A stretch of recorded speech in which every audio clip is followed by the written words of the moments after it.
flicker, echoes fight. Neon dreams and pixel dust.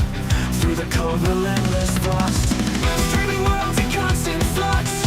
Electric veins, chaotic rush. Restless voice, the static cracks. Solitude with neon tracks. Zero solely streaming the light. Through the chaos, endless fight. In the glow of a midnight screen. Seeking truth in the unseen. Why is single reality torn? As heartbeats in the digital storm. Faces flicker, fading gleam. Caught within a cyber dream. In the silence of the light. Searching through the endless night. Restless scream against the void. Hope and fear become alloyed. Zero solely streaming the light. Through the chaos, endless fight. In the glow of a midnight screen. Seeking truth in the unseen.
Oh, saw dudes, welcome back to another meme fest. Yes, 4 people here, mainly for people that might be catching the VOD this evening. Yes, Max, what's up, dude? Happy Thursday, everybody. Happy Thursday. I'll try to just have one of these. I have one left, but I'm trying to be good. This evening I was gonna talk about gene drama. Oh fuck, man. Oh god, the internet. Drones breached another airbase. It's relating to the UAP topic, which is what I usually enjoy talking about. And then I'm gonna go over quite a few videos later.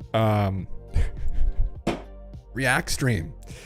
Ancient cataclysms that shape mankind. I wanted to talk a little bit about that.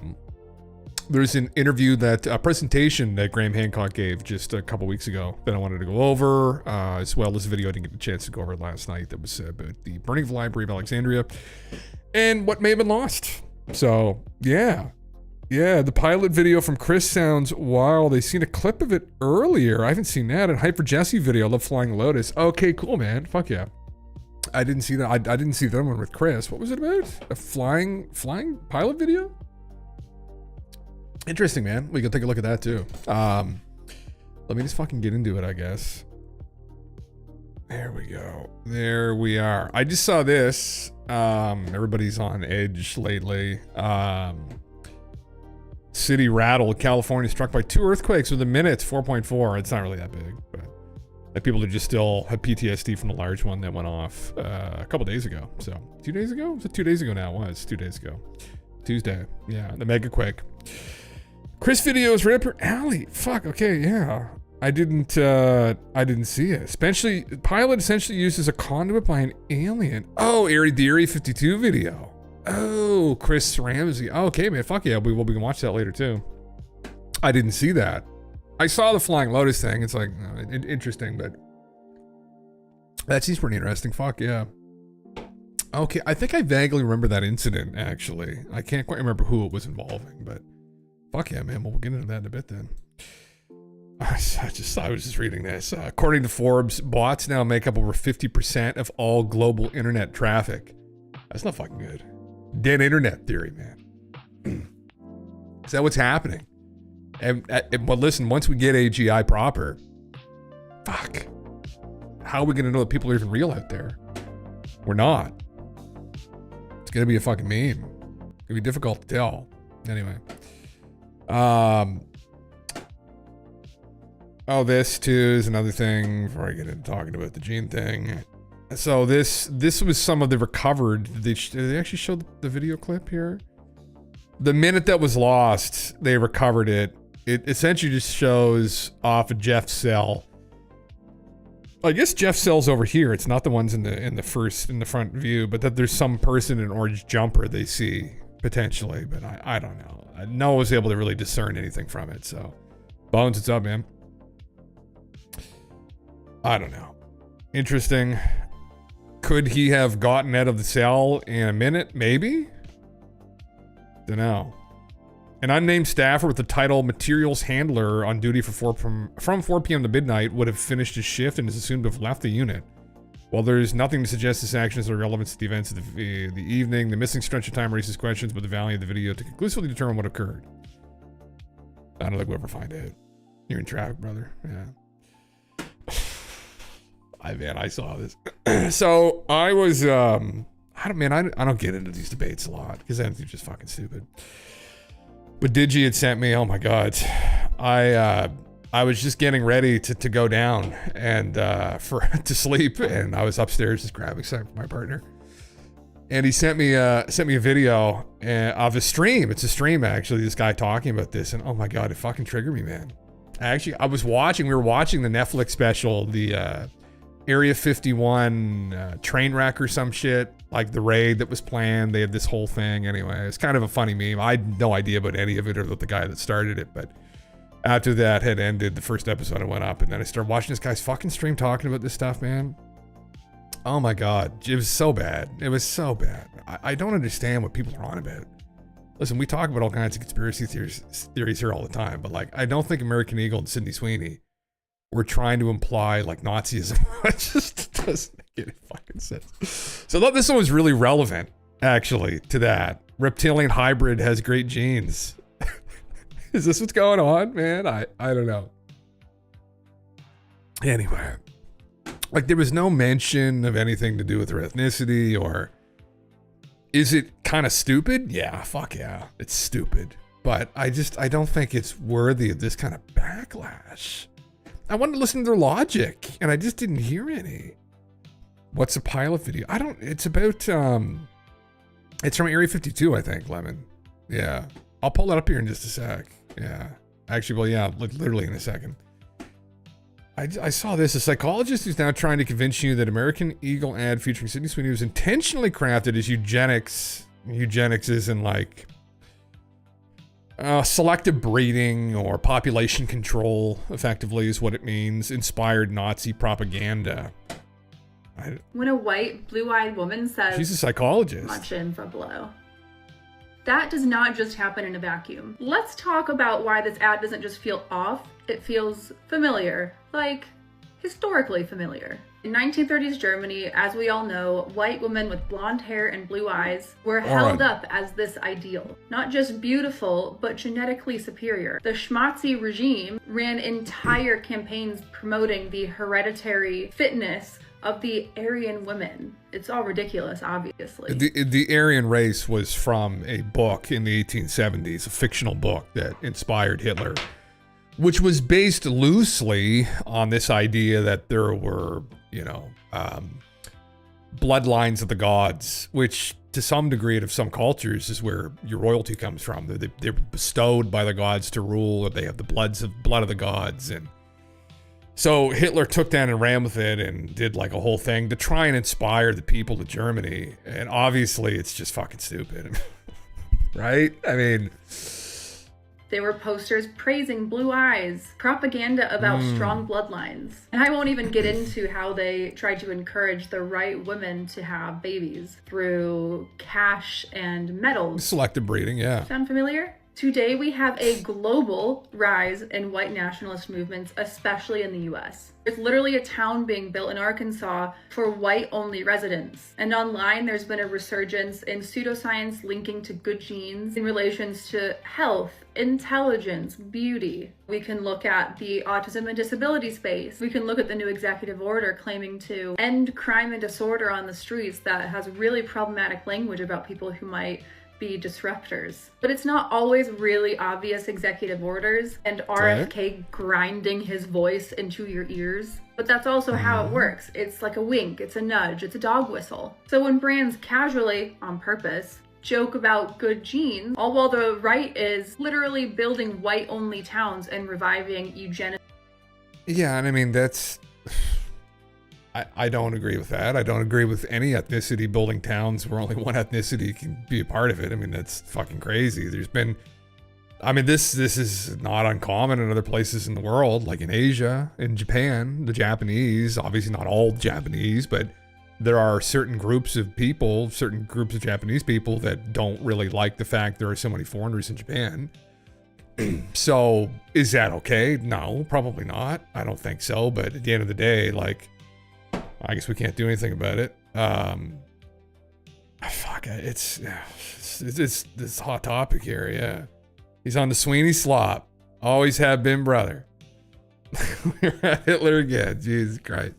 We were talking about this a little bit last night, but I was just saying earlier that Digi sent me a video last night that slightly triggered me, and I don't consume this content usually because I think this is it just gets into nonsense, but I just saw this video. I actually haven't really seen this. There's a town here in South Georgia that's still segregated proms, and the students vote on it. That's fucked, man. I don't like looking at people. I don't look at people that way. I look at people as Homo sapiens. We're all just Homo sapiens. The real problem's the giants, all right? You could start. That might be a different race of people. People talk about racism because it was the early idea that these different ethnicities were different races. We know that they're not. We're just different ethnicities. We're the same race.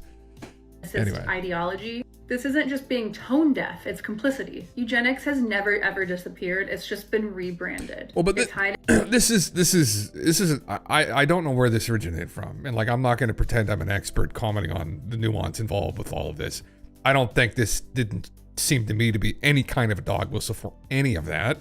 This is a girl who has become a sex symbol in the West, and who American Eagle, who may have been having trouble financially, decided to bring on to hopefully help them out of that hole, which I don't know if that's helped them or not now. And I don't think they were getting at, it didn't seem to me to be any kind of a dog whistle for any of that whatsoever. I think it's kind of fucking ridiculous. Does she have good genes? Well, I mean, she's a good looking woman.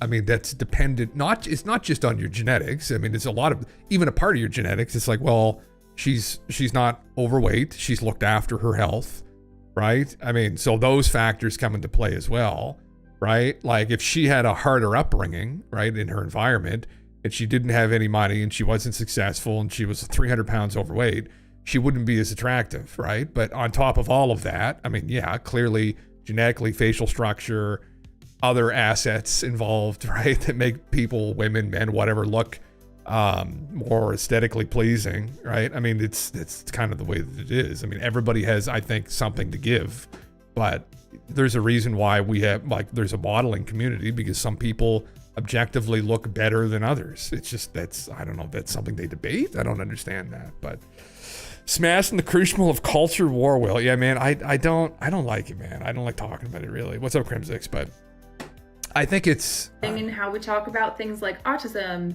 beauty, intelligence, reproduction. It shows up in medicine and is even currently inhibiting really, really crucial cancer research. And yes, it shows up in denim ads. Sydney has great genes is not just a pun, because if the internet is going mad that your campaign could plausibly double as a schmaltzy propaganda ad in the 1930s, maybe you need to rethink that. Or well, but you know, when it comes to aesthetics, yeah, she does.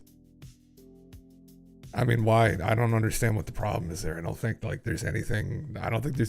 You don't need to get into Nazism. I like to word, man. People use that word way too liberally now. Yeah, I would say any model or good-looking person is good genes. Well, yeah, man. I think most of us who have like common sense would be like, yeah, fuck. I mean, I wish I looked like Brad Pitt or X, Y, and Z celebrity. But it's like, no, you just you don't. It's okay. You just have to cope with that, I guess, right? But there's different applications. Some people are good at other things. It's the thing with genetics, and I think even intelligence is complicated. There are people that excel in different areas. You define what you're good at, where you fit, right? So, anyway, now the word Nazi, man, is it Jesus. Well, one thing when someone says Nazi or Nazism that I think of is propaganda. Is what the Nazis were very famous for. They're very good at it. Joseph Goebbels was a master of propaganda, right? And hypnotizing his own people. And some of these arguments strike me as propaganda. And there are content creators that constantly call other people Nazis, who constantly create propaganda and strawman other people. And it's like, don't say that word if you don't understand it, right? Because if you want to start throwing that word around, you're acting more like a Nazi than some of these other people are. Anyway, I bet this woman is max vaxxed. Brother. There's so many better ways they could have phrased that if they wanted to be a dog wills emoji. Yeah, I think so. Yeah. Is it a stupid ad? Yeah, kind of. I mean, I'm not saying I don't give a fuck about clothing companies, man. Yeah. Lauding the ad for giving them permission to be white. Just because it doesn't look exactly like 1930s propaganda doesn't mean it's not propaganda. It just means the marketing is modernized. No, but this is propaganda too for some other kind. I don't know what they're trying to get at. Anyway, sorry. I mean, there's other things we can talk about here. Obviously, I think most of us don't really want to have these kind of conversations. So, David Norris, what's up, man? Yeah, intelligence is rather hindering and reproducing. Empirical evidence backs that up, Corey. Well, it probably can be, yeah. Or you overthink everything. Really smart people might overthink everything.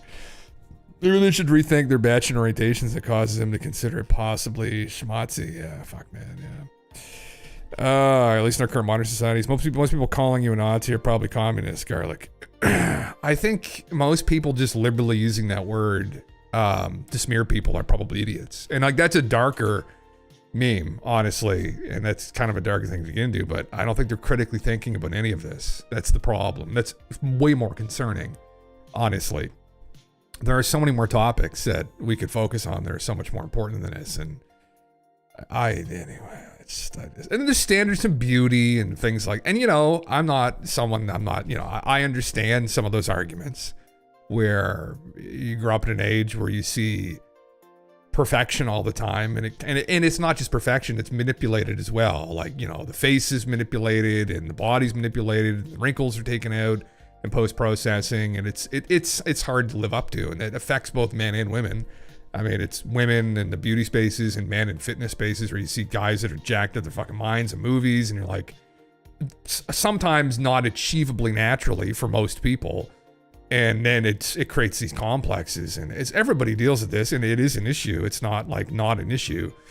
But the other thing too is it's like, I don't know, like there's that fine line of yes, there are problems, but then there's also like, don't be a bitch. You got to walk that fine line, right? Because you don't want to lack any empathy at all, right? With those kinds of things, you want to be gentle, but it's like walking that fine line. I know that recently from like movies and whatnot, where back in the like 80s and 90s, there were a lot of action movies and the guys were in incredible shape. And, even through the 2000s, like some of the movies like with Brad Pitt that I remember I used to watch, like Troy. And I never looked at that and said, oh, well, that just puts me down. I said, that's something to look up to. I would love to be able to achieve something like that. So perspective too sometimes, but it doesn't, when they're completely unrealistic, I understand that it's a problem. But anyway, it's a nuanced conversation, obviously. Anyway, I just think it's fucking just crazy. So obviously you can say, there were people who are into genetic purity, but what's happening though is people are attacking the thing that reminds them that those shitty people exist. And yeah, Should say there are people who are because they're not gone, but so what? Communist aka the Red Scare, which is kind of the same buzzword level as Nazi. Yeah, and I mean, anyway, I'm not going to play this video, but this is the other thing too I saw too, where I was like, you know, I don't watch this guy's content. Seems like a nice guy. I think for the most part, I find it just to be fucking cringe, to be honest. But Joey Swole is this other, he's a fitness content creator.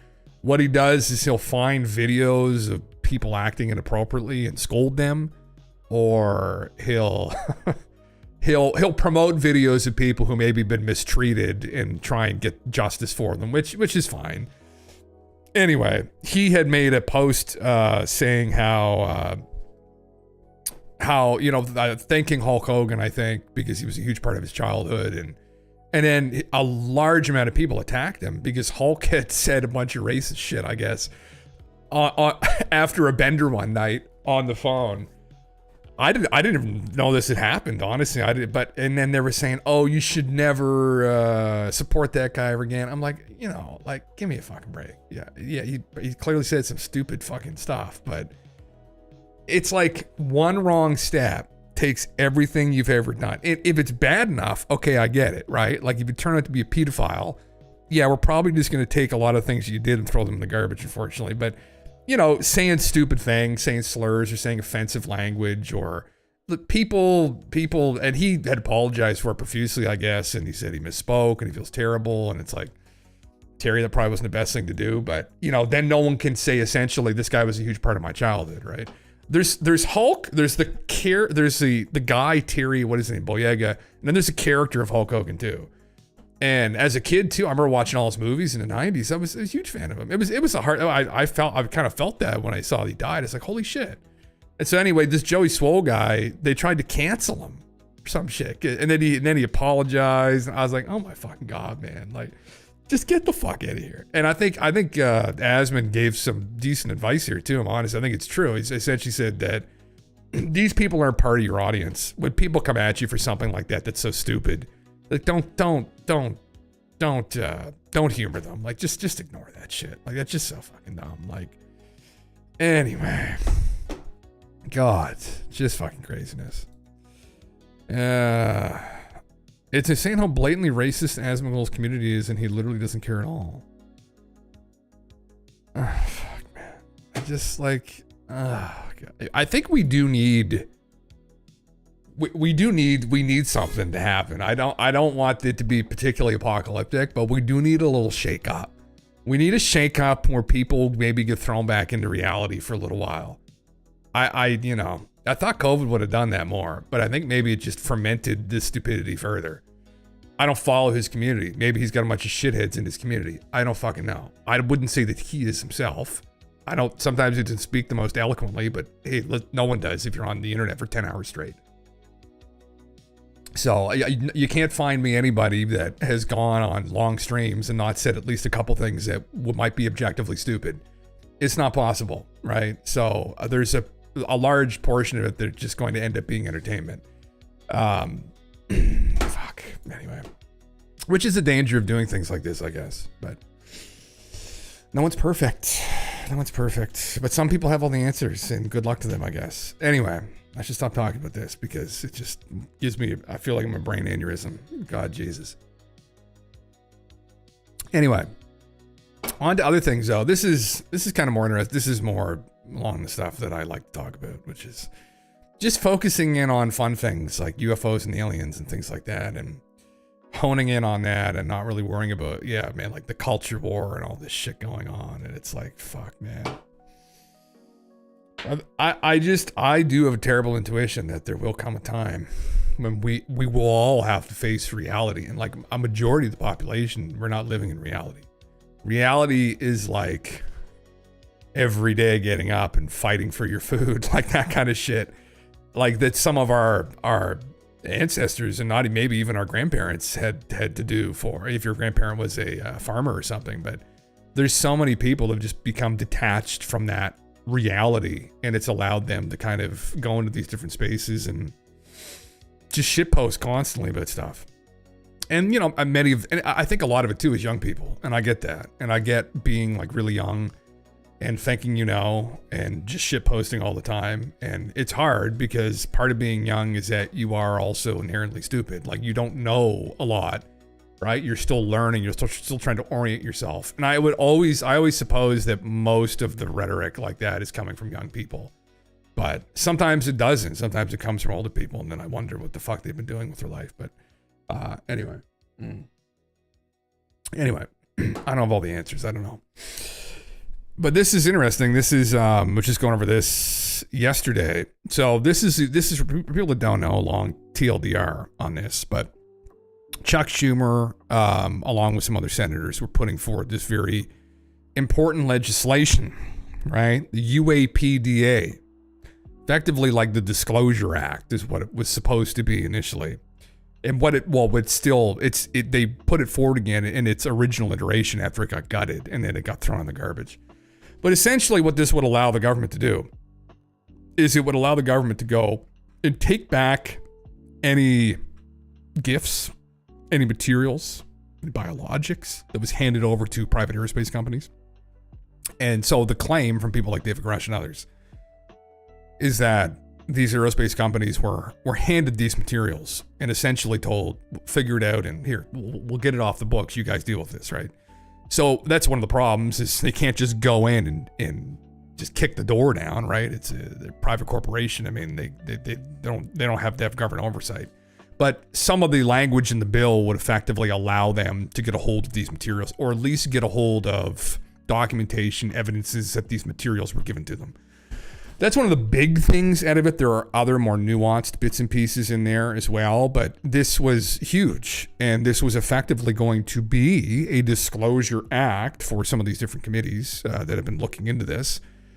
So it's been reintroduced now in its original form, essentially in its original form. And people are hoping that this time we're not going to have people like, I believe it was Mike Turner, to strike it down, who was literally a puppet of the military industrial complex of the aerospace companies.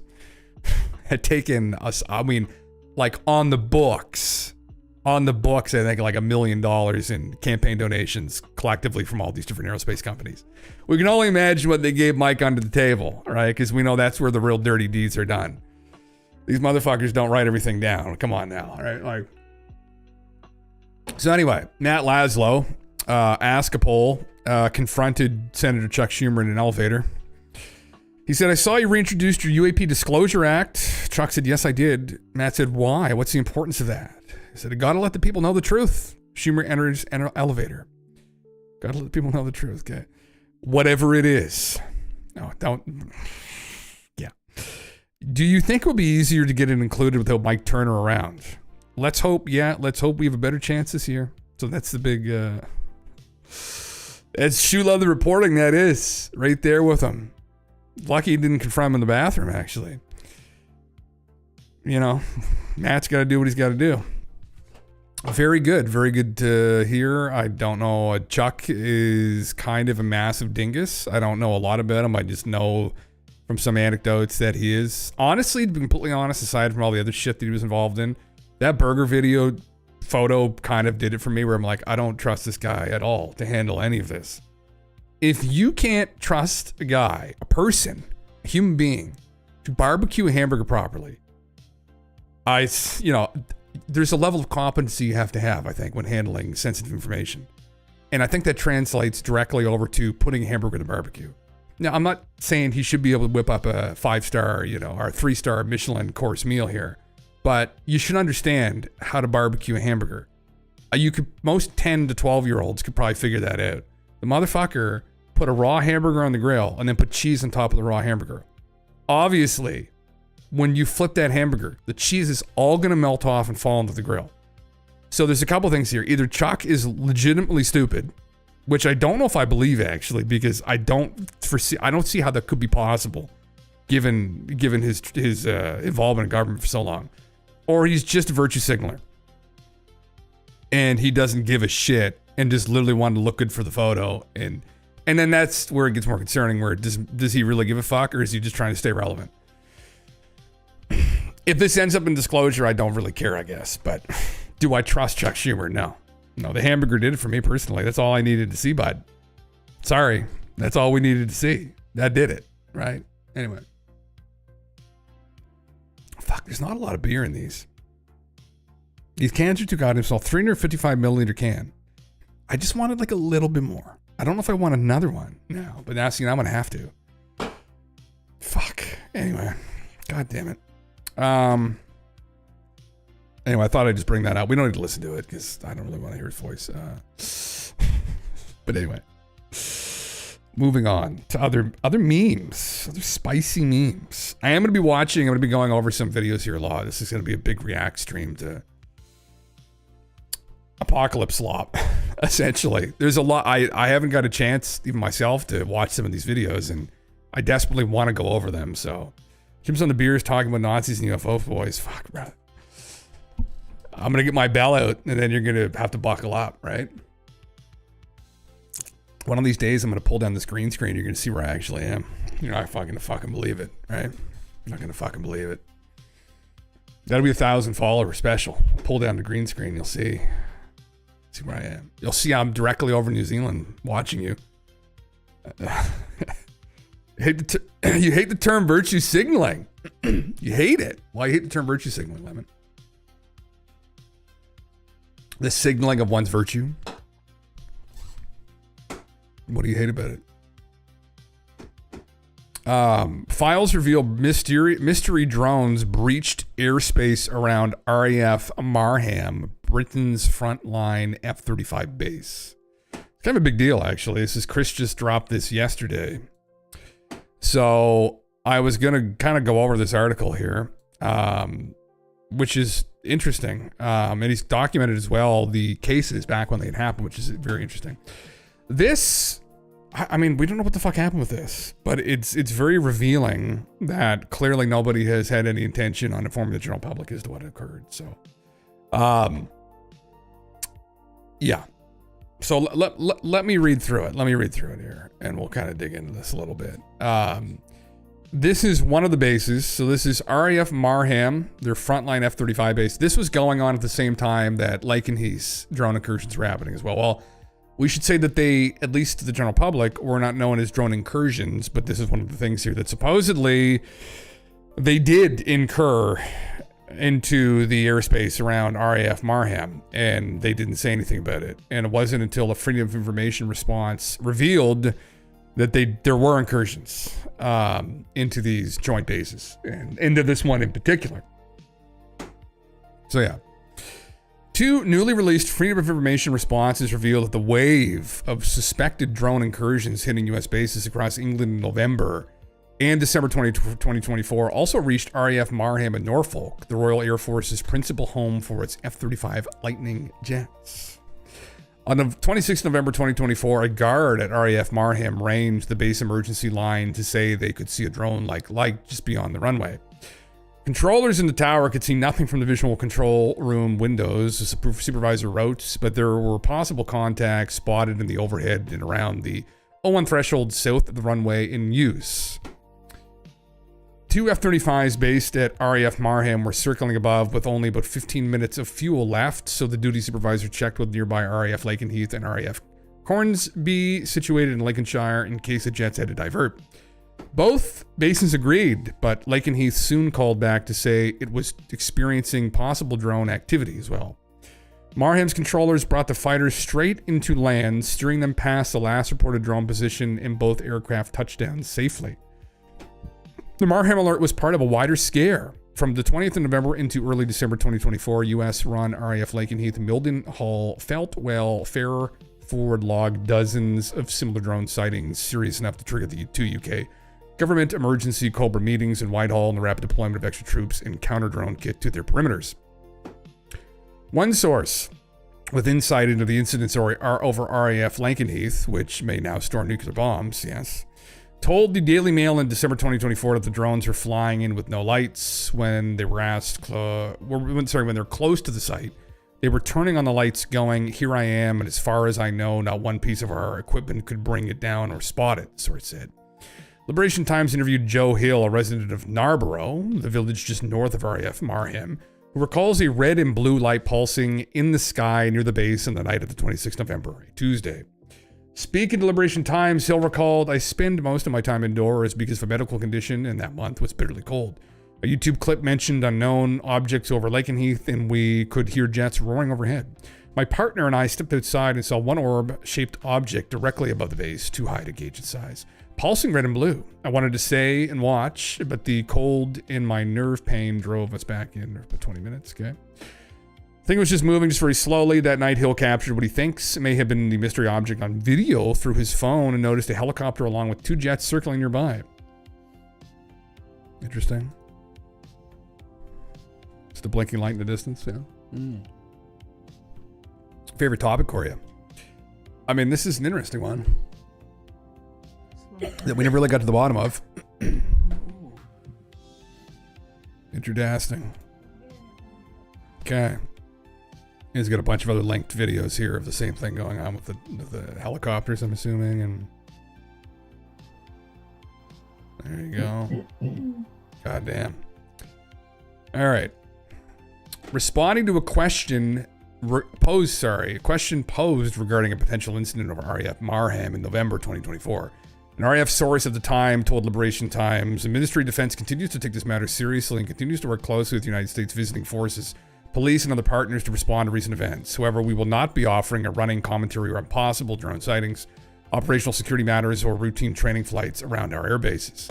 Another report from RAF Marham surfaced on 18th December 2024. 2 F-35s from 617 Squadron, based at Marham, were training in reserve airspace zone when the pilots spotted 3 unidentified drones flying between 18,000 and 23,000 feet near Norwich or the Norfolk coast. They radioed the control center with the drone's positions, steered clear to avoid any clash, and then carried on with their mission. Both reports relating to drone activity from RAF Marham were obtained by ex-user and UAP researcher RGH. Since the November to December 2024 incursions, neither the Ministry of Defense nor the U.S. Air Force, operating from RAF Lakenheath and the bases impacted, has identified who flew the drones. Soon after sightings over the UK, mystery craft appeared over U.S. Yes, bases from New Jersey to Ohio and over Ramstein Air Base in Germany, forcing temporary airspace closures. Back in the UK, the lack of answers has sharpened worries about perimeter security, right? After the Palestinian action activists slipped into RAF Bryce Norton in June 2025, I didn't know that, and daubed aircraft with paint. That was incredibly stupid. Liberation Times has also obtained an eyewitness account of suspected drone activity over the atomic weapons establishment of Aldermaston, Berkshire on 7th January 2025. AWE designs, builds, and maintains the UK's nuclear warheads, work that underpins the UK's deterrence, so any unauthorized aircraft in its airspaces is treated as a serious security threat. The incidents raise fresh doubts about the UK's ability to protect frontline jets and even nuclear sites from small, untraceable aircraft, especially following an investigative report regarding potential Russian involvement related to the drone incursions, yes. So anyway, okay, well, interesting. Not as interesting as I thought it maybe, but hoping there'll be more data out around that. But that is Chris's conclusion for people that don't know. Chris was on top of this. Calls for urgent probe into possible Russian-linked drone at army bases, yes.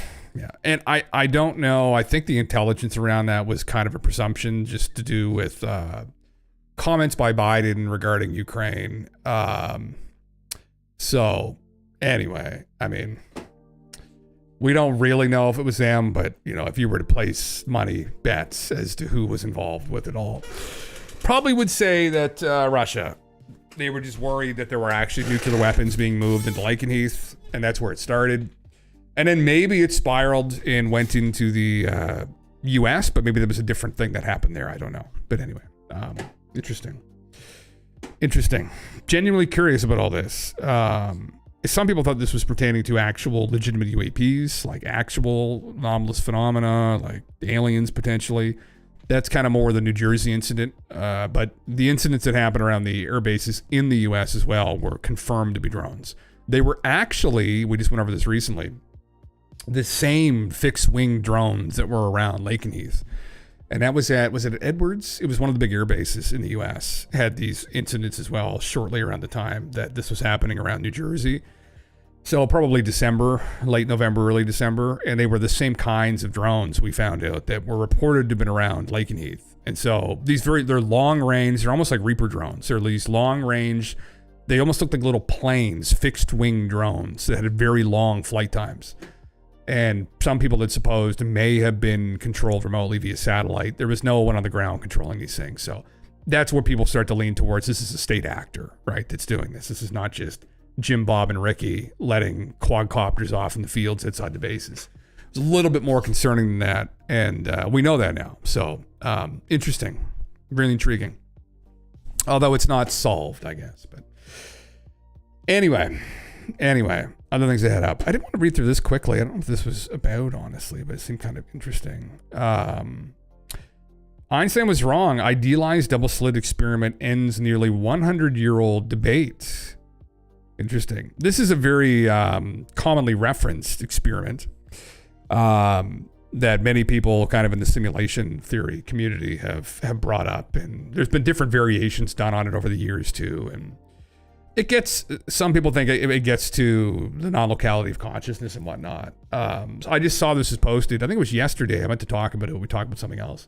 The debrief, I posted this article here 2 days ago. Was posted. I saw it was posted on Twitter yesterday. So I thought I'd kind of read through this, which is kind of interesting stuff. So maybe I'll quickly just go through this. I didn't get a chance to read it myself, so not to jump around too much, but kind of still pertaining to spooky stuff, spooky action at a distance, I guess.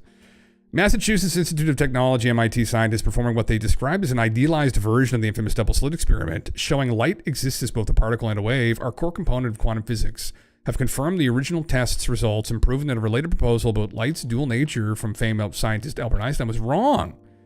Double slit, Corey, goddamn. Right, what's up, man? The MIT team noted that the ability to utilize advanced 21st century technology a century after the birth of quantum physics, resolving a disagreement between Einstein and physicist Niels Bohr that occurred only 2 years later, makes the discovery serendipitous and somewhat more satisfying. It's a wonderful coincidence that we could help clarify this historic controversy in the same year we celebrate quantum physics, said study co-author Yu Kyung Lee.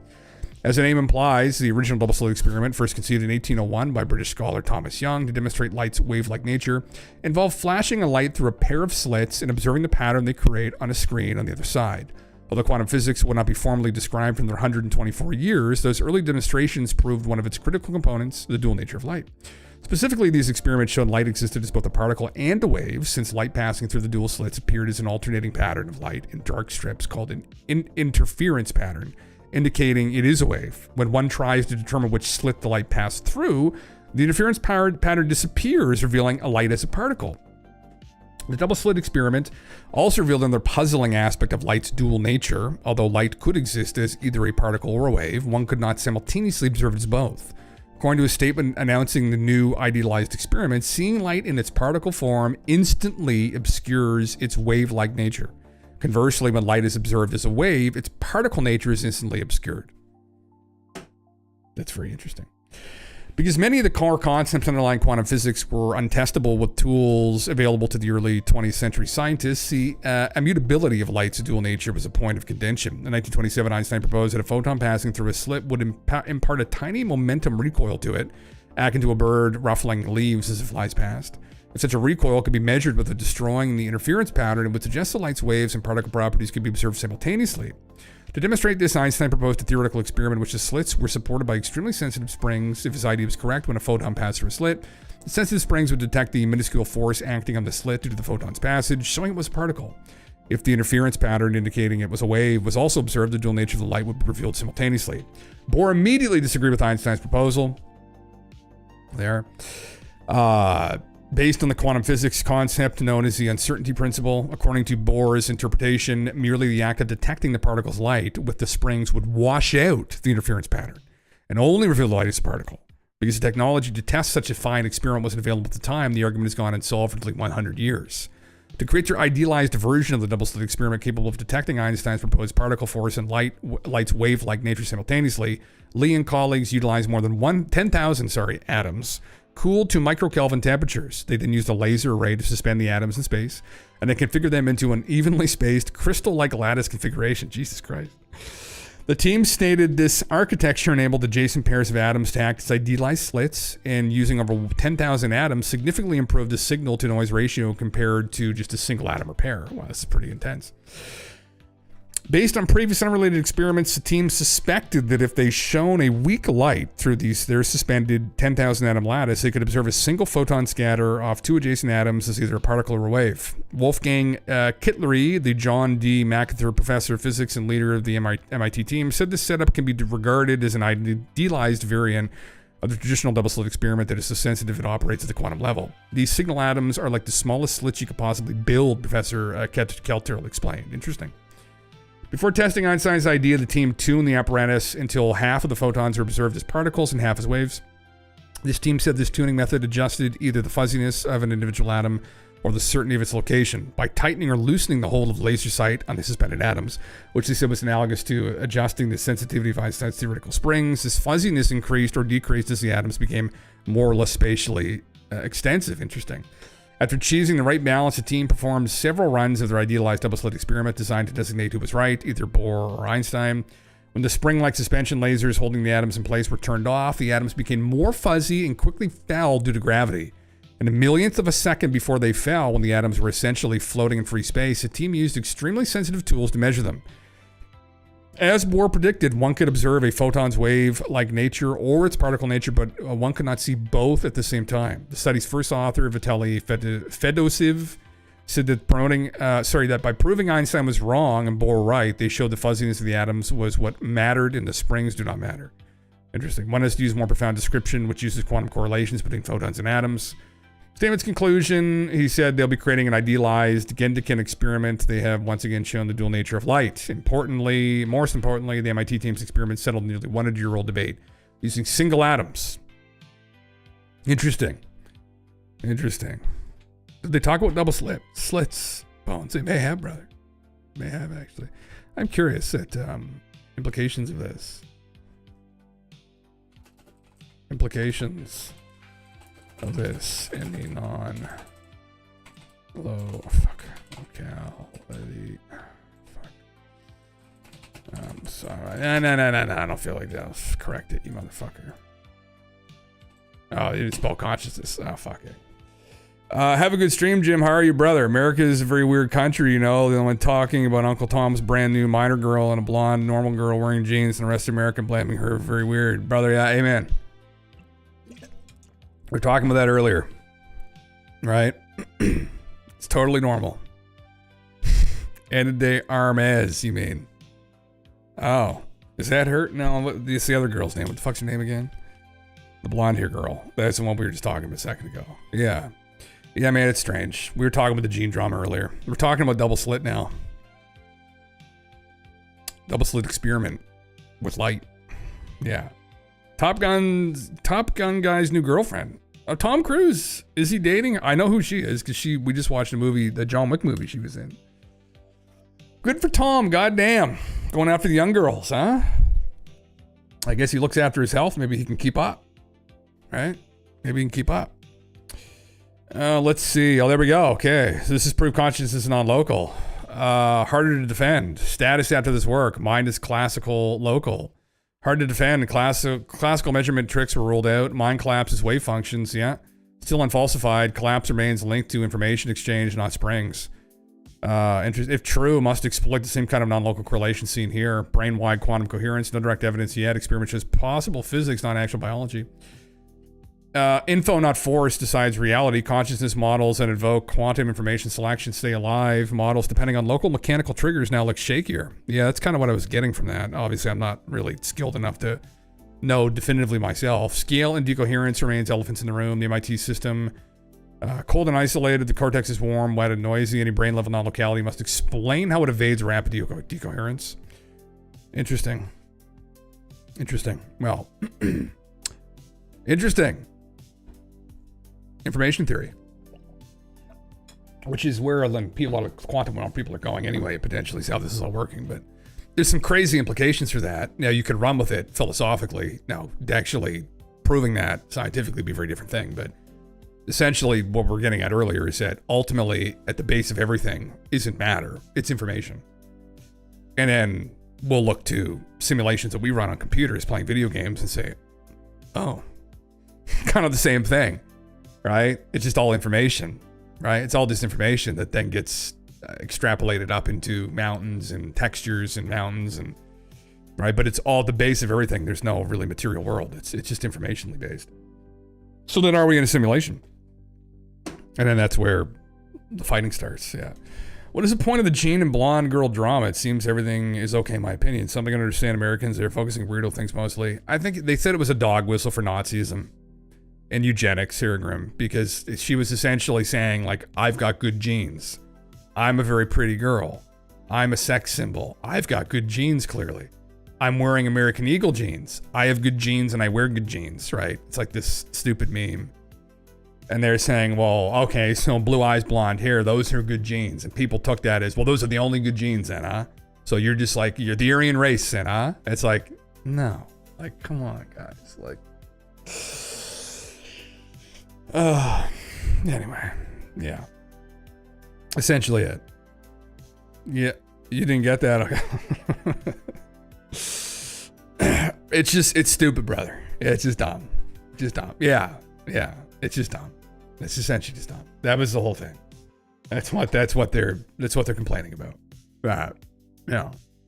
Because Hitler's ideal human being had blue eyes and blonde hair and a lighter complexion, right? A kind of an Eastern Northern European ethnic kind of vibe to them, right? Like fair haired, blonde hair, paler skin, right? And so they thought it was a dog whistle for Nazism. And those people throw around the word Nazi far too liberally. It's kind of what I was just saying. That I just don't really think they understand the gravity of what that was all about, honestly. And I don't think it's a dog whistle for Nazism.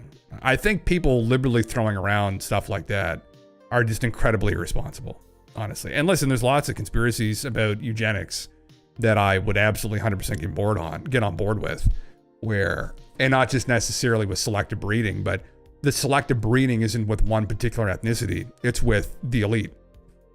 And that they are most concerned about themselves, and they want to remove the ability of the general public to selectively breed, if they could, right? And that's what I would be concerned about more than anything else. And I don't think they're encoding that within the American Eagle gene ad. I think that's something else that we should definitely focus on. It's rhetoric from people like Klaus Schwab and other Western elites, Club of Rome, those assholes who many of are probably dead by now from the 70s and the early 80s, that were literally openly talking about stuff like this. That they wanted to like selectively breed people, and that's one way they would remain in control over the population, right? And I think that's something we should always be worried about. But I don't think this was an example of that. I think this is just fucking smooth brain take on stuff. Hendrix, what's up, man? Anyway. We're talking about fun stuff. This is the fun stuff, right? Is consciousness non-local? We seem to have some kind of an ability to infect reality, light, in regards to the double slit experiment, right? Collapsing the wave function to a particle or vice versa. How does that happen? We don't know.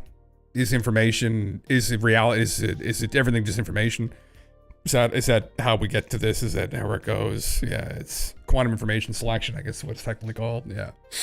Yeah. Anyway, but local mechanical triggers now look shakier. Yeah, I think it's where we're going. I think that's inevitably where this is all going to go, which is really uncomfortable. And I don't know when we're going to ever find this out. We may never actually. But I think what'll probably happen is we'll just have a lot of very strong anecdotes pointing in that direction, to the point where we'll have a lot of the people who are involved in the specifics here of these experiments come forward and just say, this almost certainly looks like a simulation now, right? But whether we ever prove that, I don't know if we'll be able to.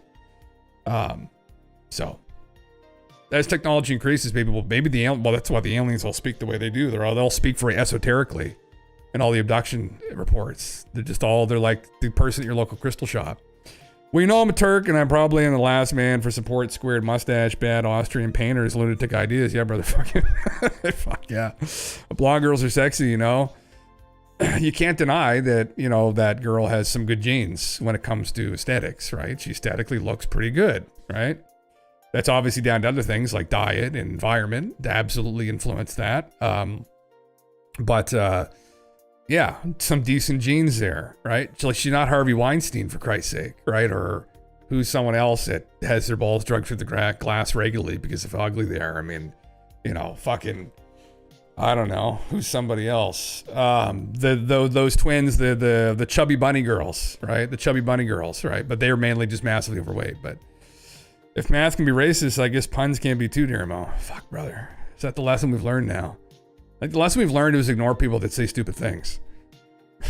The problem is if you get a big enough group of them together and they start influencing policies and canceling people, then you have to kind of sit them down and a couple slaps maybe. Yeah. Let's return Gray's Fears Bob Lazar as a safe umbrella. Yeah. Well, actually, I was going to go somewhere else. There isn't a whole lot of news on the front there, and I've kind of talked about it ad nauseum this week, and I didn't really talk a lot about some of the other stuff I wanted to get to, which was about ancient cataclysms. What if it all just ended, though? Right? What if we all just reverted back to the olden times where we were like struggling in the mud, right? Just trying to eat. That was all we really cared about. Like, we just got to fucking eat, right? No one had any time for any of these quantum experiments or the double slit, or we just had to figure out like, okay, are we going to eat again or no? Because if we're not, I'm going to eat you, right? That was back to those times. Yeah. It's Göbekli Tepe, brother. Well, there you know all about that then, brother. Yeah, you know all about that. And Karen Hintepe, I'd love to visit. I know some other people from Turkey as well, a couple of whom have actually visited the area. Yes, but this is a presentation from Graham I wanted to go over. And I may grab myself another beer. Should I? These don't sit well with me, unfortunately. Again, this is a local brew. I usually stick to the German beers because my stomach, but I only had 2 of them yesterday, and my stomach this morning was like, eh. But I'm probably going to drink it anyway because it's sitting in the fridge and it can't sit there. So, yeah. Get some grandma. Yeah, exactly, man. Yeah, let's do that. Yeah. It is a mysterious place, but as an archeo guy, I could barely say there is no connection between Göbekli Tepe and our little gray fellas. And never mind Göbekli Tepe, you go check Karen Hintepe, yes. Oh, yeah, well, there's no obvious connection between the gray guys here, Grim, yes. Yeah. Yeah. It's a fun site. Göbekli Tepe is interesting because in the whole areas, all the tepes are interesting because it shows that we were a little bit more capable further back in the past than we thought we were, and possibly way more capable if you are to take any of the interpretations done by one of these archaeoastronomers who looked at Göbekli Tepe. Now, I mean, it's subject to interpretation, I think, obviously. It's kind of a bit of a subjective meme, but at Göbekli Tepe, and Graham had featured his work actually in his show, but one gentleman had shown that potentially there are astrological symbols all over, like the zodiac, zodiacal symbols, all over the site, and pointing to a very specific date around 14,400 or 200 years ago, which interestingly enough started with the melting of all the ice. And that may have been encoded on these and if that's true, this is way fucking weirder. So, longer for Grandman, amen. Yeah.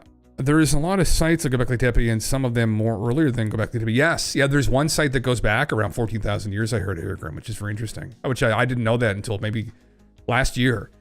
I've been following this for, Graham, I mean, they discovered the site a year after Graham had published Fingerprints of the Gods. But he really honed in on it. And in his book, Magicians of the Gods, he did a very good job documenting the site. And he didn't insert a lot of interpretations regarding like Atlanteans and stuff. But anyway, extremely interesting names, yeah.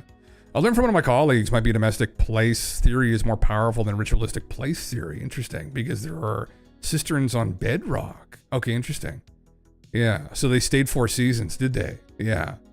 Hell of a construction, man. I mean, I think the prevailing narrative is that this was just a nomadic people, but it seems to be the site. Potentially, there would have to be some kind of civilization involved to create something like that. But that's where the debate is, I guess. I'm not sure about his theory of it being buried on purpose, though. Well, yeah, who knows, man. I think that was the opinion of Klaus Schwab. Klaus Schmidt was the German archaeologist who first excavated the site. And at the beginning of Magicians of the Gods, he details, and there's an interview with, right before he died, actually, Klaus Schmidt and Graham. Because he liked Graham. I don't think he agreed with Graham on all his theories, but that was his opinion, actually, Death, that the archaeologists who dug it up were fairly convinced they had intentionally buried it. Yeah, which is weird, but Yeah, should be ritualistic motivation. My friend's professor, he was a great man. Oh, was he your friend's professor, man? Oh, interesting. Okay. Very interesting. Yeah, he seemed like a wonderful guy, man. He seemed like a wonderful guy. I mean, you know, Graham's a great journalist and writer. And I mean, you don't have to agree with him on everything. You can sit down and you can break bread with him and be like, hey, listen, I mean, there's probably some things you like out of him. I always loved Graham's collections of other stories from other anthropologists pertaining to cyclical catastrophes. Graham introduced me to Thor Conway's work through the Ojibwa people of Northern Ontario, speaking about comet destroying everything. His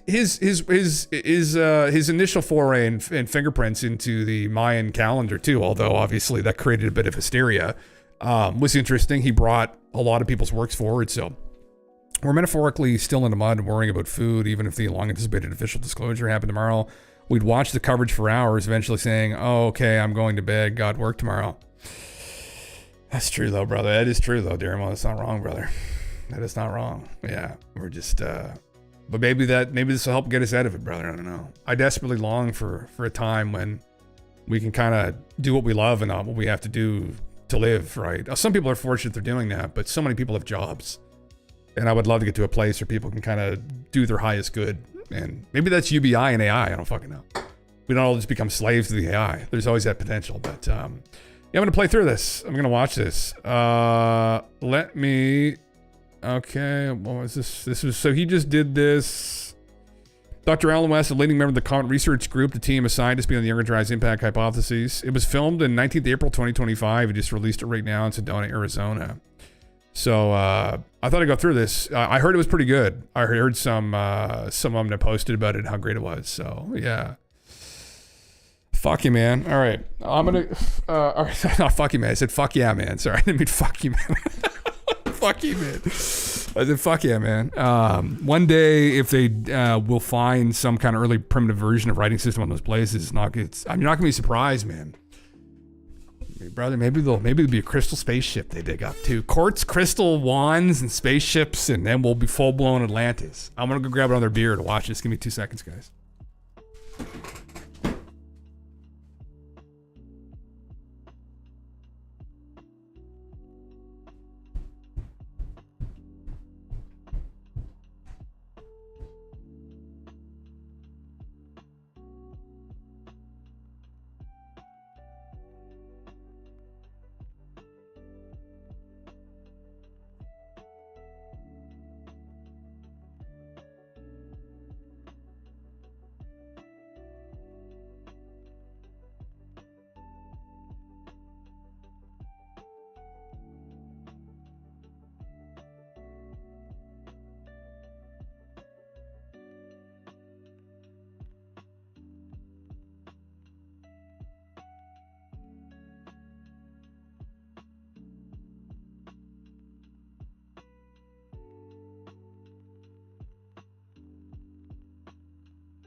God damn. All right.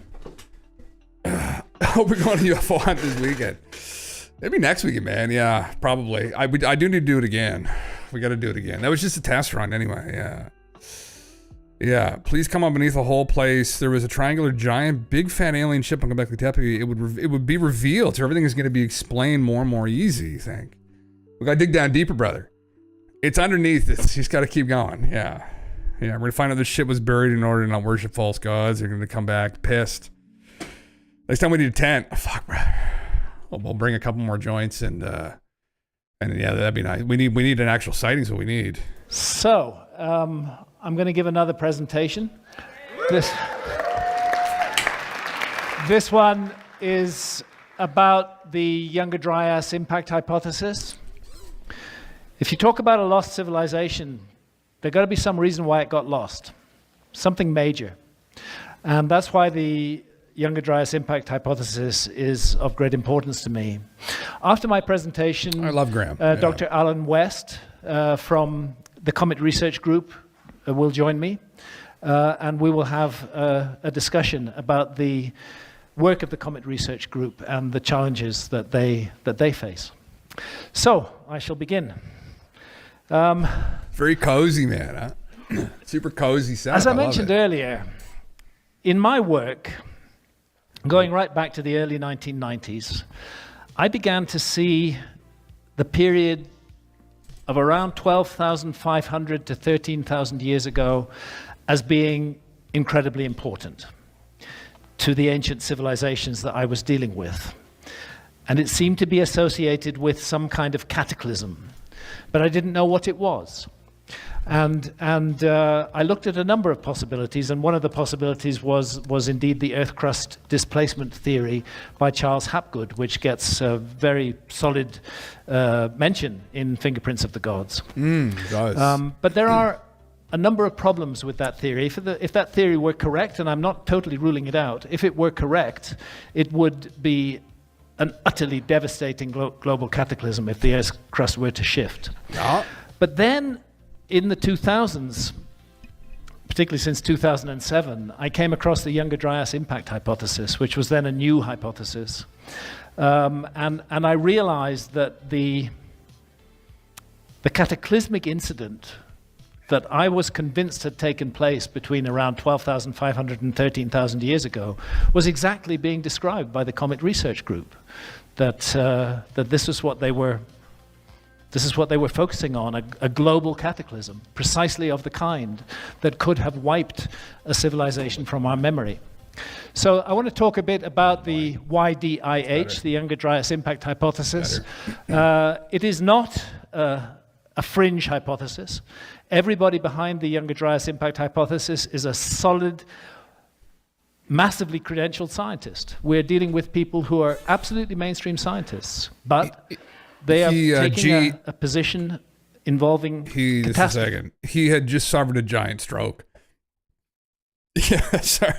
So I think it was last year, Graham had a pretty big stroke, and so he had to almost kind of learn to speak again. So I think that's kind of what's going on. And maybe it was a couple years ago. And something about science, particularly geological sciences, they don't like cataclysms, they don't like catastrophes. And the Younger Dryas impact hypothesis has faced a huge amount of very bizarre attacks upon it over the years from other scientists who seem to want to get rid of it for some reason. So look, this is our home, the Milky Way. We're in the Orion Arm. The galactic bulge. We're orbiting the center of the galaxy at about 515,000 miles an hour. Just consider that. We don't have that sense. I mean, we know the Earth turns, but we are actually in orbit around the center of the Milky Way galaxy at 515,000 miles an hour. And we look at these figures. There's the 514,000, but the Earth is spinning on its own axis at 1,000 miles an hour if you're at the equator. 1,000 miles an hour. We're sitting on something that's running at 1,000 miles an hour. It's stupidly and it's going fast around too, man. the Milky Way galaxy. I'll tell ya. So it takes 225 million years, despite that vast speed, for our solar system to make a complete circuit of the center of the Milky Way. So we've had about 20 galactic years since the Sun and the Earth first formed. Now here's the funny thing. The Earth's orbit around the center of the Milky Way is not on a flat plane. The Earth does this. The whole solar 1.3 system million miles per hour. does this kind of sinusoidal motion as it orbits around the center of the galaxy. And it has been suggested that this motion, as we pass through the central plane of the galaxy every 27 or 30 million years, puts us into a dense and dangerous area of the galaxy where we're much more likely to receive comet impacts than we would at other times. And there is a theory that these 27.5 million year cycles are a result of that interaction with the dense central plane of the galaxy. Yes. And there's been a lot of good science published on this. I think it's very interesting. It suggests that mass extinctions events on Earth may occur roughly every 27 to 30 million years, potentially linked to the solar system's passage through the crowded midplane of the Milky Way galaxy. The scientific work was done by Rampino and co-authors. They note that the solar system passes through the midplane of the galaxy approximately every 26 to 30 million years. They speculate this could cause increased encounters with dark matter, disturbing cometary orbits, and so on and so forth. So where do comets come from? There are two main sources. One is the Kuiper belt, and the other is the Oort cloud. What this cycle seems to show is that we have these periodic showers of comets that come in from the solar system's Oort cloud, come in from deep space. It's a kind of junkyard of icy bodies. Both the Oort cloud and the Kuiper belt are thought to be sources of comets. It's very likely that the comet that was responsible for the Younger Dryas impacts was a comet that came in from deep space, was attracted by the Earth's gravity and by the sun's gravity, and went into orbit around the sun. Unfortunately, an orbit that crosses the orbit of the Earth. And comets they're not just dirty snowballs. Comets are full of masses of rock as well. Let's take comet 67P, photographed by the Rosetta probe. There's its nucleus. The nucleus of a giant comet can exceed 200 kilometers in diameter. And the scientists working on the Younger Dryas impact think we're looking at a comet that was originally at least 100 kilometers in diameter, that came into the inner solar system and started to disintegrate. To give you an idea, that's 67P overlaid on San Francisco. Needless to say, an impact with such an object would be utterly devastating. Oh, shit. Yeah. That'll do it. And we've been observing comets in the solar system for quite a while. And the one that teaches us very important lessons is Comet Shoemaker-Levy 9, which hit Jupiter in 1994. A lot of destroyed planets, Will. The massive gravity of planets Jupiter that could have been, too, caused this comet to break up into multiple fragments. In fact, it broke up into 21 fragments. You can see some of them here, these glowing, deadly trails of light. And when they smashed into Jupiter, Jupiter drew them in with its gravity. Total explosive power of the Shoemaker-Levy 9 impacts, 300 gigatons. A gigaton is equivalent to 1 billion tons of TNT. I nearly said DMT. 1 million tons of DMT. I mean, can you imagine? Bring it on. The stockpiled nuclear arsenal of the entire Earth, were it to explode at once, would be equivalent to just 6.4 gigatons. So we're talking just enormous explosive Let's go events. visit Jupiter, Graham. Come on. Let's do it. This is the moment. I've talked about this before, and I'll say it again here. Thank you, Jupiter. We owe everything to Jupiter. Jupiter is the giant guardian of our planet. Big Daddy. With its huge gravity, it is drawing in comets that would otherwise have made life on Earth completely impossible. So Jupiter is our protector. And Jupiter is so big, Jupiter can take it. Not a problem. If one of those things hit the Earth, we'd be done for. Oh, my heavens. Yeah. So, of course, the biggest impact event that we all know about, that's still in current discussion, is the so-called KT, or the Cretaceous Paleogene event, as it's now called, that made the dinosaurs extinct Chicxulub. at the Cretaceous Tertiary boundary. You can see that boundary. It's a boundary layer, there, huh? and there's a huge extinction follows Isn't it. that crazy, huh? Wow. These days, there's quite a lot of thought that the object that made the dinosaurs extinct wasn't an asteroid, it was a comet. That is still an argument, it's still a theory. Whether it was a comet or an asteroid, we know what it did, and what it did was massive. the world changed utterly. The former order of things was swept away, and a new order began to emerge.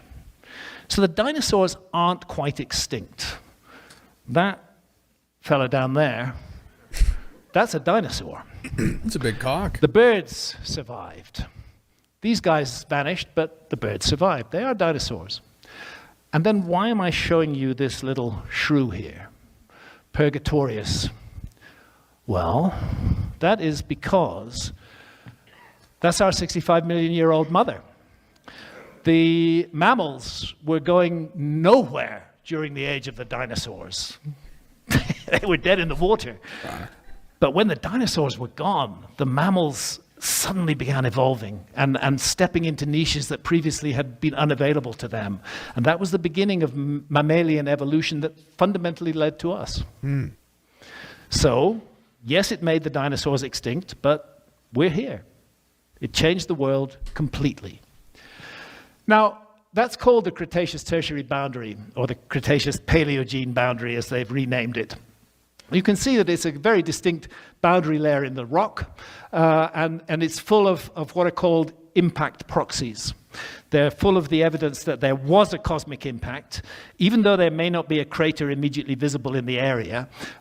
These include iridium, carbon microspherules, nanodiamonds, shocked quartz, melt glass, suicide and other minerals melted at extremely high temperatures, more than 2,200 degrees centigrade, the boiling point of quartz, across a wide area of the Earth's surface. And here's Luis Alvarez and his son Walter Alvarez at the KT boundary. They faced exactly the same kind of bullshit that the Comet Research Group is facing today. They couldn't produce a crater initially, and the scientific community turned on them, savaged them, sought to destroy their reputations, said they were making it all up, it was false, it was wrong, it was fraud, it was a hoax. Man. But it wasn't. TLDR, there's always been a lot of fucking idiots. idiots. Eventually find the crater. And that crater is the Chicxulub crater in Mexico. It's deeply buried beneath the Gulf of Mexico, shown up in remote scanning. Since then, ice versus rock bones, I think, more than anything. We know why the dinosaurs went extinct. NASA tells us that these extinction level events occur only once every 100 million years. I wonder what magical frequency NASA are dialing into to say that the 100 million year intervals. Obviously, if there's 100 million year intervals, we don't need to worry. You know, I mean, the last one was 60 million years ago. We got 40 million composition, years. Yeah. Why should we care? But a number of eminent astronomers say we should care very much indeed, and that our cosmic environment is much more active than NASA teaches us, and they're particularly concerned with comets. And I'm showing Fred Hoyle, Chandra Wickram Singh, Victor Klube, and Bill Napier here. Oh, yeah, Cosmic Serpent. This is a NASA fact sheet. What They're is a meteor shower? Well, every single meteor shower. I mean, people probably know this anyway, but just as an aside, I mean, it's in geology, but it's kind of more generally as well. There's these doctrines of gradualism, uniformitarianism, and then that's the idea that things gradually happen over time. There's very slow changes. Undoubtedly, we see evidence of that everywhere, that, mountain building happens very slowly, but then there's catastrophists who thought that, and they refer to it that way because of and in the Bible, it speaks of these crazy changes and shit. And initially, we were all catastrophists. We thought that the earth was made in like a day and a night by God, and we realized over time it wasn't. It was made very slowly. But then we threw that doctrine out entirely. But really, it's a combination of the two, probably. There are periods of rapid change. Now, we don't know how rapid because we've only been here for a short time. But Victor Klube and Bill Napier are an example of, they thought there was a comet that caused a catastrophe as well. They're two fairly famous astronomers. Yeah. Intervals, how would they prove it's not totally random instead? Well, yeah, I don't know, Corey. Yeah, I think with anything with celestial mechanics, what goes around comes around is what they think, where maybe there's more to these incidents than we think. Like it could just be a random comet that just gets on a trajectory somehow. It was destined at some point to slowly move into our lane, and then boom, we're in the wrong place at the wrong time, it hits us. Or there's a debris field that we go through that may also have nothing to do with the Oort cloud Kuiper belt. It has to do with the galaxy, and that our entire system right? It's held within the Oort cloud, moves through junk, and then that dislodges things too. So back on kick for me, brother. Welcome. Still can't get on Twitch chat. That's fucking annoying, man. Yeah. Whether it's the Taurids, whether it's the Orionids, whether it's the Leonids, every single meteor shower is what's left of a disintegrated comet. It's the dust trail of a disintegrated comet, and as the dust enters the Earth's atmosphere, it burns up, and we see shooting stars. And they say not to worry. Meteorites are usually small. They almost always burn up quickly in the atmosphere. Little chance they're going to strike the Earth's surface. Just see a beautiful shooting star show. The message is, don't worry. But the prominent astronomers who disagree say we should worry very much indeed. That the Earth is orbiting in the trail of a giant destroyed comet. And several times in the past 13,000 years has suffered cataclysmic bombardment from bits of cometary debris. And that's had profound implications for history. There's always been a fear of comets. Going right back into human history, there's this terror of comets. That omen in the sky seems to presage danger, and you have to ask yourself why. Why should that be so? The Taurid meteor stream, as was explained earlier, we call it the Taurid meteor stream because at the moment, as a result of precession, if you look at the sky, the radiant, the point out of which the Taurid meteor stream appears to emerge is in the constellation of Taurus. It isn't coming from the constellation of Taurus. That is just a visual illusion. That's the bit of the sky that it appears to be coming from, and that's why it's called the Taurid meteor stream. The Taurid meteor stream is 30 million kilometers wide of cometary debris. Some bits of it are just dust, and some bits of it are very large, including Comet Encke. If you read the mainstream coverage of this, they'll tell you that Comet Encke, what's left of it, was the source of the Taurid meteor stream. I disagree, and so do most of the scientists working on this. Comet Encke is one of the fragments of the original very large comet that was broken up in the gravitational field of the Earth and the Sun. And then Olgiato Rudnicki, 19 of the brightest near-Earth objects that are several kilometers in diameter, are in the Taurid meteor stream. It takes the Earth several days to pass through the Taurid meteor stream. It's so big. The Taurid meteor stream is full of filaments of debris. Some of those filaments are very small debris. Bones. Nice, Some of them are much larger debris and much more dangerous. We pass through it twice a year. I've likened it in the past to strapping on a blindfold and crossing an 8-lane highway and just hoping that you don't get hit by a truck. Let it be a motorcycle at least rather than a truck. And that's the origin of the Taurid meteor stream. Named it after him. Yeah. There's two parts of it. The beta Taurids, they're encountered in June and July. And then you have the Taurids in November, which are sometimes called the Halloween fireworks. So we cross the Taurid meteor stream in June, July, and we cross it in October, November as well. And it's pretty clear, and again this was touched on I think by Randall earlier, that the Tunguska event, this cataclysmic airburst over Siberia in 1908, fell out of the beta Taurids. That the 30th of June 1908, the date of that impact, is the peak of the beta Taurids. It would be most extraordinary if this wasn't a Taurid object. But it exploded in the atmosphere, technically an airburst before reaching the ground, and this is the effect. It exploded in the sky at an altitude of about 5 to 6 kilometers. Date was the 30th of June. The object is thought to have been about 60 meters to 190 meters wide. That airburst was utterly cataclysmic. It flattened 80 million trees across an area of more than 2,000 square kilometers. Very relevant That's an area bombs, yeah. larger than London. This thing, if this had exploded in the sky over a major city, we would all be very concerned about the Taurid meteor stream right now. It's just a lucky accident that it exploded over a completely uninhabited area of Siberia in 1908. If it had exploded over a major city, that whole city would have been wiped flat. It would be gone. Yeah, scary shit. Yeah, it's crazy. The astronomers have been looking at the sky, coming to the conclusion that we're looking at the debris stream of a fragmented giant comet through which we pass twice a year. Other scientists, Comet Research Group, have been looking at the ground and making disturbing new discoveries. This is Bill Napier. He's one of the astronomers, and he's just drawing attention between the astronomical information and the terrestrial information. And he's referring to a catastrophe of celestial origin, which has been postulated to have occurred around 12,900 before the present. That's the Younger Dryas impact. Yeah. And the reference to a catastrophe of celestial origin refers to the work of this team. Alan West is with us.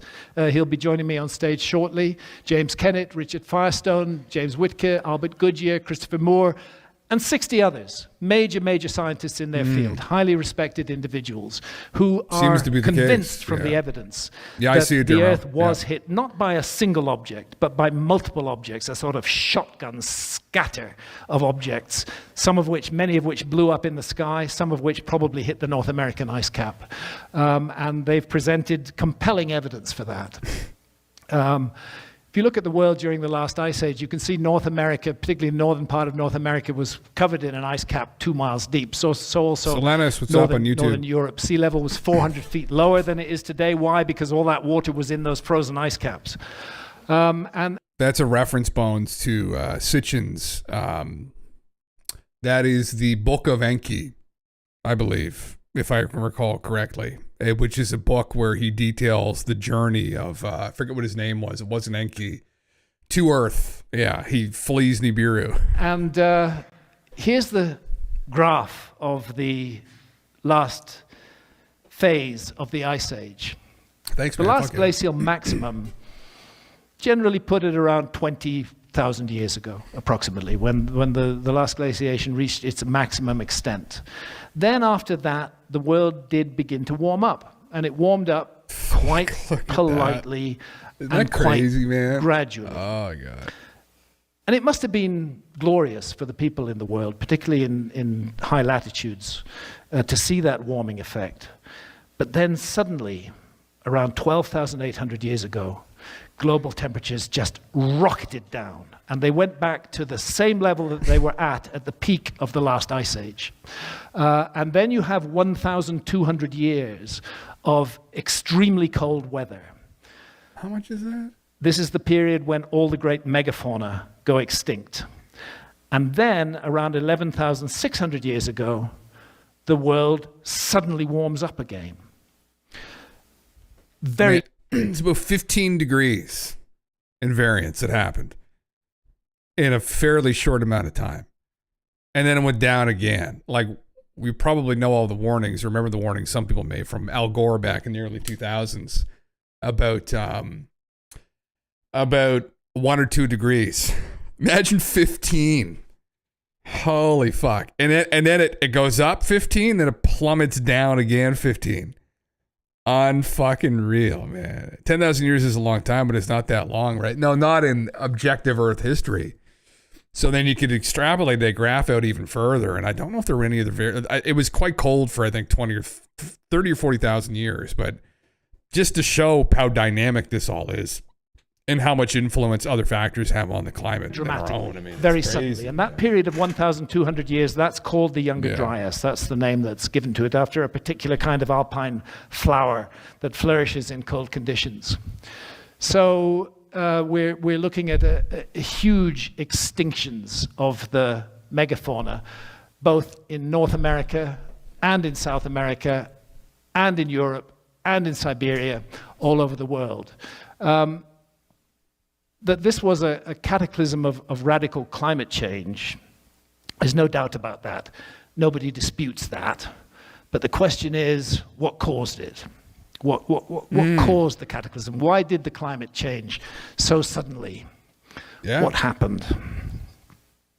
And the explanation that's given by the mainstream on this really begs further questions. What is said is that there's a thing called the global meridional overturning circulation, of which the Gulf Stream is a part. It's a flow of warm and cold water currents that travel around the whole of the world ocean. And the Gulf Stream in particular plays a very important role in keeping the northern latitudes warm. And the suggestion is, the mainstream view is, that there was flooding out of glacial lakes on the American mainland, and that this flooding of cold water interrupted the overturning circulation, the kind of central heating system of our planet, and caused our planet to get much colder. Now, there's no doubt that is the mechanism. But the question is, why? Why was there so much meltwater released into the world ocean that it could actually stop the Gulf Stream dead in its tracks? And that's a question that the mainstream has never satisfactorily addressed, in my view.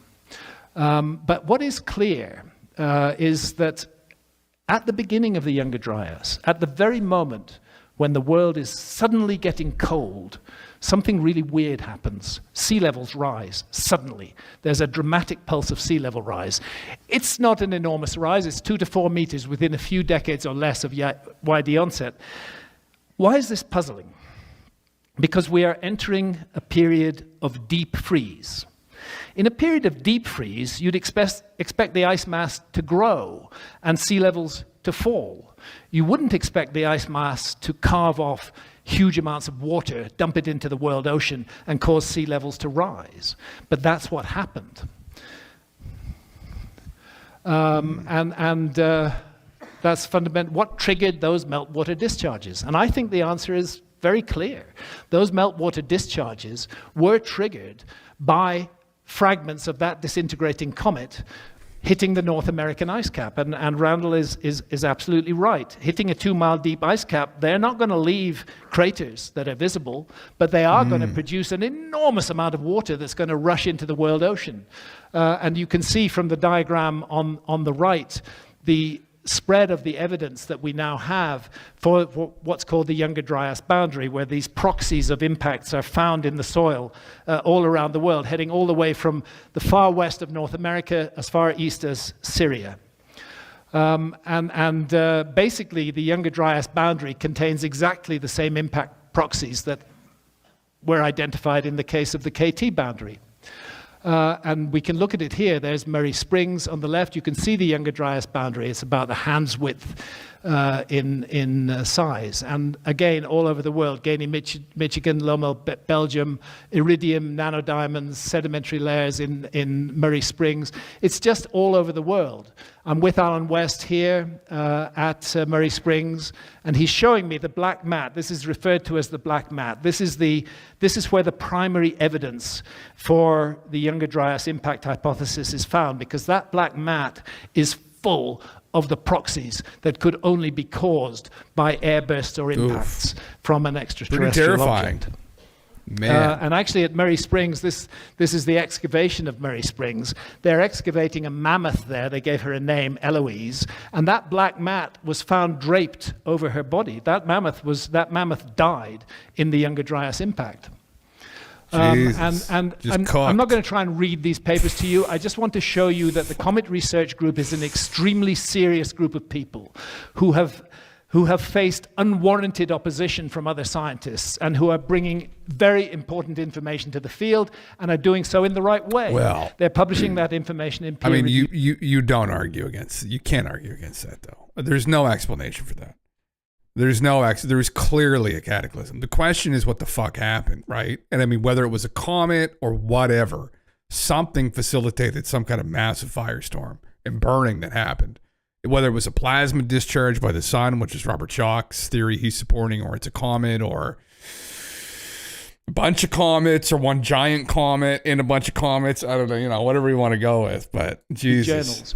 And it just goes on and on and on. The evidence that they have brought forward, and at the same time, the sneering dismissal of other scientists towards that evidence, that is also part of our fight for the past. I'm just going to show these images from different scientific papers that's been published by the Comet Research Group to make it clear to you that this is scientifically well-established data. This is not fringe data by any means. Journal of Geology, 2014, July 2015, large platinum anomaly in the Greenland ice core points to a cataclysm at the Younger Dryas. That's the proceedings in the National Academy of Sciences. It's there in Nature's Scientific Reports. We have biomass burning, Younger Dryas cosmic impact, 12,800 years, of a possibility of evidence of impact proxies even as far south as the Antarctic. And in fact, the 2014 YDB strewn field of impact proxies has been traced across 50 million square kilometers. But the studies from May 2018 reporting impact proxies in Antarctica's Taylor Valley also linked to the evidence of an impact airburst 12,800 years ago. We're gradually seeing how global this event was, what huge parts of the world that it affected, and the fascination with finding a crater is completely ignoring the nature of the event, that this was largely airbursts of the Tunguska type that took place all around the world. What's interesting to note, and I mean, this is obviously like fucking Jim schizo fucking brain talking, right? I'll just go right back to where there we are. If you notice on the graph, though, now this is not something that I've come up with, but I've heard some other people talk about. It looks like, because this is northern hemisphere mainly, right? So there's also, this was either a giant comet that hit, or maybe we went through the tail of a giant comet and this area happened to be facing the tail, right? So there was clearly a debris field that we went through, is what's implicable. Like what Graham just said. But there's also bits and bobs that ended up in the Antarctica, and also so in the southern hemisphere as well. But the main debris field was in the northern hemisphere, specifically for North America and Western Europe. So that might imply that there was the debris field specifically we passed through, right? Which is something they've kind of got into, but not really.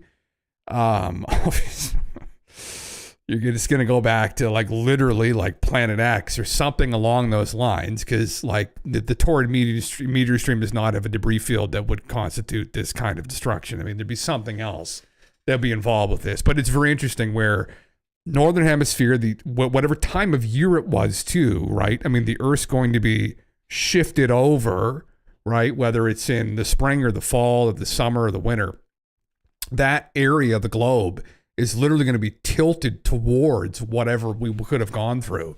It's almost clearly indicative of the debris field that we went through. You could say there was one large comet. It seems like debris field. But then that gets a little bit more uncomfortable. Like debris field of what? Like we haven't gone through that again for 12,000 years, probably.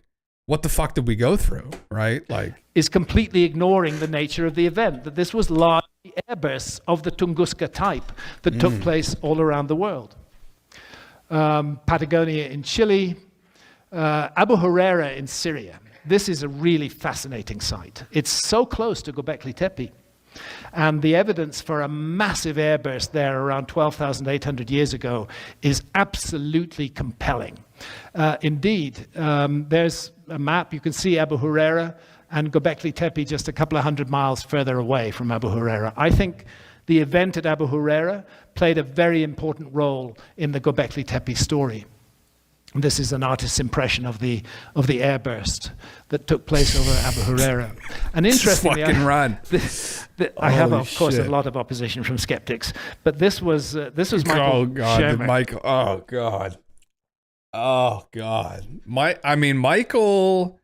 Michael says things, and I contemplate slamming my head off the corner of this desk. It's so fucking stupid sometimes, but it's like, oh god. Anyway, who edits the Skeptic magazine, who I've also debated, and after looking at the Abu Huraira evidence, even Michael Shermer had to admit that he needed to adjust his priors. In other words, his condemnation of the Comet Research Group and my work. Adjust his priors in the light of more research like this and modify. It was nice to hear that from Michael. At least he had the capacity to admit that he could change his mind, which some of the other scientists I've had the misfortune to deal with, their minds cannot be changed at all. They're like Mount Everest, just stands there, cannot be changed or altered in any way.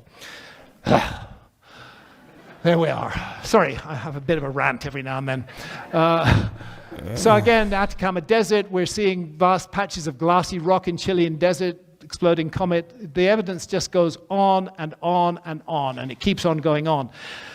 Now, one of the things that's happened, and I hope that Alan will talk about this a little bit, is that the the scientific opposition to the Comet Research Group has been so huge. There's been an attempt to cancel them, to cut them out of mainstream journals, to the point where they're getting tired of arguing with the editors of mainstream journals. Brother, I know. They've created a journal of he's their not a own, scientist. Airbursts and Cratering Impacts. It is peer-reviewed, and most of the very recent science He's a on priest, brother. the Younger Dryas impact has been He's a published priest.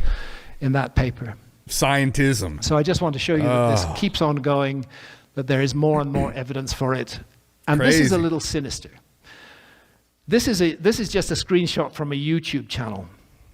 Notice the way that YouTube gives us these warnings. We're not grown-ups, you know. We have to be told what to think by YouTube. Climate change refers So to. Yeah. aware that the comet issue raises issues of climate change, YouTube feels compelled to tell us that the United Nations reports that climate change refers to long-term shifts in man, temperatures don't and get me weather started on patterns. that. Human Fuck. activities have been the main driver of climate change. In other words, one of the reasons that the Younger Dryas impact hypothesis is being snubbed and attempts are being made to snuff it out is because it contradicts the present narrative that human beings are responsible for all climate change on this planet. Right. And I have no doubt that human beings are responsible for some climate change. But if we look back into the past record, we can see that much more radical climate changes have occurred at a time when yeah, there was clearly. supposedly I mean- no industry on Earth at all. So I think that's part of the problem, that this cataclysmic event which caused radical climate change was not caused by human beings. And that has led the establishment to try to marginalize this theory because it goes against a current prevailing narrative. Yeah, you are the carbon they want to reduce. That's exactly it, man. It's also a guilt trip in that people feel some responsibility and they're willing to take on the responsibility in the form of taxation. Oh, it's all a clever scheme, right? And undoubtedly, there's people, I've argued with these people over the years who are completely enthralled and captured by this.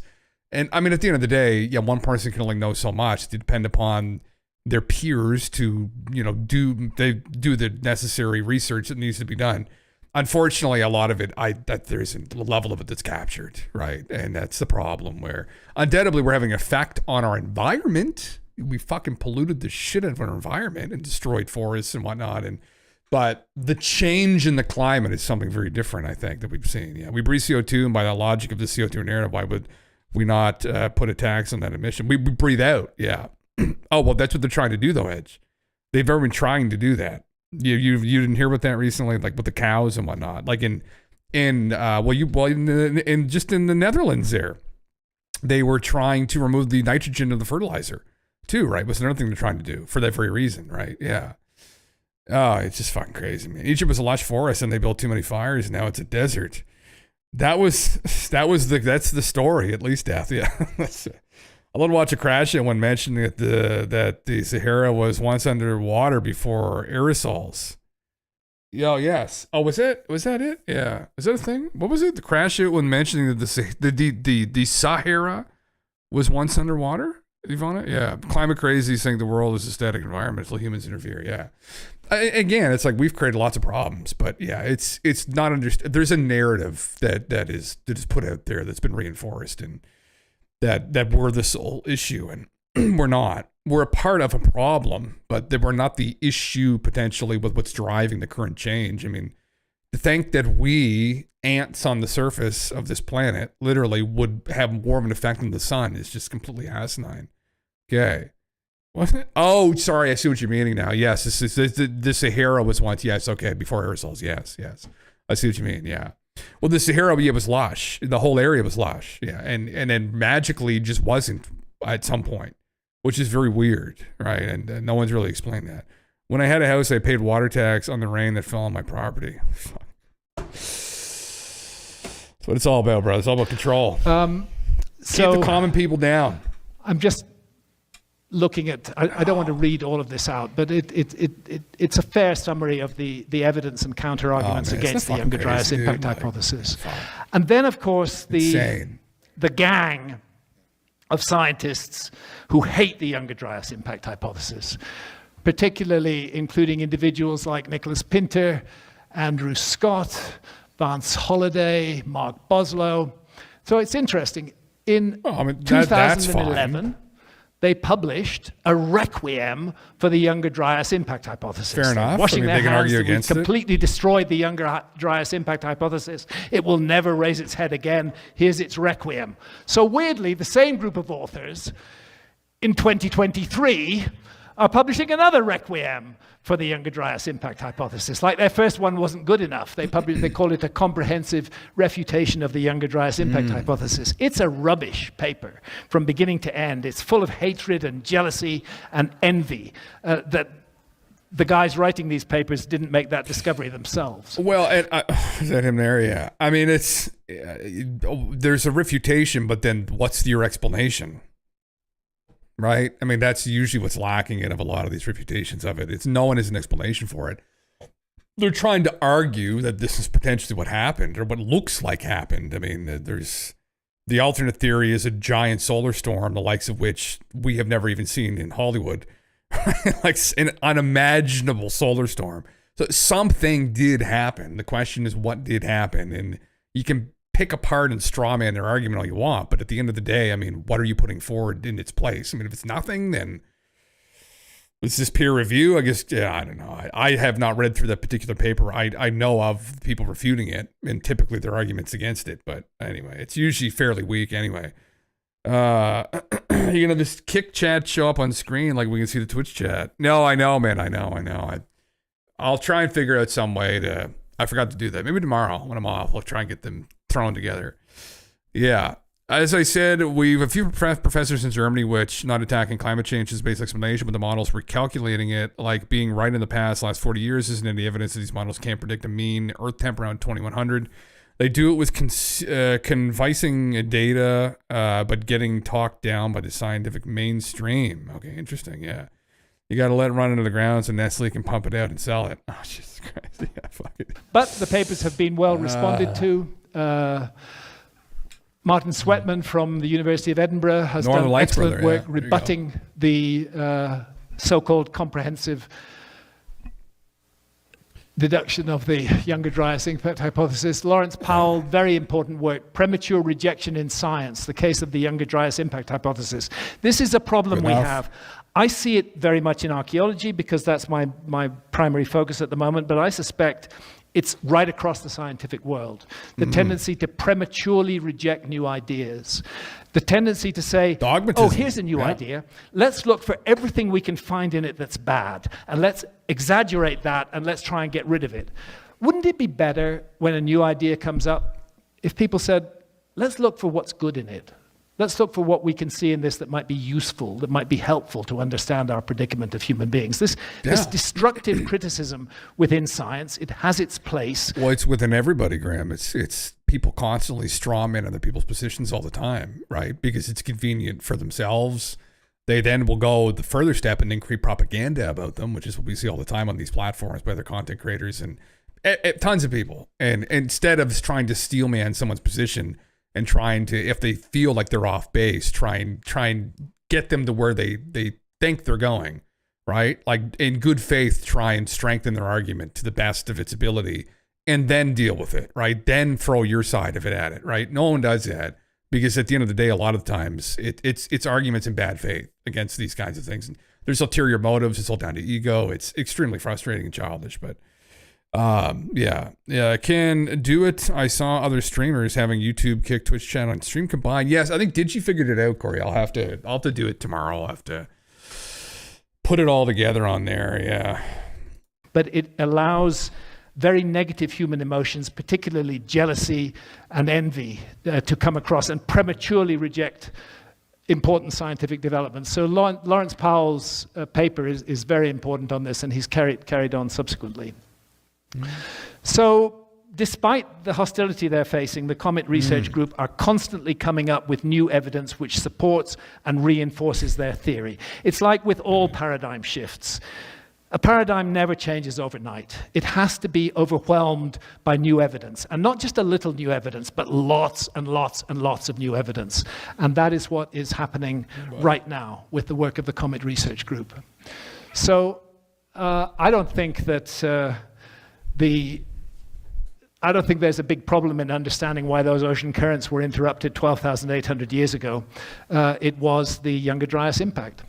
What happened at the end of the Younger Dryas is much less well studied. Way back years ago, Sir Fred Hoyle in the 1980s proposed that the sudden end and the global warming that followed it, the sudden end of the Younger Dryas 11,600 years ago, might have been caused by another cometary impact, another bit of that fragmenting giant comet hitting a world ocean, sending a huge amount of water vapor into the upper atmosphere and creating a greenhouse effect.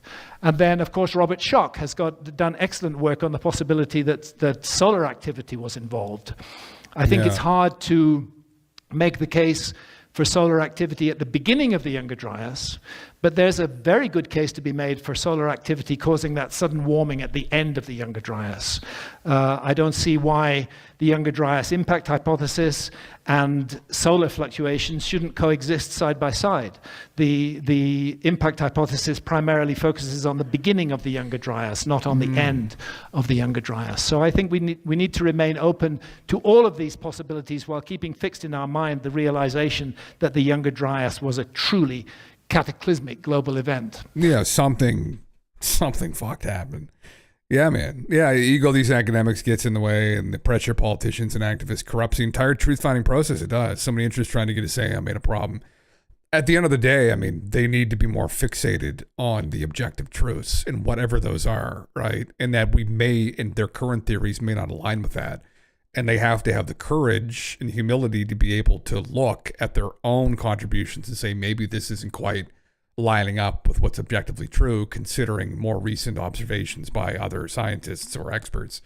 But that's the problem we've had since the beginning of time, is with people who are sometimes very clever that in the end just decide to try to go down to rhetoric to convince the general public that, well, this guy's an idiot, this guy's not wrong, there's no way that's true. It's like, it's not about what's objectively true anymore, and they know full well it's not.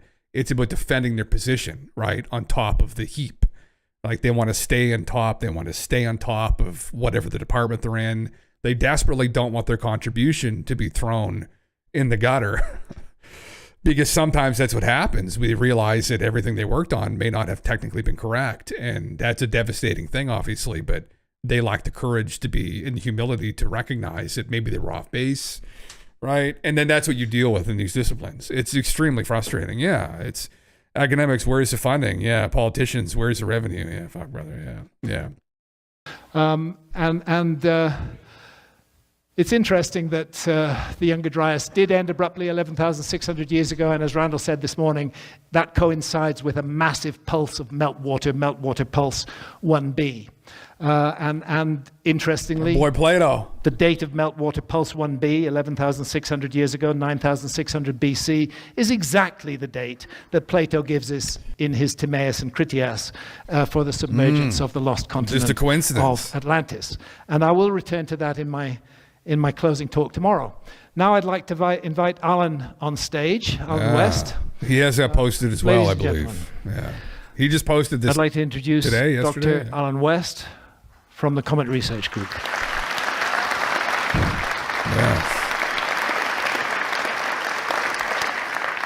I've had the privilege of knowing Alan for many years and working with Alan. Literal Alan Atlantean appeared in the secrets, first brother, season of Age of the Apocalypse, Mysterious magnetic where field. we talked at length about the Younger Dryas impact hypothesis in the final episode. The fields went down. Yeah. So we're going to handle this a bit like a podcast now. I'm going to interview Alan. Unless you have some preliminary words that you want to say first, Alan. Nope. Ready for questions. You're ready for questions? Okay. In that case. Alan, what the fuck happened? So, Alan, some of your critics claim that giant comet impacts are exceedingly rare, that they occur only once every few million years, and that's too rare to have happened 12,800 years ago. Is that true? Let's take a look at some of the evidence. Some of it Graham covered already, but I think some of this will be new to you. He talked about the Oort cloud, and of course this is our solar system. That's the asteroid belt. The Oort cloud is a gigantic cloud. It's so far out that we have trouble even seeing it with the largest telescopes that we have. But this is one of the objects that's in it. So, and you can see it's as big as Mount Everest. So, Keep it sorry, close. is that better? Okay. All right, so it's as big as Mount Everest, and I don't know how often any of you have seen Mount Everest, but let's take a look at the next slide, which will put it into perspective. Here's Sedona. That's the size of the object that we think hit at the Younger Dryas. So it's Jesus. 120 miles across, about half the size of Arizona. So obviously that would cause a lot of trouble if it hit Arizona. So now Graham already talked about the KPG impact, where 66 million years ago, 6-mile wide comet or asteroid hit the planet, obviously knocked out all of the dinosaurs. Oops, wrong one.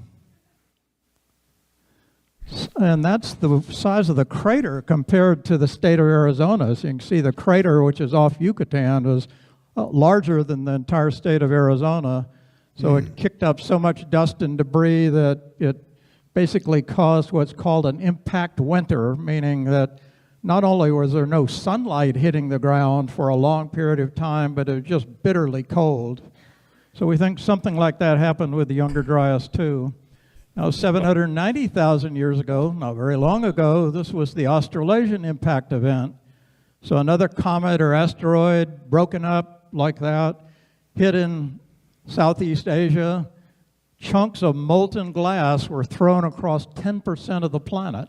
So it went from Australia up into Southeast Asia, into China, up in that area. So these things happened fairly recently. Of course, you've seen the Younger Dryas, heard about it. This is what we think happened, except probably it was larger than this, but a lot of these objects came in, blew up in the atmosphere in gigantic explosions, and it would have covered at least half of the planet.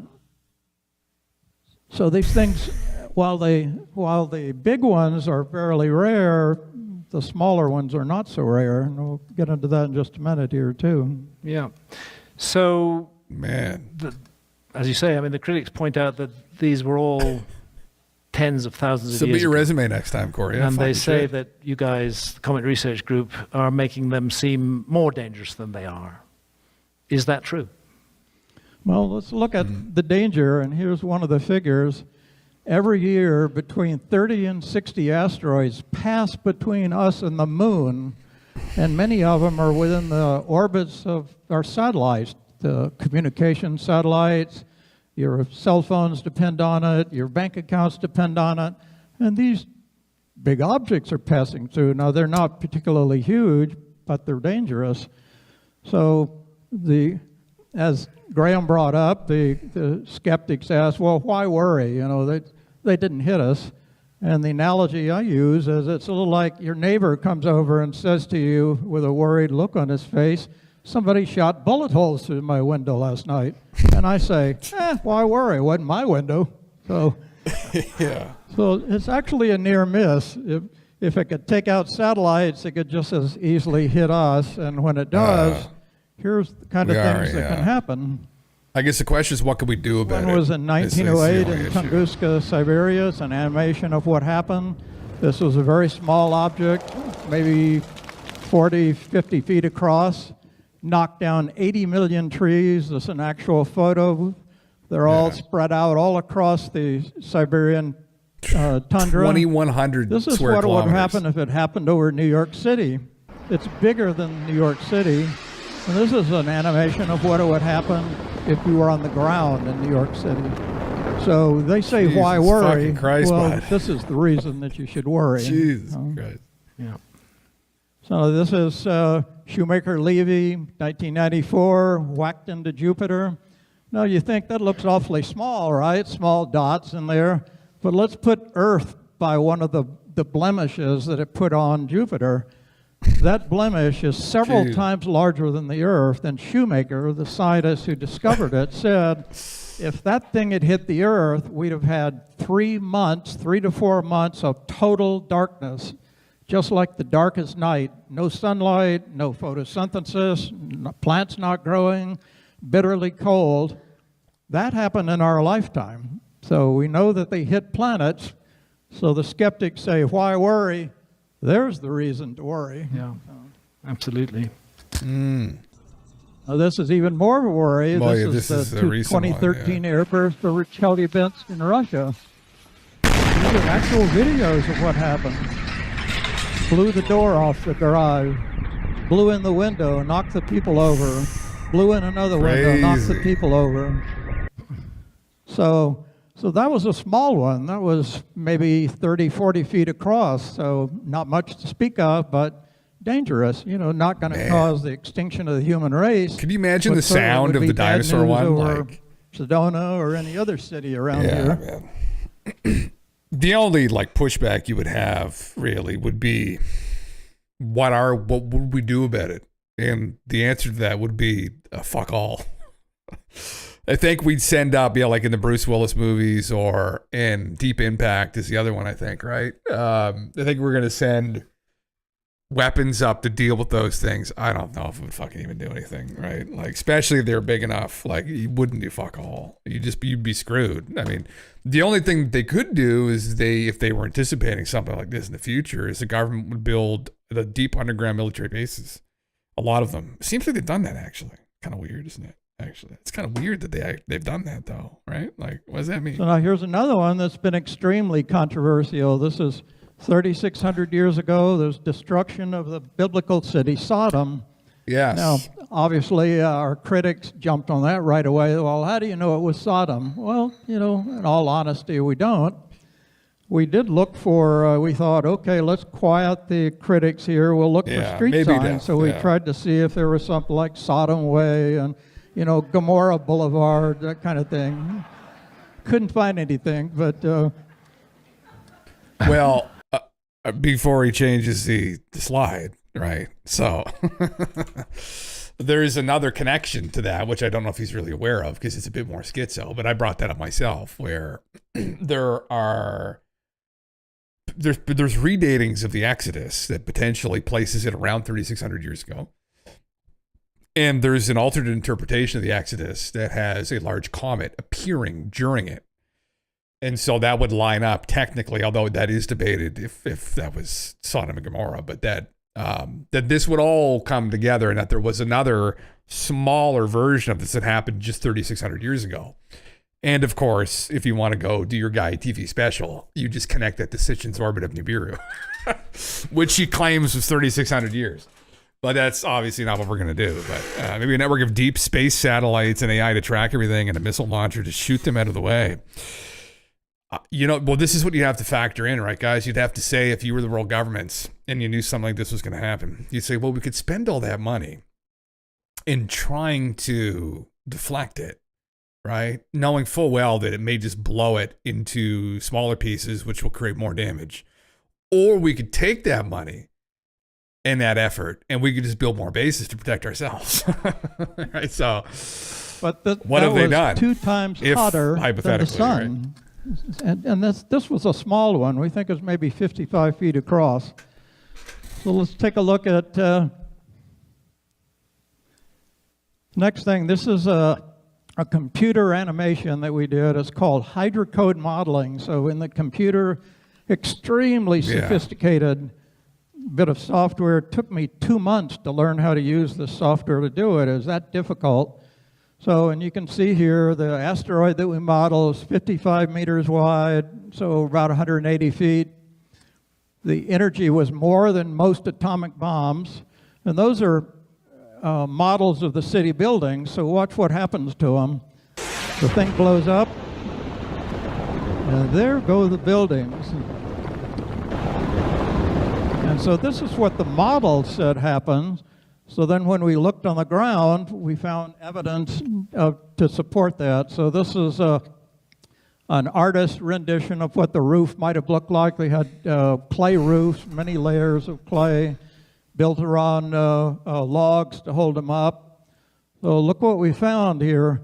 This was a piece of that roofing material, so it's just seriously contorted. It was harder than concrete because it had been baked by the impact itself. It also flattened a 4-story palace. This was the foundation of the palace, and it used to be 4-story tall. Instead, all of this material was blown into the valley next door. The shock wave was so intense it actually stripped every building off the top of that hill that you just saw.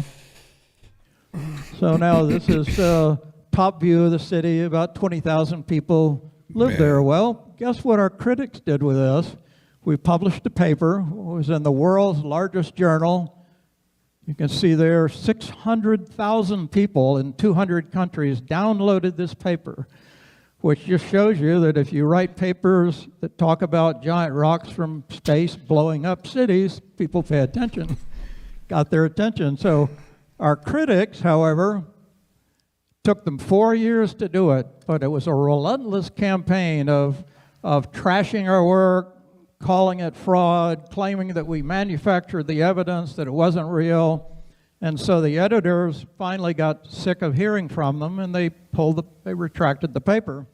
So what did we do? We, as Graham said, we published our own journal, put it in it. In the last year, we've had 300,000 people in 200 countries read our papers. So now Bravo. You don't need them now. Yeah, essentially. Fuck them. Crazy, though. I mean, so it just shows you that you don't necessarily have to fight the critics. They tried to stop us, and we simply went around them. And so, you can fight with them, and that's you've heard the old story about don't wrestle with pigs. The pigs enjoy it. So, well, this is a little bit of the same thing. We decided not to argue with the critics. We just went around them. So. And I think your policy has been to constantly publish new information. That's a good point. Add to the evidence, rather than getting into these fistfights with extremely negative people. Just keep presenting them with evidence they can't refute. That's exactly it. The critics are very active on Facebook and Twitter, trashing what we're doing. We've decided to take the high road. We basically ignore them, which is the worst thing you can do to somebody who wants to cause you trouble. Yeah. But it's actually worked. So now, interesting, what else we can do is outlast them. So that's part of what we're doing. Now, interesting story about this guy. This is Max Planck. The turn of the century, he came up with quantum theory, which is, you've probably all heard of that. It's a big thing nowadays, quantum computers and all that. A lot of that came from his research. So Max Planck had an interesting idea because he was just met with intense criticism too. I mean, people trashed his work, and he was just trying to get the hypothesis out there. So what did he do? He came up with this idea: science advances one funeral at a time. Well, it's now, ego. It's a human ego. Just to be clear, these are two of the late scientists who opposed Max, Professor O.B. Struction, Dr. Know-it-all. Know-it-all, So now, just to be clear about Max, he was not advocating shooting his critics, although I'm sure it occurred to him more than a few times. But nevertheless, the idea is that your critics die out, the opposition goes away, and people say, well, that idea made a lot of sense. Why were they against it in the first place? So we're intending to try and outlast our critics. And may not be in my lifetime or Graham's, but we figure the truth is going to come out eventually. The truth will come out. So, your papers report again and again finding very unusual materials in the Younger Dryas boundary layer. Give us some examples. What are the most unusual ones? Okay, well, this is the thing. The critics attack us saying that what we're finding is not real. We had actually one critic accused me of making these iron spherules in my basement and salting them at these sites. So now those things, you can see they're sometimes smaller than an ant. So what does that mean? It got so hot that every car in the parking lot would have been turned into a pool of molten iron and plastic within less than a few minutes. So incredibly destructive. So we found lots of those at sites. We also found something called shock quartz. And you can see here, it's these small lines that are in there are called lamellae. They're actually fractures in the quartz. The quartz is the size of a sesame seed. And just to give you an idea of how much pressure is involved, this is the Washington Monument. So imagine this. Stacking 75 elephants on top of the Washington Monument, so 750,000 pounds per square inch. So just this massive amount of pressure on these tiny little quartz grains, and nothing on this planet except people and impact events can cause that. So now we also found nanodiamonds. You can see this is an animation of a virus. They're about the third of a side of a virus. If we took all the diamonds that we found in 60 some odd sites across the planet and put them into a single ball, it'd be pretty much bigger than downtown Manhattan. And these are actually images with a $10 million electron microscope of some of the diamonds we found stuck in the Greenland ice sheet. We actually had a crew go to Greenland. We took the ice back, melted it, and this was what was in it. Wow. Jesus. So those are some of the things we're seeing. They're very unusual, and the critics basically say, oh, we're making it all up. What about the high levels of radioactivity that you found at some sites, which I know your critics have disputed? What's your reaction to that?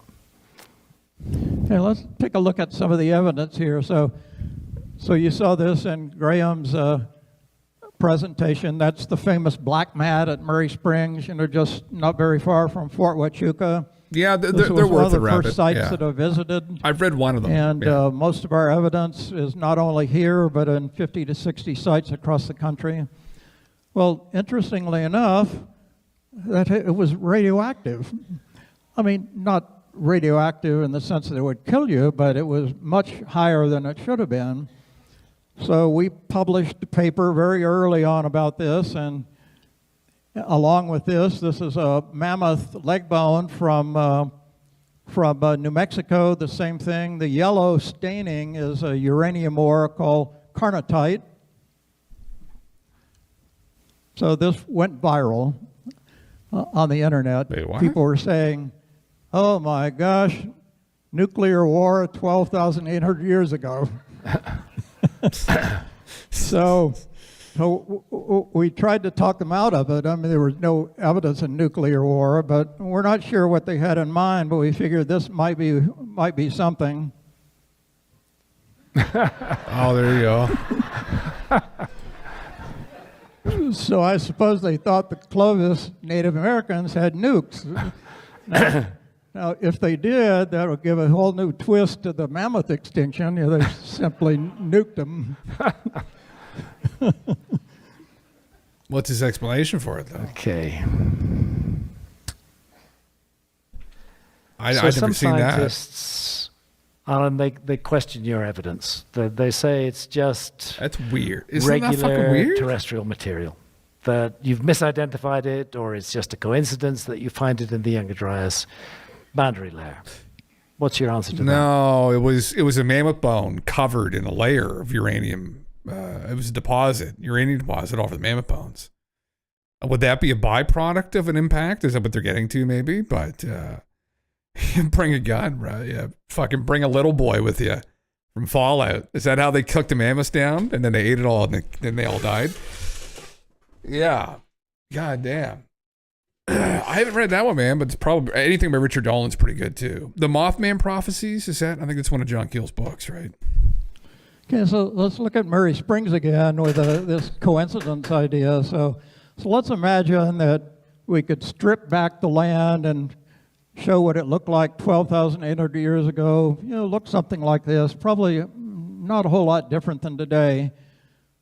So, but here's the difference. So there was a rain of those melted iron spherules of diamonds and other things at 1,000,000 times the normal background. So now they're falling, to be fair, they're falling out of the atmosphere all the time because we have meteorites, small ones coming in all the time. So there's a small rain of this material, but this was 1,000,000 times greater. So let's put it back together again. So it's all there. So could it be really a coincidence? No. 10 million tons of spherules across the sites we've looked at. Those are just the ones we know about. 400 million tons of nanodiamonds. So is that a coincidence? Just simply impossible that it could be. The critics don't ever give up, but that's still what they think. So obviously we think the YD impact. Maybe a natural explanation, Bones. Interesting. Explanation anybody's come up with so far. So you also claim that human populations at around that time, 12,800 years ago, went through a massive decline. This is a very dramatic figure, as much as 2/3 of the people on the planet. I know your critics don't like that idea at all. Again, how do you respond to the criticisms? Yeah, so here's some evidence for it. This is chert or flint, and you might know it. For the Native Americans, this was like Home Depot and Ace Hardware all rolled into one because they made tools out of it. So these are some of the incredibly beautiful spear points that they made. I'd love to have some of those, out of man. chert. Fuck, this look awesome. And curious thing is we found 11 chert quarries in the eastern United States. They were everywhere, but these were just the east. So they were in Virginia and Kentucky, Tennessee, and South Carolina. Maybe, Bones? Is that what it is? Not long after, or right around 12,800 years ago, they disappeared. I mean, they were abandoned. The chert was there, but the people weren't there. For nearly 700 years, nobody used any of those. Now, imagine if you're building a house and you decide, well, I'm going to do it, but I'm not going to go to Ace Hardware or Home Depot. I'll just stay home and build it. Well, pretty hard. But that's what happened. So we found that 2/3 of the human population across at least the northern hemisphere, and quite likely the south too, vanished. So when you think about it, just imagine that if the person sitting on either side of you disappeared within a few days to weeks to months, they were gone. 2/3 of your family disappeared. 2/3 of everybody you know disappeared. What kind of effect would that have on civilization? It'd be something you wouldn't forget about. And we hear that in a lot of the stories about these disasters. Crazy. It was a striking, stunning turn of events. So now we thought, let's be fair. What if it wasn't the comet? Now we think it was, but I came across one scientist who said, "Well, they just headed south for the winter." So now there are probably a lot of you that might do that too. Hey, makes sense, right? You're cold up in Michigan or New York, so you head for Arizona or Florida. So, we decided to test that out. The best estimate is there were a few tens of thousands of Native Americans in North America then. Not a lot, wasn't heavily populated. So we decided to look and see. If there were tens of thousands, then you certainly would know if they all headed south into Mexico.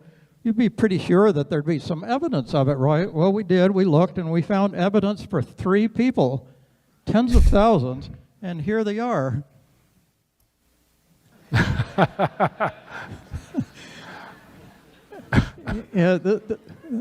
These are the Clovises. The 3 of them headed for Acapulco to sip margaritas on the beach. It makes sense. It was cold up north, so they headed south. So no, in actual, all joking aside, there was no evidence for a massive migration to the south. What happened to them? They got killed. Take it away. So, Fuck. So, the question of extinctions. In the Younger Dryas impact hypothesis, you are directly implicating the event. with the extinction of literally millions of mammoths, mastodons, saber-toothed tigers, and so on and so forth. Your critics claim that human hunting, it's called the overkill theory. Which that's absolutely crazy. Did it, yeah. or maybe climate change. Why do you think it was a comet impact?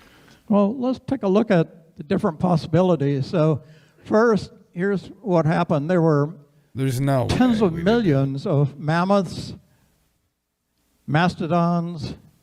That's the giant sloth that would have been 8 feet tall. So imagine one of those in your front room. It would have, his head would have touched the ceiling. 13 feet on their There hind were legs.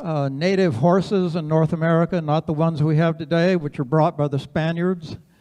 They were native here. They disappeared at the same time. There were saber-toothed cats, which were probably several times about the size of a small pony. This was called a dire wolf. It was about twice as large as any wolf today. There were camels native to North America, not the ones that are imported. There are a few around today, but they actually lived here back then. I A didn't giant know that. armadillo that would have been taller than Graham, so not like the little ones you see today. And bison that would have been nearly 8 feet tall at the back, and they all disappeared. So you can't read it, but there are 4 main ideas that scientists have about what happened to them. So let's look and see how plausible those ideas are. First is they got too cold.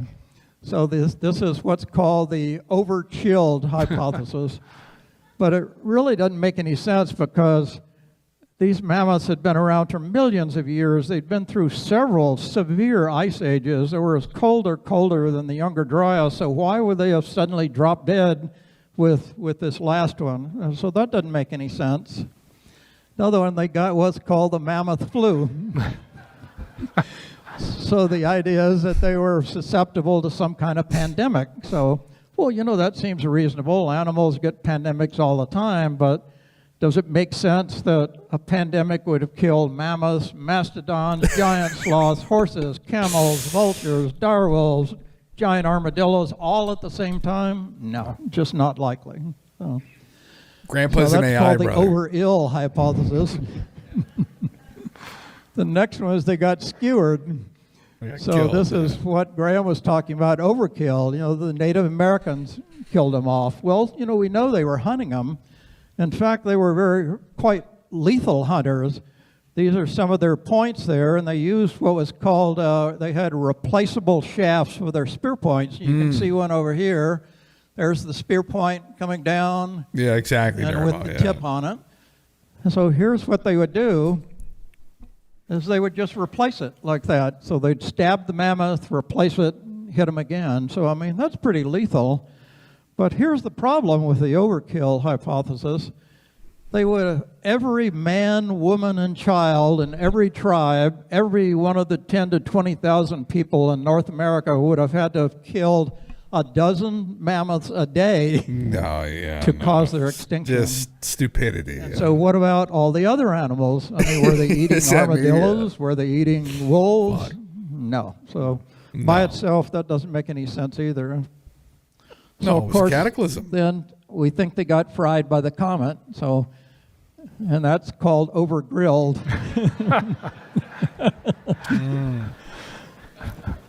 So now that's the best explanation. But to be fair, all of the other ones, we think it was really a perfect storm of all things. I mean, when you have an impact event, you're going to change the climate. That's going to kill some animals. The climate change and other problems are going to cause pandemics. You know that the Clovis people were hunting them already. So, Yeah. so we think all 4 of those are not mutually exclusive. They were all in play. The boy man was But when we gay don't brother. think Oh my any heaven. of them would have happened. Is that what actually if it weren't happened? You for the imagine? comet impact, which Holy means shit. that if it hadn't happened, you'd have mammoths eating your vegetables in your backyard and saber-toothed tigers to look out for when you went out for a jog. So we think the comet was the main factor, but all of the other ones were in play too. So. Yeah. Jesus. Yeah, I've never been persuaded by the overkill hypothesis. No, that's Contacts I I've think had we with, did that, with yeah. hunter-gatherer groups in the world today, Fucking these are spirit people who control do laws. not wipe out their food supply. They live in harmonious coexistence with their food supply. They never take it to that level, and it would have been the same with hunter-gatherers 12,000 years ago. Yeah. It doesn't make logical sense to anyone except some scientists. Who want to get rid of a hypothesis. The Anunnaki they don't did, like. guys. That's what they did. They put it in their water. One for of their Christ's sake. sort of supposed killer blows against the Younger Dryas impact hypothesis is the absence of a crater. They keep bringing this up. There's no crater. What are these guys talking about? Put that to rest. Well, one is, as Graham pointed out, when you have a lot of small objects hitting around, they're not likely to leave craters, just like a big one would. The one that caused the dinosaur extinction was one single huge object, so we think there were tens of thousands of small objects, so they're not going to leave much evidence behind. But there is some possible evidence.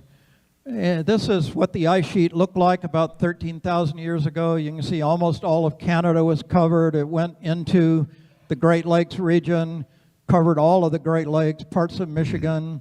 There was a 2-mile high ice ridge right across the middle of Canada there. So now look what's happened just a few hundred years later. It's gone. And in its place is Hudson Bay, which probably all of you know it today, huge inland sea in Canada. There's no evidence that Hudson Bay existed prior to this ice age. So what we've been looking at is this possibility. This is what's called a bathymetric profile.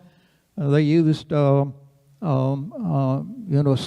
to look at the bottom of Hudson Bay, and there's this 250-mile-long feature with what looks like an impact rim around it, which is exactly what you get in craters. Big hole in the ground, kicks up a rim around the outside that's raised. Now, is that a crater? We really don't know. But this year, one of the things we want to do is we want to find out. So they've extracted a lot of cores out of Hudson Bay, and we think there might be evidence for a comet impact in it. We don't know, but we're going to find out. That's bigger than the Chicxulub, isn't it? That doesn't make a lot of sense, but I mean, that would be, oh God, yeah. But that's what science is about. You come up with a hypothesis. We think that could be a crater. Now we've got to prove it. So. I guess the argument would be, as opposed to Chicxulub, where it impacted the ground, that there was a 2-mile, possibly, I guess he was saying, it's 2 miles, and so there's 4 miles in total, or the ridge? So there would be a 4-mile ice buffer for the impact, maybe, to be absorbed. And then, but it still went into the ground in the end. I mean, that would still, that'd be fucking insane. I don't know how we'd ever survive that. We understand that a single small airburst might destroy a city. Tunguska would certainly have destroyed a city, but it wouldn't have much effect on the rest of the world. What would happen if we had something like the Younger Dryas debris shower today? The fuck, Bones? Oh Jesus, really? Holy fuck! Well, it'd be bad, but let me go to let me kind of lead into that. So the question is, why are some critics so opposed to what we're doing? Yeah. And to be fair, it's only a few. We give the group, and there are more than 100 scientists in the group, 15 countries, 55 universities. We give talks all the time, and by and large, they're like you. They're receptive to it, and I'm sure all of you aren't necessarily convinced that this happened, frankly. I'm not convinced that we know exactly what happened either, but we want to find out. But the interesting question is, how did it start that there were that small group of these just virulent critics that we have? And we think this guy's to blame. Yeah. The man in black, right? You've heard of him? Actually, it started with the government. And one of our key scientists was high up in NASA for 20 years. He was a NASA section chief. And he told me that back in the 80s, when they first discovered the big impact into Yucatan, the government knew that they couldn't do anything about it. And they were starting to get worried calls from their constituents that What can we do about these things? You got to do something about it. You got to stop it. And they couldn't. So what they decided to do was to just pretend that it wasn't real. They had the public fears about the impacts. They decided to just deny, just say, don't worry, there's no problem. Interesting. We've got it under control, when they didn't. And he said the problem was that there were some small group of people, mostly in the government, that knew they were lying about it, but then it became the doctrine. It got out there, people began to believe it. The people down the line said, and most of, to be honest with you, most of our critics either work for NASA or they work for government organizations that depend on NASA for their funding or for their research facilities. And so his thought was that it became this institutional position that there was no danger from these things, and just tell people don't worry because they couldn't stand the truth, so don't tell them. So interesting. So I think that's how. So now, to be honest, it's gotten better, but let's just see how much. So comets and asteroids every year, the budget is $150 million to look for them. And they put up a few satellites to try and see when they're coming. But compare that to this one submarine, nuclear submarine, $3,000 million or $3 billion, 150 million versus $3 billion. There's something wrong with this picture. So now I think if NASA suddenly saw that there was a comet coming in that was going to hit one of their nuclear submarines, then they'd probably be more interested in spending money, but at the moment they aren't. So it's pretty crazy to put that in perspective, honestly. But the question Not a lot is, of money. if just hypothetically, if something like the Younger Dryas impact event were to happen today, not a massive big impact that would threaten all life on Earth, but a series of airbursts as you're proposing Interesting, 12,800 years I didn't know ago. Jesse Ventura What was would be in the that consequences for our civilization today? let's exactly, you've shown what happened during the Younger Dryas, and we've seen some animations too of a lot of these small objects hitting. Now, that was a big event, but let's say that we had a smaller one. What would happen? And it doesn't look good for our technological society. They could take out our communication satellites, no cell service. If they came in, multiple airbursts like that would fry transformers, overload the grid, burn out the transmission lines. Cities would go dark, no TV, no internet. Oops. So our entire civilization would go dark. Well, that's not good. Yeah. And that would be for a relatively small one. Now, to be fair, that's not likely to happen tomorrow, but the odds are above zero. In fact, they think that Tunguska-like events might happen every few hundred years. So, but then they're more likely to happen over the world's oceans, but they could happen over a city. And so we really need to do something about them. And it doesn't look like our government is very motivated to do that. They more likely build nuclear submarines than to do what they need to do to fix these things that are coming out of space. And the bad news is they know where the big ones are, but they don't know where the ones are that are as wide as this auditorium. They only know a small percentage of them. And the trouble is they often don't see them coming until they're gone. In other words, they pass between us and the moon and they say, oops, there it went. Well, that's not very good. So it's something to worry about. But the thing is, we can do something about it. They can put up satellites that can look at the entire sky. They can see these coming. There's some remediation policies that they already know about they could do. But are they going to do it? I'm afraid that's not likely. Yeah. So we've got this background of virulent, extremely hostile, very personalized criticism of the Younger Dryas impact hypothesis. And yet you continue to present new evidence and build your case stronger and stronger.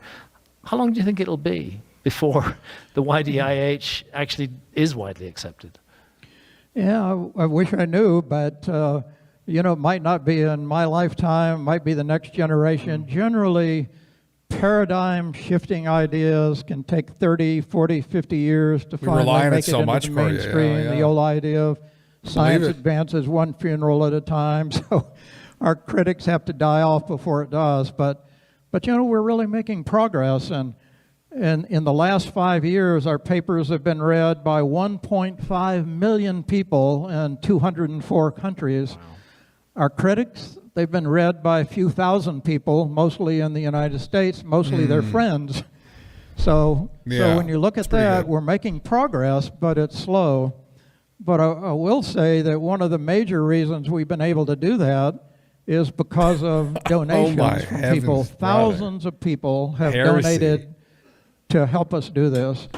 And that's been essential. And one of those people is Graham. He's donated from his personal to do that. Another is a guy sitting in the front row here named Eugene.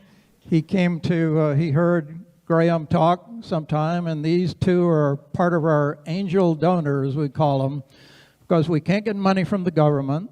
So we've really depended on donations. We have a lot of people who donate $1 month after month, $5, $10.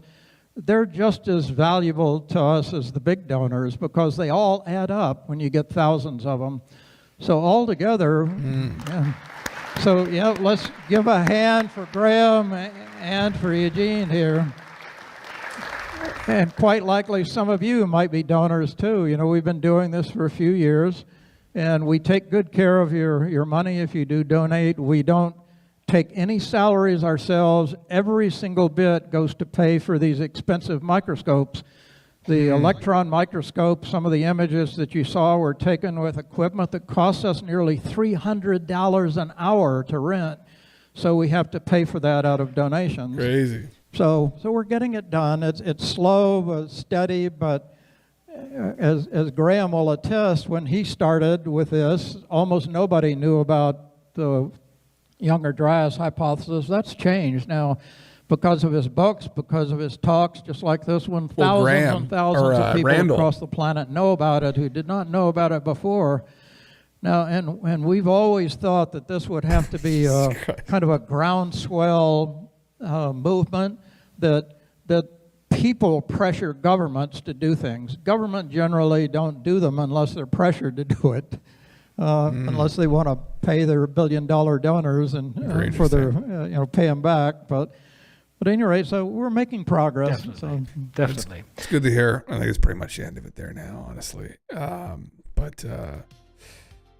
pretty interesting talk, though. I bet Randall Carlson has thousands of traffic accident videos bookmarked. Like, brother, don't say these heretical things about Graham and Randall. My boys here, my boys. God damn. Very interesting. I mean, just fucking always a head trip, man, to just kind of digest that reality. There's so many things that are wrong with our world now. Just wait till some of this shit shows up randomly, right? You think you're worried about your credit card debt right now. Just wait till it takes out your whole neighborhood with you in it out of nowhere, right? A very good talk, or yeah, it was really good, wasn't it? It always is. Graham's always very, very, very well thought out and well organized, and this gentleman also was very entertaining. And yes, Dr. Alan West, crazy. What the fuck does it all mean? I don't know. We haven't quite got the puzzle put together yet, right? There's still some other weird anomalies. Is it a little bit worse than even they kind of conveyed, potentially? Is there something else out there that might be lurking? I don't know. Is it lurking? I don't know. Yeah. Flint Dibble volunteered for the Make-A-Wish Foundation, but they let him go after the terminally ill children lost their will to live after meeting him. Oh my Jesus. You should put that one on Twitter for him, brother. Yeah, just you should send him that in private message. Yeah, Jesus Christ. This is the other thing I wanted to go over too, which is very interesting. I kind of went through a little bit of this already, but which is why I wanted to kind of go over and talk about it. But this is another extremely, because one of the memes that Graham had touched on, and actually, sorry, there is another video I might even go over here after of his, which should be very interesting, which is part 4 of his talk, which is Gobekli Tepe, and he goes over some of these further memes here as well, which gets into kind of the alternative ancient history meme and goes over maybe Plato and some ancient cultures having knowledge about what had happened, and maybe there was a civilization or group of people that existed that knew about this. They knew more in detail about these people. So like Egypt, for instance, maybe there's knowledge here in Alexandria about this. There's lost. So I thought I would kind of go over that too and comment on it. So it's all very interesting shit. I've been meaning to go over this at some point, just we've been talking about the things. So let me go throw my slop in the microwave. And then I want to go through Luke's video here too. Sorry, which I don't know. I should be subscribed to him on this channel. Oh, I am. Subscribe plus. Oh fuck, that's a new feature YouTube has. Interesting. We won't go to that level of support, but I'll like the video. Anyway, let me throw my shit in the microwave. I'll get right back and we'll get into this. Be right back, guys.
So dudes, turn the music down here to a reasonable level. Like there, that's good. Isn't your mother eating like a king? Oh yeah, I'm very lucky too. My mom's a very good cook. She's always looking after us. Did you? What's up? I'm watching her cooking because I want to preserve the recipes. One day I might open a German food restaurant somewhere else in the world. Do it. We got one here, Corey. It's brilliant. It's like a Bavarian. I think they're technically Austrian, but oh, it's so good. Oh my God. They got like schnitzel and they got all the German beers, and I keep meaning to go back, but yeah. God damn. Car protection has been complete, brother. Fuck yeah, man. Post a picture of it. Post a picture of it. Yeah. It sits until 9 p.m. to sat. Okay, interesting. Yeah. Yeah. All right, well, let me, it's drying in the garage. Oh, fuck yeah. All right, well, let me eat this slop. This is just chicken slop. This is fucking... That barbecue chicken I did with spices and stuff and rice and veggies. Not that fucking complicated, so. Mukbang slop. Chicken slop.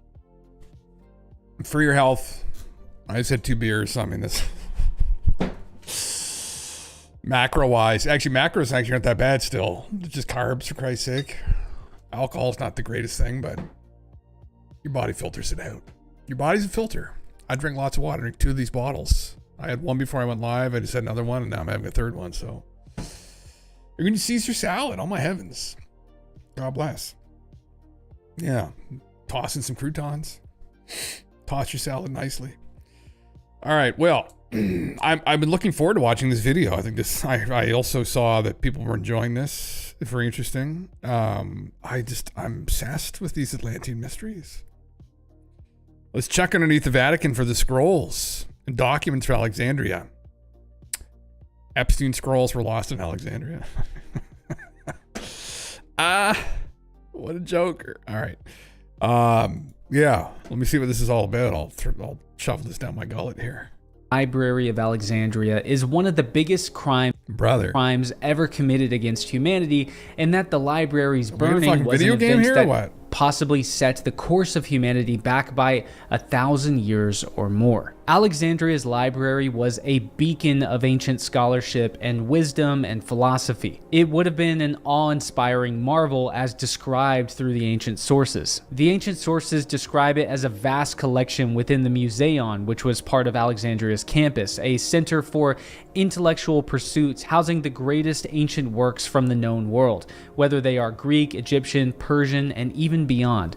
Letters from scholars like Aristeas suggest that it held hundreds of thousands of scrolls meticulously curated, aiming to encompass all human knowledge. Its halls were filled with philosophers, poets, and scientists. They fostered debates and made discoveries. The library's ambition, we know from ancient accounts, was not just to store this ancient knowledge within these scrolls, but to translate and preserve it for global wisdom, making it a vibrant, unparalleled sanctuary of wisdom, higher scholarship, philosophy, invention, and the understanding of the natural world. And in today's lesson, I'm going to tell you why the Library of Alexandria was built, how and why it was destroyed. I'm going to try to shed some light on what we know may have been lost from Alexandria's library. And I think this is something that you're going to find pretty fascinating and hopefully develop a newfound appreciation for ancient Egypt's last great era. Hey everyone, let's pause the adventure for a sec. You know, life's a wild journey, and cutting your way through the jungle or visit better to the show. The Old Kingdom, the first intermediate period that lasted about 150 years, then the Middle Kingdom, another intermediate period, then we have this golden age known as the New Kingdom with all of the famous pharaohs that most of us are probably aware of, including Tutmos III, Hatshepsut, Akhenaten, Amenhotep, even King Tut.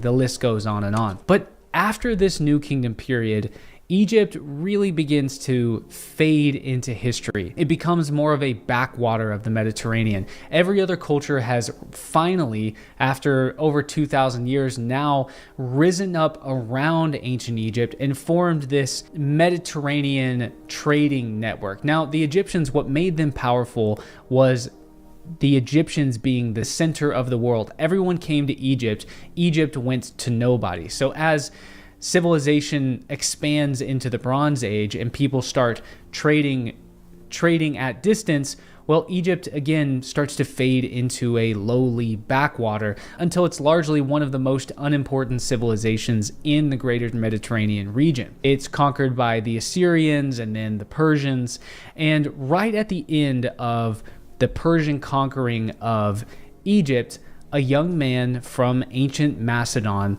at 23 to 24, 25 years old marches through the Persian Empire and conquers it over the course of just a couple of years. And then he arrives in Egypt and names an ancient city after himself, known as Alexandria. Now, of course, I'm talking about Alexander the Great. When Alexander came to Egypt, one, he needed to, just for purely military reasons, he needed to secure a western edge of his newly found empire, or newly conquered Persian Empire. Now, Egypt is known as the breadbasket of the Mediterranean. It's where most of the grain came from throughout the Mediterranean world, and it would later feed Rome. But right now, it was feeding the Persian Empire. So to have a reliable food source to feed his men, he needed to go in and conquer Egypt. Now, while he's there, he has this other side quest, you could call it, that he wants to go on. The legend goes that every night, Alexander would go to bed with the works of Homer's Iliad and the Odyssey beneath his pillow, as well as a dagger.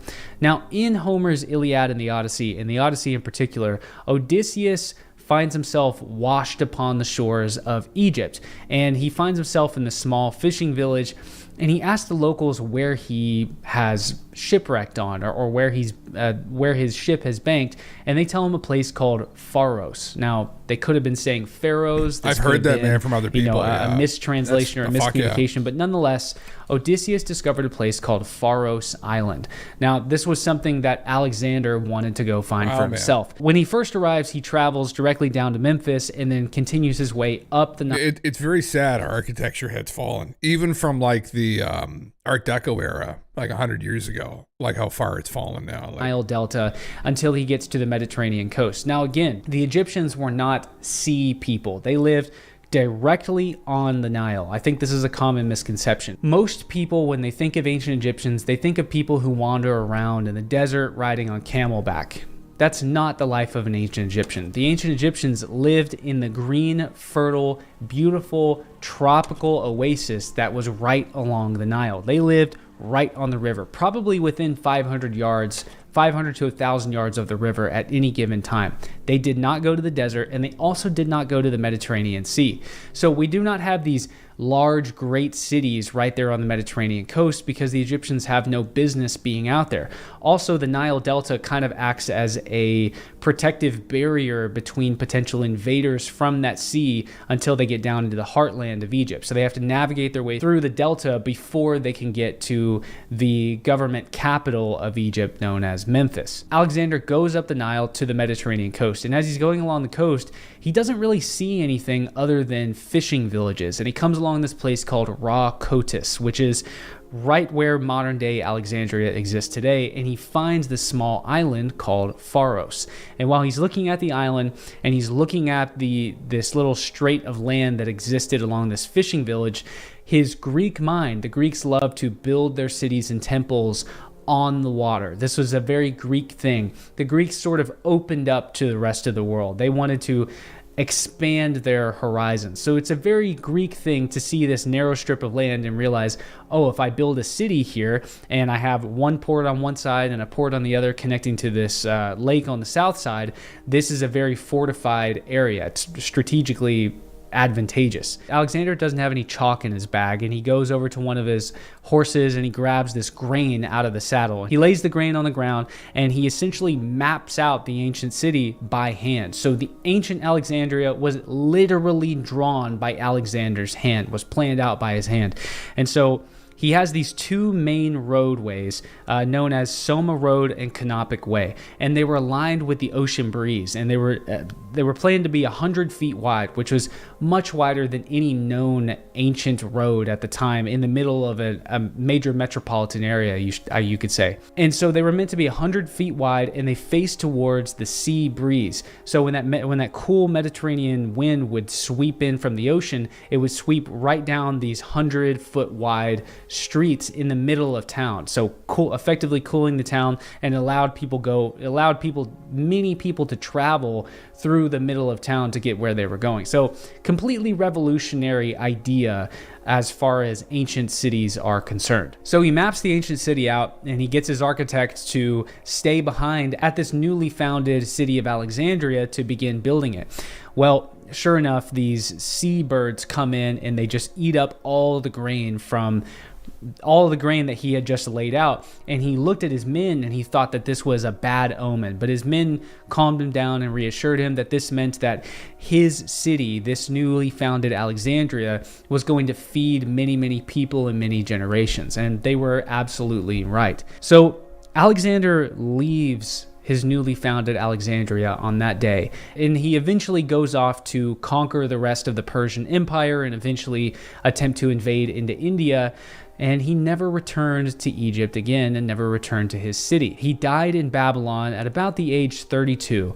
And when he's on his deathbed, his successors, his generals, his close friends go up to him and they ask him, who do you want to hand over your empire to? As he had no fitting heir, no heir ready to take over. And essentially, as the story goes, his final word was to the fittest. So it's pretty vague. So they essentially chop up and divide Alexander's empire, and Alexander's closest friend, Ptolemy, who was very interested in the Egyptian world, was given Egypt to govern. Well, essentially, this breakup of Alexander's empire doesn't go very well. The successors start warring against each other over who feels they deserve to govern over this land. Each of these different divisions of Alexander's empire turns into their own kingdoms, and eventually Alexander's good friend Ptolemy has to declare himself the new pharaoh of Egypt. And essentially, this Greek family that was put in charge of governing this province of Egypt is now marooned in Egypt. They're not welcome to go back to Greece necessarily, and they have to essentially rebuild the Egyptian empire or the Egyptian kingdom. So Ptolemy declares himself Pharaoh of Egypt. Now, he's in a precarious place because Ptolemy is not Alexander the Great. Alexander the Great was determined by the Egyptian priest to be the son of the god Zeus Amun, which is essentially just a morphing of the high Greek god and the high Egyptian god into one. He goes off to see this priest in the Siwa Oasis, and he has to go through this rite where this priest, this oracle, essentially determines that he is in fact the son of the high god Zeus Amun, or in terms of what the Egyptians cared about, just the son of Amun. So now he is the physical embodiment of the god himself. He is a living god, and in general, he's just a miraculous man who is able to conquer the world's largest known empire in his mid-20s, basically in a sitch. Now, Ptolemy was not Alexander. Ptolemy knew that. Everyone in Ptolemy's royal cabinet knew this, and the Egyptians themselves knew this as well. So Ptolemy's in a precarious situation. He has to, one, be a great ruler, because the Egyptian people, they don't really like being ruled over. They did not like being ruled over by the Assyrians. They did not like being ruled over by the Persians, especially not by the Persians, who the Persians' emperor shows up in Egypt and slaughters the Apis bull, stabs it to death. The sacred Apis bull, one of the most renowned, prolific gods of this later Egyptian period. He essentially disgraced the Egyptian world, and so the Egyptians were not big fans of being ruled over by non-Egyptian people, and they could be very rebellious and cause lots of issues. So Ptolemy has to take a different approach. He has to win over the Egyptian people and prove to them that Egypt can return back to this level of greatness that it once had in such a distant past. Now, this is around 310 BC. Just to keep in mind, the youngest date for the Great Pyramids is about 2450 BC to 2500 BC. So this is now 2,200 years. 2,200 years since the Great Pyramids were built at their youngest approximate date. That's an insanely tremendous amount of time. Now, think about the Egyptian during Ptolemy's time. You're living in the shadow of the pyramids that harken back and remind you of this long ago primordial age when ancient Egypt used to rule the world. And they were essentially the only emergent great ancient civilization that was, even at their youngest date, was achieving things long before the rest of the ancient world was even putting together stone houses. So Ptolemy makes a decision to show the ancient Egyptians that Egypt can be that great once again. Now, he doesn't really get started on it in his lifetime, but his son, Ptolemy II, does. Ptolemy II takes on the two largest projects that make Alexandria what it was, that made Alexandria iconic and famous. One is the Lighthouse of Alexandria. The second was the Library of Alexandria. Now, the lighthouse was essentially hearkening back to the story of Odysseus essentially becoming marooned or shipwrecked or landing on the island of Pharos. What the lighthouse was symbolic of was that this was a beacon of hope, of enrichment, of enlightenment, of opportunity for people throughout the Mediterranean world. And it also showed that this was a safe place to dock your boats. It was a symbolic statement to not only Egypt itself, but to the rest of the Mediterranean world. Now, the Lighthouse of Alexandria was within just a few dozen feet of being the same height as the Great Pyramid, and it was built by, through what the ancient sources tell us, 65-ton red Aswan granite stones, of which some of these are just now being pulled up from the harbors of Alexandria. Pretty crazy. But when I was there back in October and then again in January, I could see these large stones sitting just a few feet under the water's surface. Cool. So the lighthouse must have been absolutely enormous and completely stunning. But making it essentially the same height as the Great Pyramid while being something unique and individual in itself, what it was doing was telling the rest of the Mediterranean world that Egypt is now returning to this sense of greatness. And it's also telling the Egyptians that, look, even though we are Greek, Macedonian pharaohs ruling over you, look what we can turn Egypt into. We can return Egypt back to the empire, the legacy, greatness that we all long for, that sits in the back of our minds and overshadows us on the Giza Plateau with these great pyramids.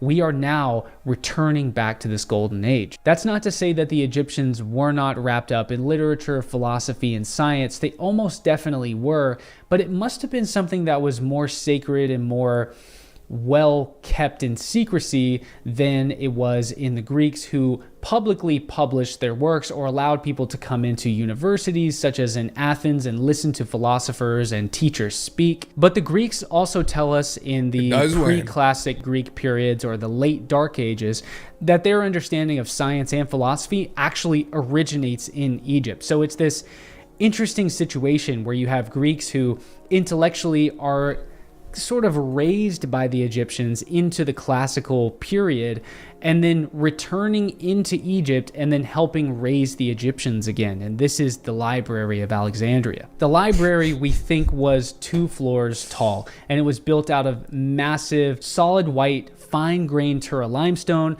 as well as red Aswan granite, which again is coming from probably 6 to 7. It's Assassin's Creed. Corey, which Assassin's Creed was it? Shit, I almost want to play that now.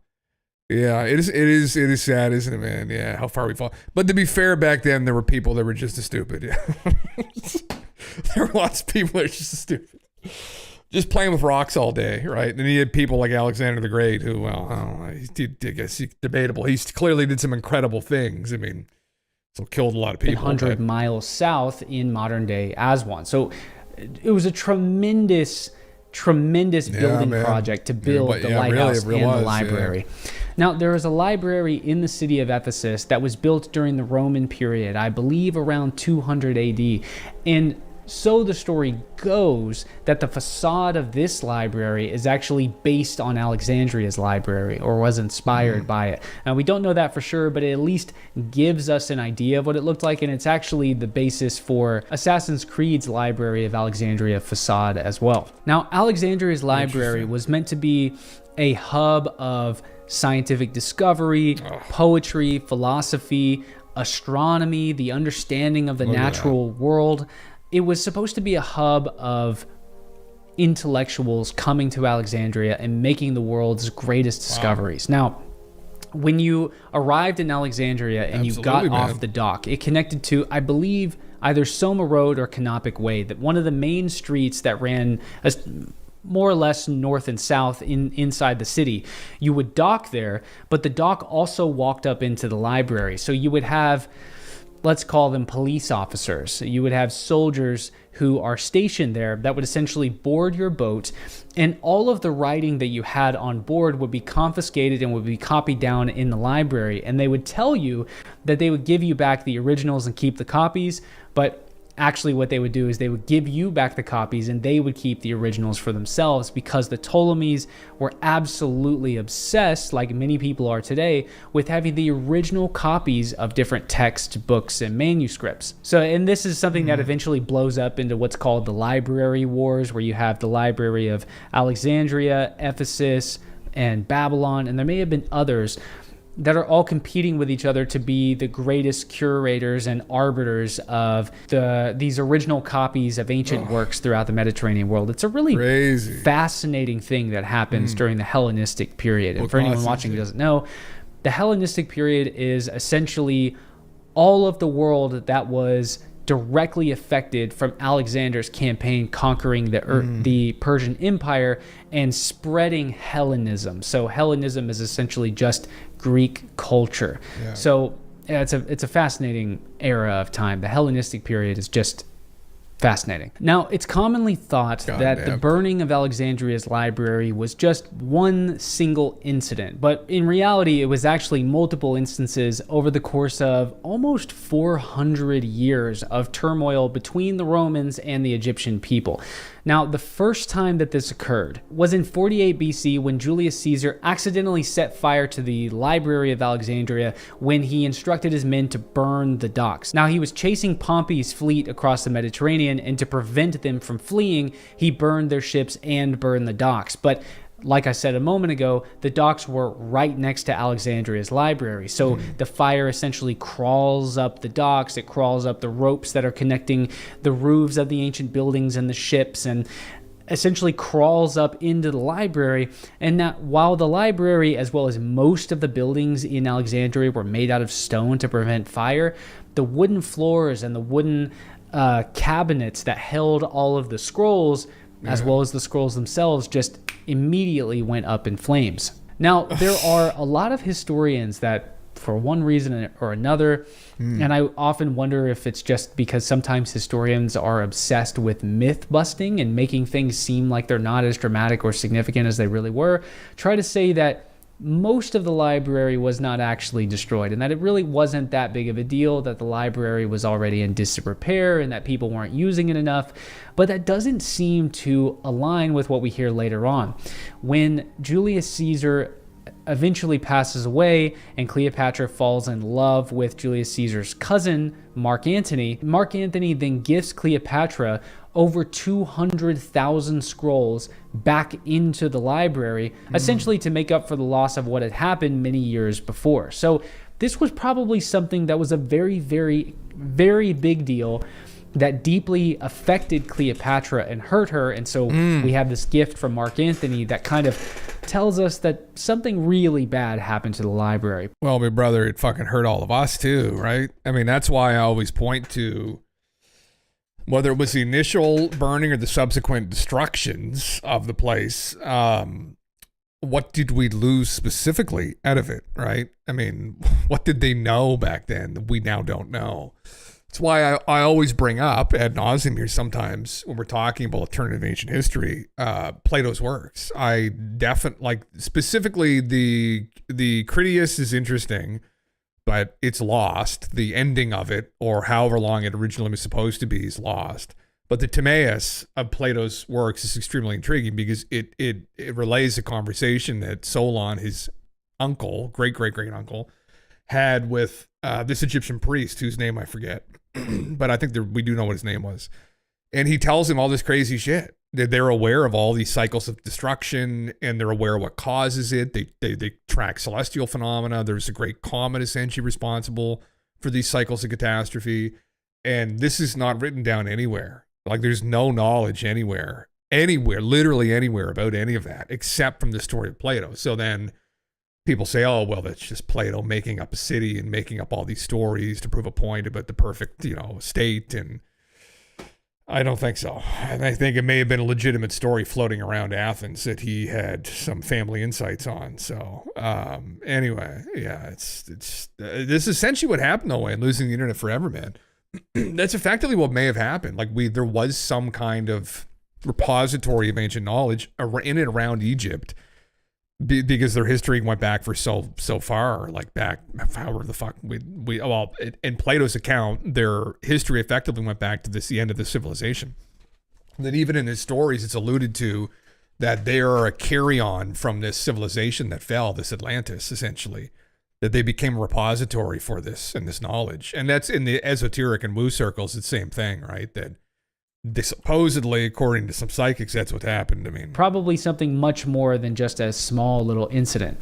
But that's not the end of the story of the destruction of Alexandria's library. Not even close. About 230 years later, so that's 230 more years that Alexandria's library still remains active and that people are coming to study in the library and make discoveries. 230 years. That's an extremely long time.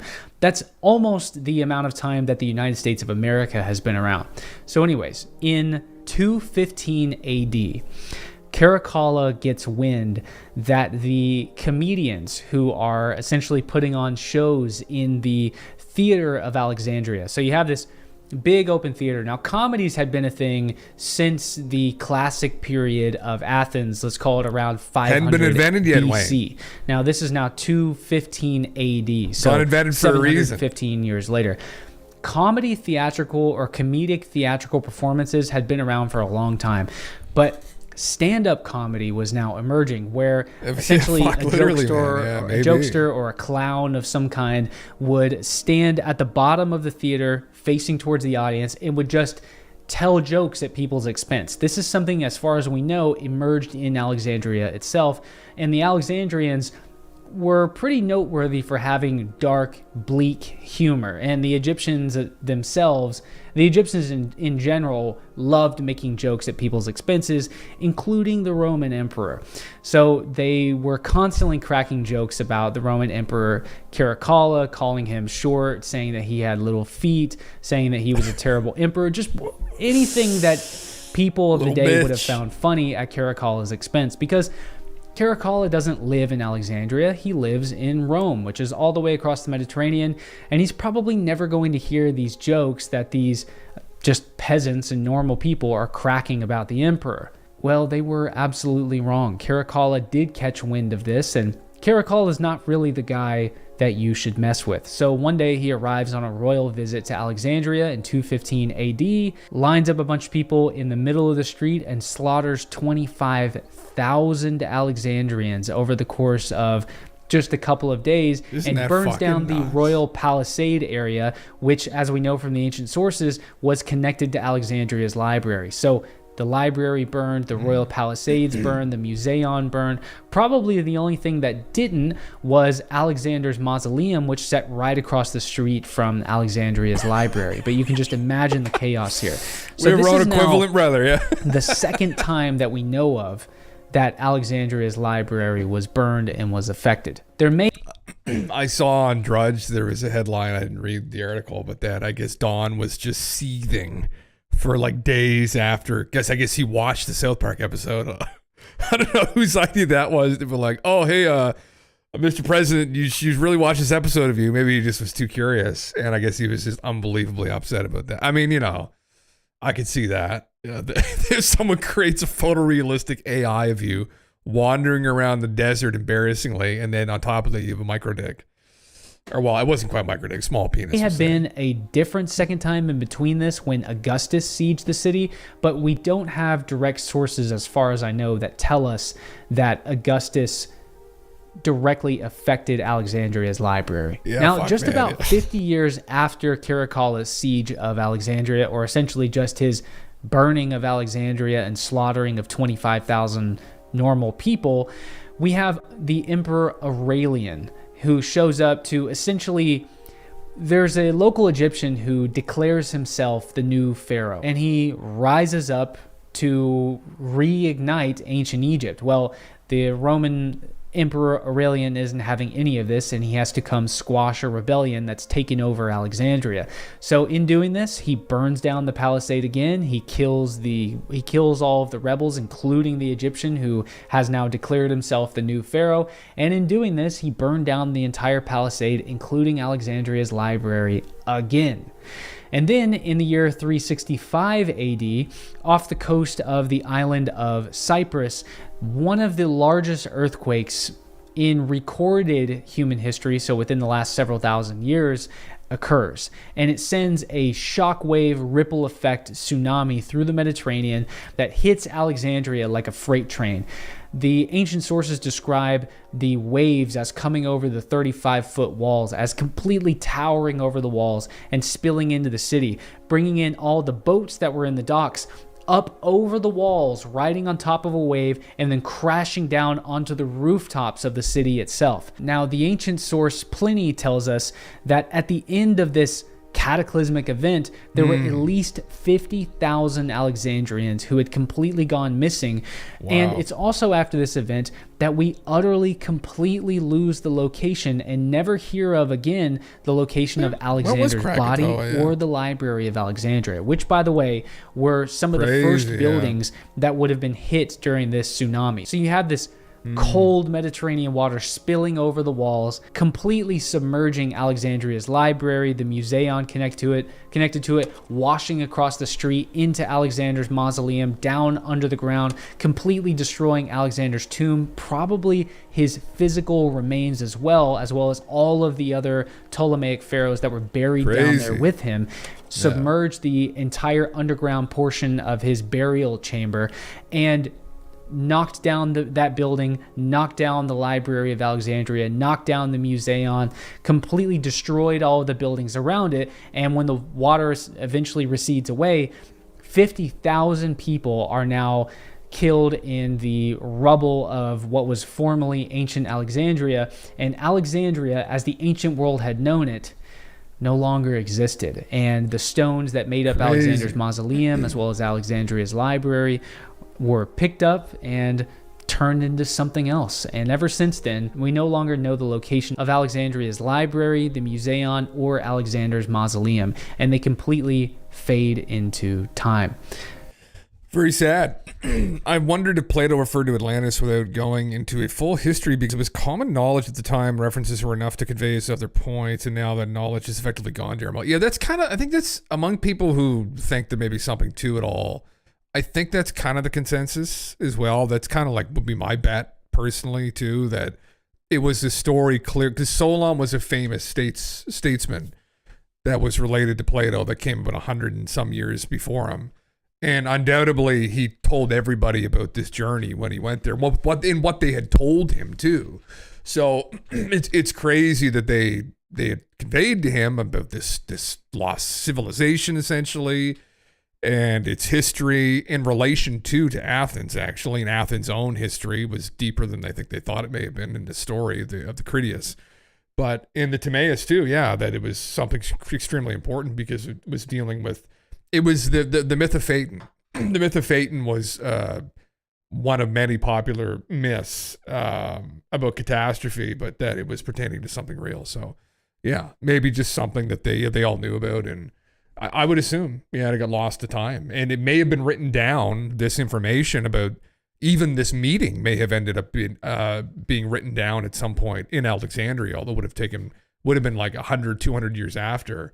But details about this knowledge as well, this isn't written anywhere on the walls that we know of either. So, that itself was definitely is the definitive destruction of Alexandria's library, which was caused by rushing water. It was caused by a tsunami. Most people think it was caused by a fire. This is probably a story most people have never even heard of. What do we know? The fire, though, is the one that most people attribute to destroying a lot of the papyrus, the different papyruses, that was what Caesar did, was definitely what I think a lot of people attribute to, like, destroying the knowledge was maybe that's where it had first started. But then obviously the site was destroyed later by, I don't know, some catastrophe. I think I've heard that. I don't know if this is his bend on it, maybe. Lost in Alexandria's library. The ancient sources tell us that there was up to around 700,000 scrolls kept in the library, individual works, I should say, at any given moment.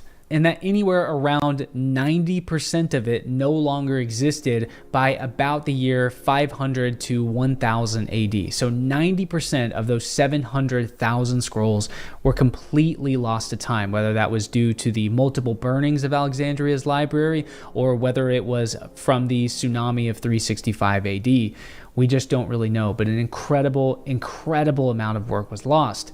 But are there any clues or hints or even specific mentions in different works that do survive that call back to works that must have existed in the library?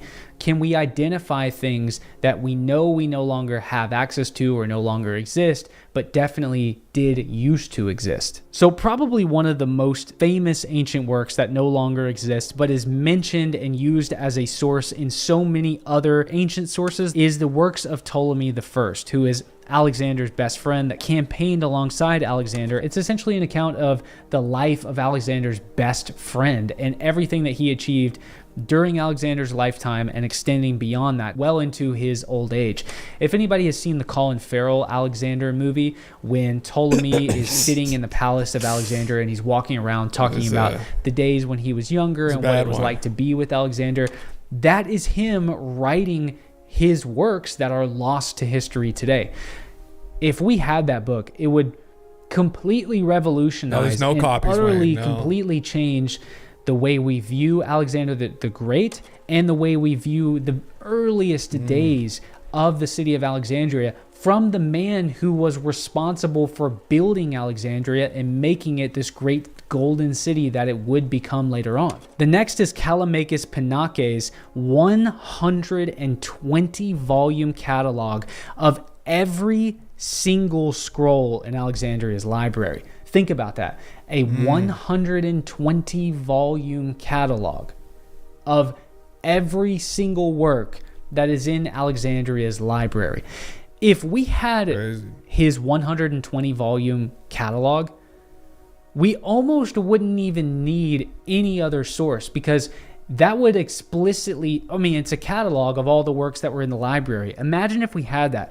Imagine the things that we would now know used to exist. The Alexandrians were definitely studying Egypt's earliest history. We have small fragments of surviving papyrus where we can see that Greek scholars were studying the Great Pyramids, that they were studying the dimensions and the secrets of the pyramids. There's no telling all the things that they were interested in, capable of achieving, things that they discovered on their own about ancient Egypt itself, things that they must have been privy to that we have absolutely no idea of. If this 120 volume catalog still existed, oh man, it would change everything. The next we have Aristarchus of Samos heliocentric treatises, which essentially prove that the Earth orbited around the sun almost 2,000 years before we give credit to Copernicus for discovering. After this, we have Manetho's History of Egypt that was written around 300 BC, so in the very earliest days of Alexandria's library. I should say we have small fragments of Manetho's History of Ancient Egypt that is actually so accurate that at no point during the history of Egyptology have we ever discovered anything that went against Manetho's History of Egypt. So there's no telling what kind of insights that somebody living in 300 BC, who is more than twice as close to the age of the pyramids or the age of the Old Kingdom as we are today, there's no telling the kind of insights and profound knowledge that Manetho must have had of ancient Egypt. If you could read a modern translated version of Manetho's History of Ancient Egypt today, like you can with the histories of Herodotus or other works like Plato and Aristotle, oh man, that's That would be amazing. And the next thing that's lost, which I think may be one of the most enticing things to many of you guys, is that there are lost histories. Just like Manetho's history of ancient Egypt, people don't realize this. There were other historians there that had gathered all of the knowledge from around the earth, right? And whenever they want to, it opens up. The genius himself explaining it all. Yeah, thank you. Like rounds of like 60 rockets per like fucking compartment, 6 compartments. And it goes, oh my god, it's just so long. Back to back, like from the space, right? So it's going downwards, and nothing can stop it because it's just too many. I can only handle Quebecers. From now on, 20-second long Quebecers. Persia. Holy shit. Had put it and written it into papyrus. There were entire histories of ancient Persia all the way up to Alexander's conquering that were written in Alexandria that don't exist today.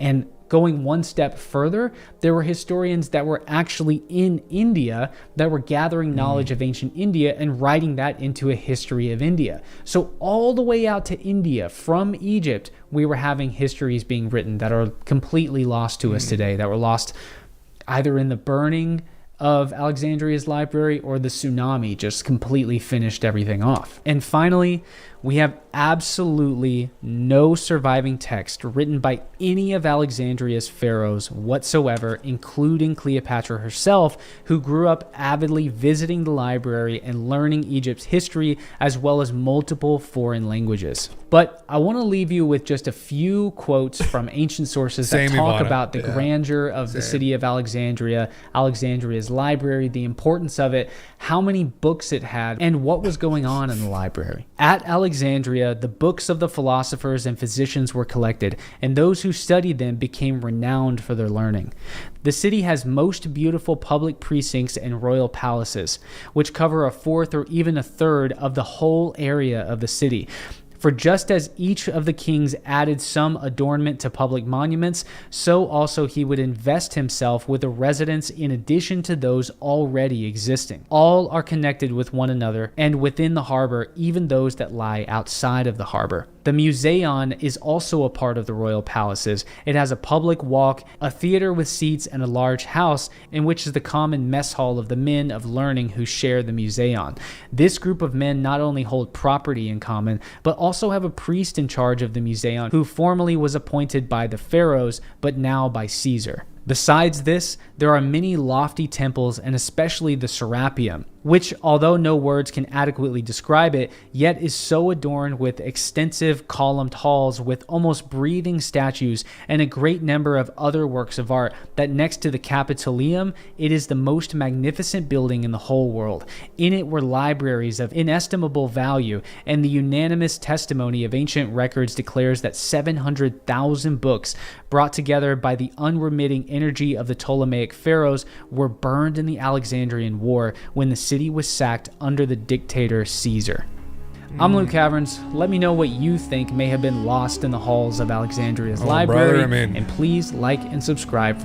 Thank you, Luke. Very interesting history. Yeah. I don't know if he was going to get woo with it or not, but I can. We should build a new library, brother. Yeah.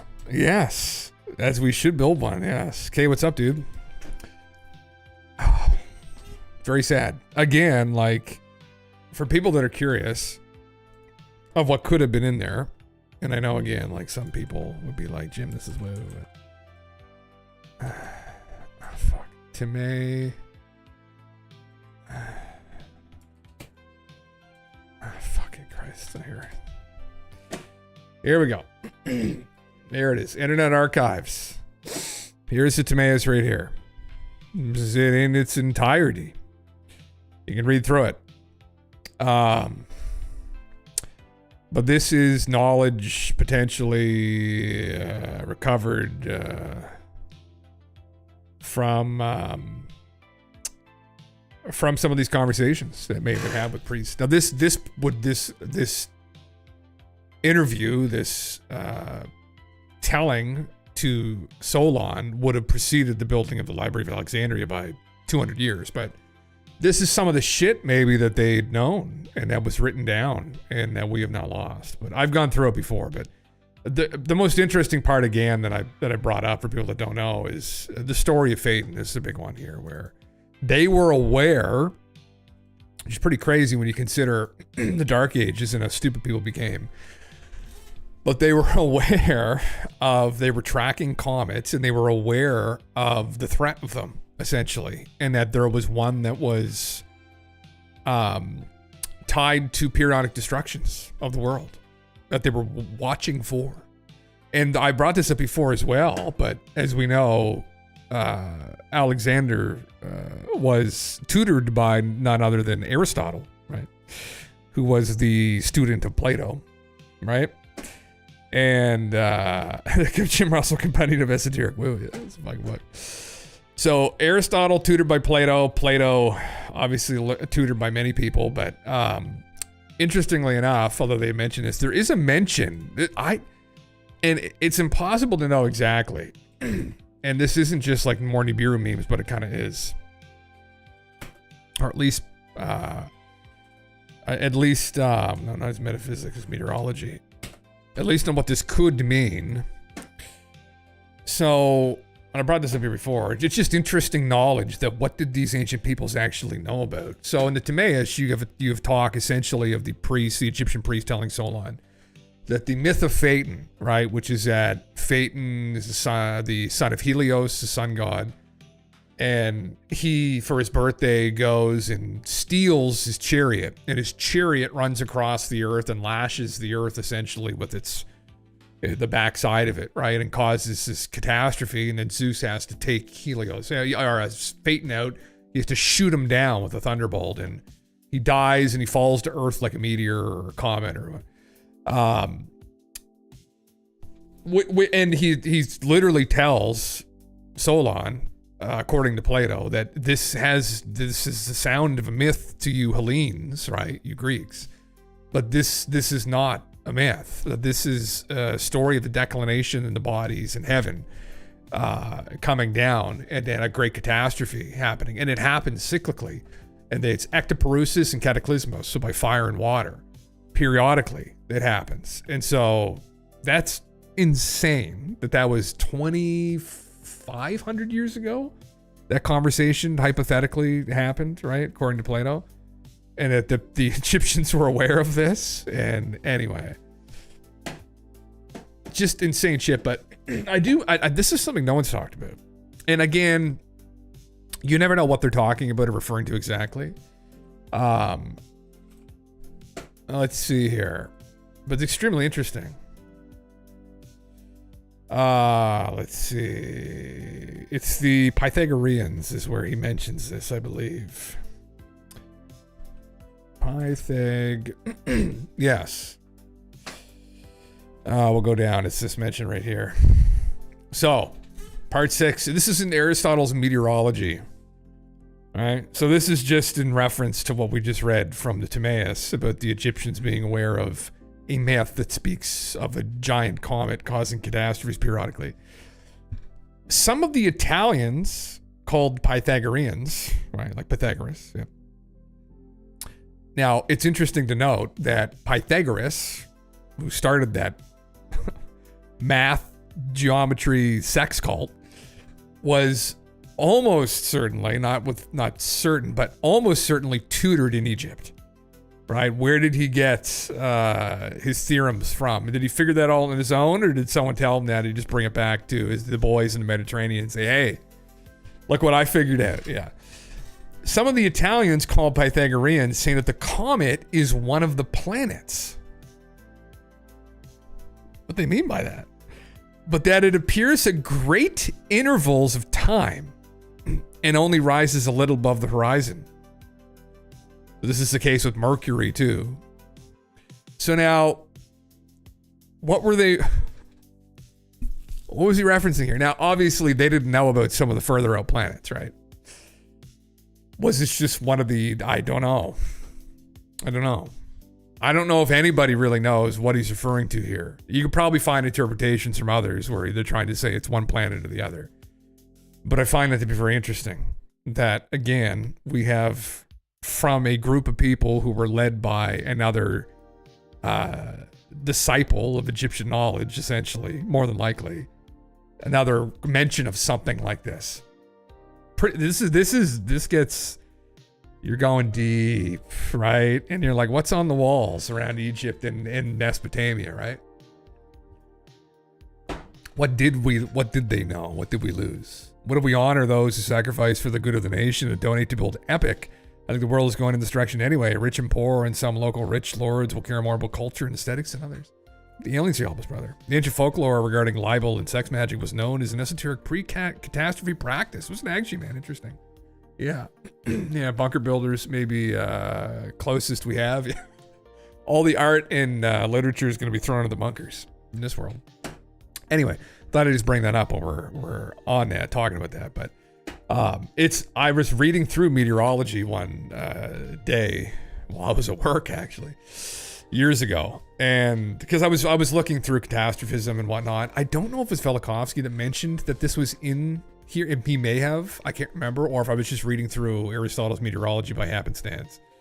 But I remember reading that line and being like, oh, again, it's pretty specific. They knew they were tracking the inner planets, they were tracking comets, and he states explicitly here that the Pythagoreans in particular said that there's a comet planet and it appears at great intervals of time. Doesn't elaborate on it anywhere else, just that one sentence. Right? So anyway, interesting, right? Interesting. What's hidden in the ancient past that we've missed, maybe? Has been there all along. You want a Cheyenne Mountain Library card? Apply now. Apply now, brother. There was a dialogue between a Hermetic alchemist and one of his students where he explained it was pre-Egyptian, but even they didn't know how far it actually went. Really? Just that they had sex removed from normal society dedicated to ritualism. I didn't know that. Interesting, brother. Interesting. Yeah. What do we make of all this? I don't know. But this is, I bring this up again. I'm bringing this up for anybody that's curious because these are some of the only potential surviving legends. This is some of the only surviving stuff we may have, which is essentially, well, there's a potential it's been telephone game, but it's hearsay from Plato, right? And then of course, if you're to be excessively skeptical, you just say he made it all up. But the people that say that are just fucking stupid. I don't. Anybody who's read through his works, I mean, this doesn't make any sense. This is clearly a retelling of a story. His dialogues are like, there is like a general theme, but it is kind of all over the place a little bit. Like of what we have recovered, at least, there may be more we didn't have actually access to. There may be more.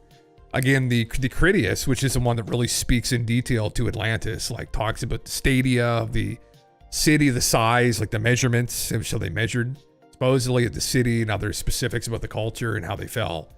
That one's lost. We have no idea how much of it's lost, but we know that only a bit of it was recovered. So, but this is recovered in its entirety, and I mean it speaks enough to shit that goes wrong. And again, they document these things, and some people say, Jim, this is reading too much into it, and I say I don't know if it is, honestly. I think we should read into this a lot, especially when they speak about cyclical cataclysms and whatnot, how essential that is to understand. And what was lost? Well, here's one potential, I guess, of some of the knowledge that may have been lost and still exists. And this is obviously out of Mesopotamia today, that we just have lost context for, right? That's a problem. There's a lot of iconography, symbolism that we've kind of lost the context for, maybe its original meaning. What did it actually mean, right?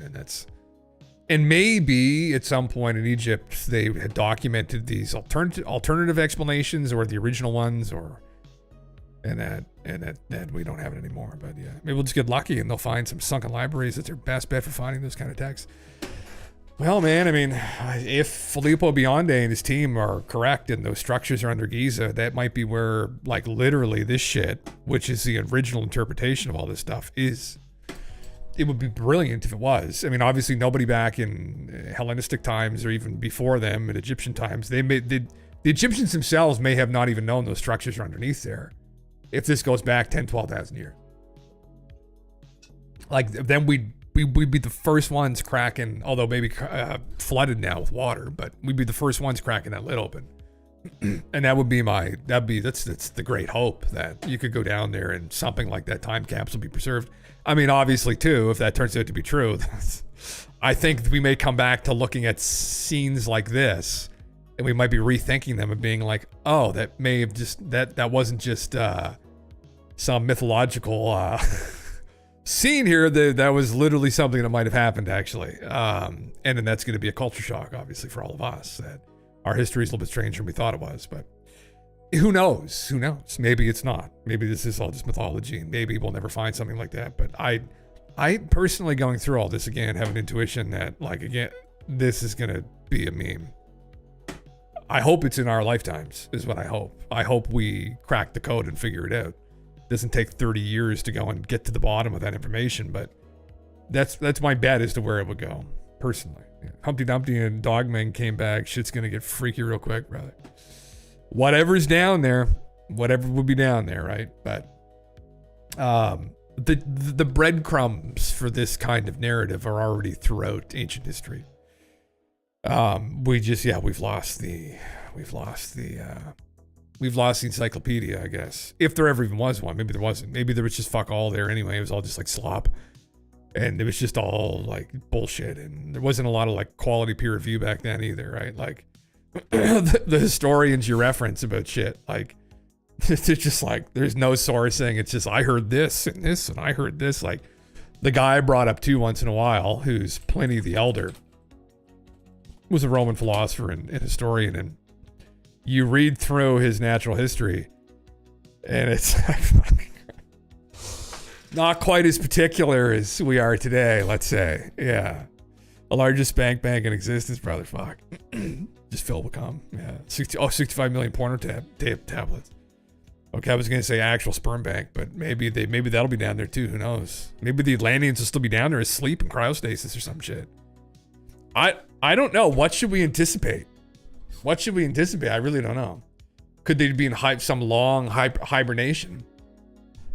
Hyperbolic time chamber. Is that down there? Fuck me. Yeah. Tim and Eric's scripts are going to be passed down like this, you think? Spaghetti. People are going to know about this mythical character, Spaghetti, in the future, brother. Oh, God. Anyway. But yeah, it's all very interesting shit. What was it? It was in, where's it? How did I find that again? It was Typhon Comet. I wonder if they can find this book here. Yeah, here it is here. This is, again, for people that don't know, this is why what the fuck? Oh, here's the clip of it. This is why I ended up reading through, not all of it, but like through a portion of it was to do with this mention here, but no context even whatsoever. But again, an event that had happened in Egypt that is not written down anywhere, which is extremely interesting. And Pliny gives no time period for this whatsoever. We have no idea. But that there was a great comet, a terrible comet was seen throughout Ethiopia and Egypt. And in a fiery appearance, twisted like a coil. Again, you know, the depth of this, man, is just, it's beyond comprehension. The depth of what all this, the implications of this game here. Again, like, you know, literally right there, he tells people there was a great comet that was seen, like a fiery comet that twisted like a coil, grim to behold. Yeah, it was a ball of fire. But like, again, like this is out of Mesopotamia, right? Right? This is the idea, right? And in the mention of potentially this object in the Exodus as well, as a red comet that appeared, right? So anyway, this is a comet then. They're living on the comet. Great comet flies by, right? I mean, it's fairly, it's fucking slightly disturbing anyway. I bring it up all the time for that reason. We'll pass it on to you guys a little bit so I'm not just disturb myself all the time. That's the spaghetti fucking meme, yeah. That's the cool guy zone, we're not allowed. Fuck yeah. Goddamn. Anyway, yeah. Anyway. move on to something else, maybe. Yeah. Cooling in the air, so it was off-gassing in the side? I don't know. Yeah. You mean the comet itself, Bones? Like, this is all that's mentioned. It was described having a fiery appearance, being twisted like a coil, was very grim to behold. The comet is part of a broader discussion on comets and their significance in ancient times. Yeah. Oh, coiling. Well, yes. Yeah. It had a fiery appearance and it was twisted like a coil. The comet was in the sky, which doesn't make a lot of fucking sense. Like, that doesn't make any fucking sense. Like, what? Comets don't twist. Comets don't appear like balls of fire and twist like a coil. Doesn't make any fucking sense. Yeah. Right? So, like, again, what did people see that freaked them out so bad? Again, this is speaking to this object out of Mesopotamia again, right? Like, yeah. Could it be more mass across the outer shell too that caused it to spin? Who knows, man? Who knows? I mean, I would say that this would be the indication this is more than just your average comet. If that's true, but again, Pliny doesn't give any other context to this, right? Like, this is just an offhand flippant comment about comets in ancient times. There's no time period given at all. So we have no idea when this even happened. The only connection that we have here is that there was never a king named Typhon that we know of in Egypt. So again, this gets back to what has been lost in history. So was there an accounting of kings between some of these periods? Oddly enough, between about 3,500 and 3,650, so this isn't like, this is, whatever the fuck it is. This is exactly 3,650 to 3,500 years ago. There was a disruption in the royalty of Egypt, right, of the pharaohs, and there were rulers there. We don't know who they were, right? And so that would be a shot in the dark to try and you could be like, well, is that when Typhon was ruling? Did Pliny have documents pertaining to this that are now lost, right? So was Typhon there then? And then does that correlate with stories of the Exodus and this also appearing?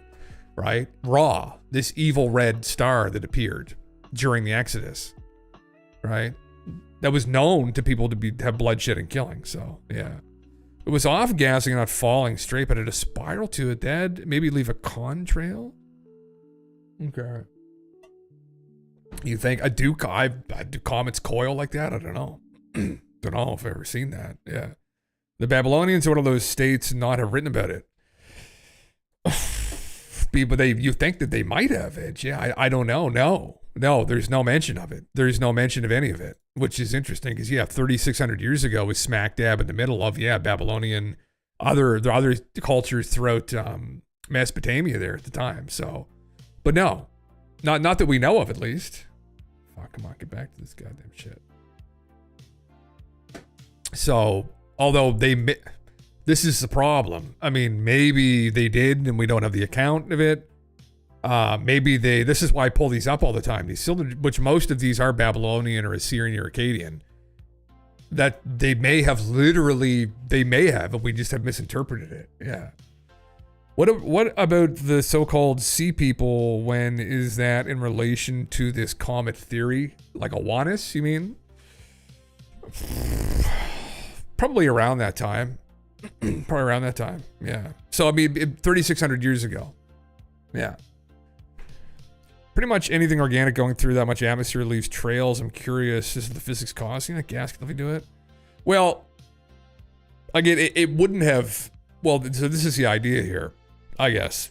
Whether it was passing by, or if it slammed into us, and I don't know how... Maybe it was coming towards us. Maybe that was it. I don't know. Uneven mass of the burning cross could do it too. That sigil was the flamel used in his iconography as representation of a Mercury engine. Okay, interesting. But there aren't really a lot of other accounts of it. There's a Chinese account from around the similar time period that there was a great ball of fire that was seen, but it's not. I don't think there's like one reference to it. I've looked into this before, and Chinese history is like a whole different thing. I'm not that well acquainted with, but anyway, I don't know. These are just bits and pieces that not I, but Velikovsky pulled out and I was looking through over the last couple of years because they're objectively still very strange. I should say I connected this to Mesopotamia. So the twisting like a coil meme, right? Like Typhon with the, whereas this is Typhon here, right? So the king Typhon, this is the other weird connection to this, right? At a plenty, which is where things get weird. So the king Typhon, he named the comet after himself. And this is a depiction of Typhon in Greek times. Right? So that's the weird connection here. So you've got Pliny stating in ancient times there was a great comet seen that an unknown king named Typhon saw. And he named the comet after himself. And then through Greek times, we have this beast, Typhon, that Zeus defeats, right, by throwing thunderbolts at him. But this is what he looks like, right? So he's you got these wings and he's red, interestingly enough, again, like the comet supposedly mentioned that was originally in the Exodus, this evil red, fiery red star. And he has these serpentine legs on him. And you can see how similar he is to the wing disc on the cylinder seal. Even you can see the S below it, like this kind of serpentine imagery at the tail of it. So, you know, is this the comet, literally, that they put on a cylinder seal here? Is this it? Is what I'm getting at, yeah. Would be a sick back tag too. Fuck, brother, yeah. You could tell people all about it, yeah. Speaking of that phenotype, look at this dude's hand and head. Whose hand and head? Thank you for having me. This is one of my favorite events of yours. Yes. My name is Ryan. I am... Who was it? His hand and head. Oh, you mean the blonde hair, you mean? The blonde hair.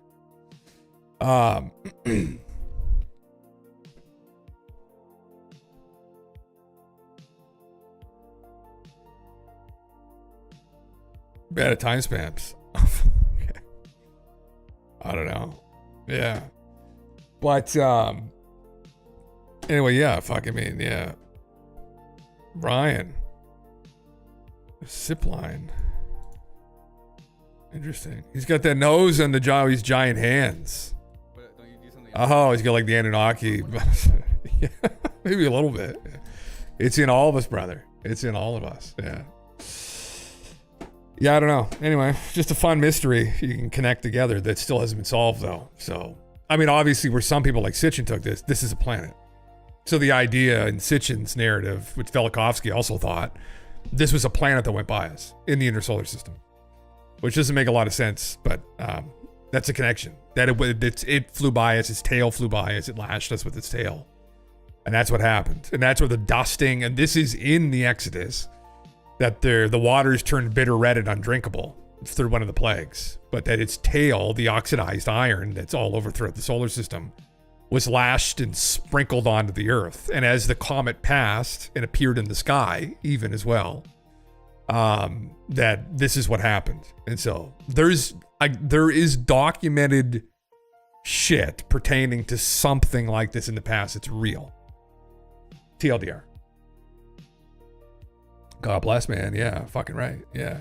It's just for anybody that's curious. You hear like Nibiru memes, and this is like one of the real connections here that I really don't know, but like legitimately, memes aside, the hell of an art. This is what's it based on? Now, obviously, you can critique this, right? The antithesis to this would be, yeah, none of this is solid accounting, but they're just breadcrumbs.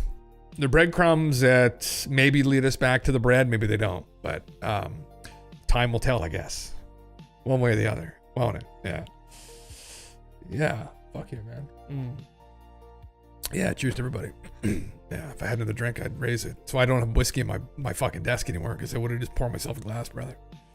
Trying to be good. But anyway, speaking of which, I did have this pull out, but I'm going to go over to something else here in a minute. I don't know if I want to, I could just go over to Graham's other part of the presentation, which might be actually really kind of interesting. It might even be more interesting than, is something playing in the background? You guys hear that? I going crazy? Oh, okay. Fuck. How did that start? Anyway, the good thing about a massive comet is it would be a fast death. Well, yeah, it's... Again, if anybody wanted to read further into this,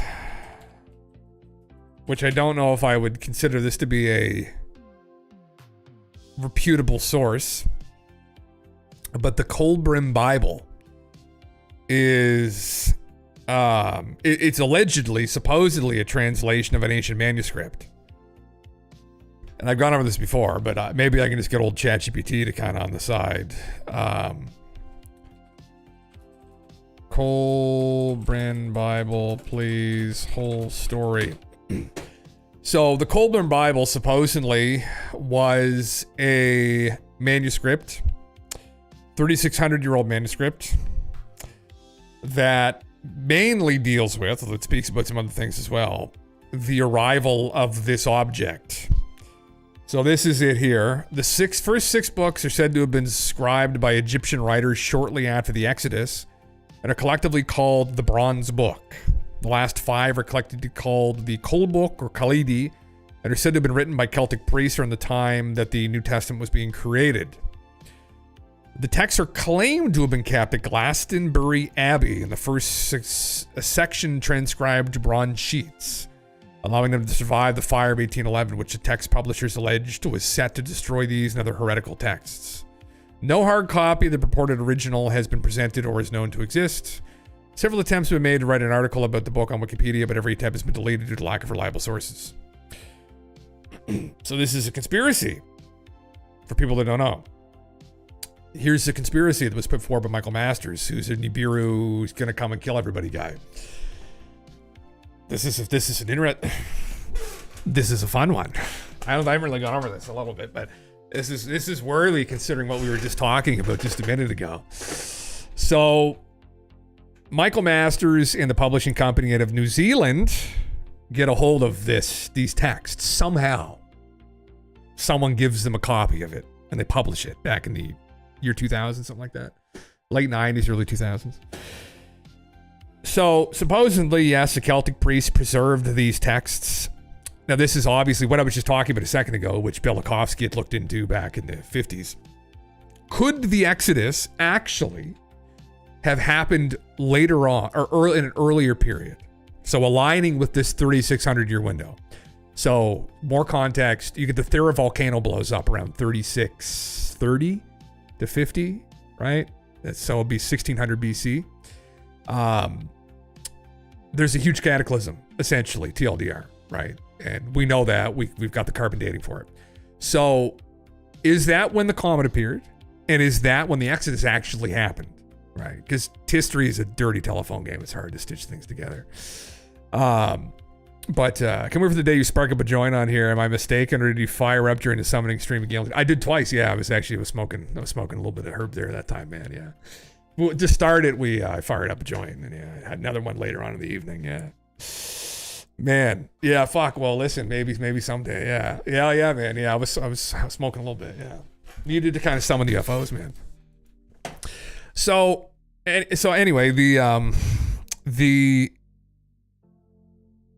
this text appears, I guess, right? The Colburn Bible appears. And where did it come from? Well, again, somebody had it in their possession. Somebody. So, okay. So a little bit after, I guess, it supposedly. Yeah. But like Owanis, if that's who it is pictured, mentioned in Sumeria as well, which is very old, which is going back like 6,000 years. So, but yeah, this Bible here appears. Now, this is where the conspiracy comes in, which is where most people aren't going to go with it, but I'll just bring it there anyway for the fun of it. Let's just say for a second here that there was a document that these priests preserved, right? And they did have documents, possibly from a place like Alexandria, that was a recording of this Egyptian scribe who, I forget what his name was, But essentially, it was an Egyptian scribe that recorded the events of what happened during the Exodus actually. An actual documented encounter with what had happened. And here's what it is actually. Let's see. We'll go the cataclysm. Give me the lines about the destroyer. Get this to pull this up. So essentially what happens is this star appears. This is the actual story, according to the Colburn Bible, what happened during the Exodus. A star appears, then shit starts going sideways. Then the plagues start happening. Weird stuff starts happening. And some of them knew this was going to cause a cataclysm because they had read about it. They did their histories to go to. The Pharaoh had his histories about this, which is where some of the interpretations come from about this red star, that his astrologers had known this thing was going to come and they knew what it was going to do. So anyway, this destroyer shows up, which is effectively Nibiru. It's effectively Planet X. It's effectively this red star. It's Typhon. It's all those things. It's this great comet. And it causes a serious cataclysm. And he describes it in detail in this encounter. It's this big winged comet that's coiling in the sky, and it ends up killing a bunch of people. Yeah, man. Well, yeah. So this is the only reason why it could be interesting. So obviously there's no references to any of this. So most people of a scholarly background are going to be like, okay, where's your citation? They'll be like, oh, well, we just got this from some person sent it to us. They're going to be like, what? And they'll be like, yeah, we just got this. Like, and someone sent us this. Some old guy sent this along here. And they'll be like, well, what the fuck? Like, that doesn't make any fucking sense. Yeah. Yeah. It also speaks to the cycle of it, which is, it happened 3,600 years ago. So that also aligns with the, you know where this is going, right? With the book. So, but yeah, here, men forget the days of the destroyer. Only the wise know where it went and that it will return in its appointed hour. It raged across the heavens, a billowing cloud of smoke enwrapped in a ruddy glow. Its mouth an abyss of flame, smoke and hot cinders. When ages pass, a great light appears redly in the skies. When blood drops upon the earth, the destroyer will appear. Mountains will belch fire and ashes, seas will boil. So it caused a cataclysm. The heavens will burn brightly and redly. A copper hue will cover the land, followed by a day of darkness. People will scatter in madness, consumed by the breath of the destroyer.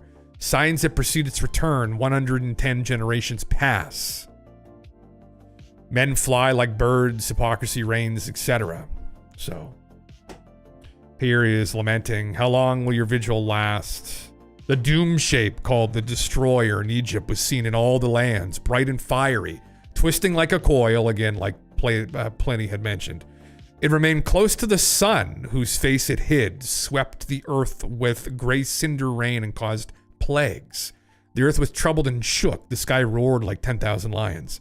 When it appears, earth splits open like a nut roasted before the fire. Pastures become white ashes. The doom shape scatters fiery offspring.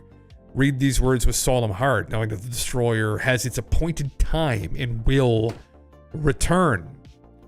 The dark days began with the last visitation of the destroyer, and they were foretold by strange omens in the skies. All men were silent. Laughter was no more. The presence of an unseen doom was felt. Fear walked the land. Yes, it is terrifying, yeah. Maybe, brother, we'll see that, yeah. Yeah. So, this is what's mentioned in the book, okay? So, again, that's very terrifying. Yeah. Now, is there anything in here that you could connect to anything out of any kind of biblical literature? Well, is the destroyer not mentioned in the Exodus? There is a translation where it's mentioned in the real Exodus, the actual story of the Exodus, that there is a reference very quickly to something as the destroyer, and that they essentially, it's an angel of death, not a comet. This is where you get into dealing with, this would be like the scholars being like, well, that's an angel, not a comet. Just want to fucking smack them. Like, for fuck's sakes, thank an angel of, a winged angel. Okay, yeah, a wing. All right, okay, yeah.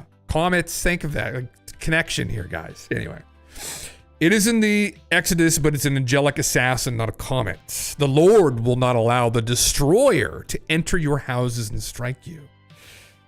So it is mentioned, right? But see how different it is. But then we deal with the telephone game of history, right? And we deal with who has the original story. I don't hear all 30 fucking interpretations of a story. I want the original event. And supposedly, this is a big supposedly, the Colburn Bible is a collection from these Celtic priests of papyrus that were literally written by someone who lived through this, which that is not the story from the Exodus in the Hebrews. Like, this was telephone gamed all the fuck if this is anything, right? So,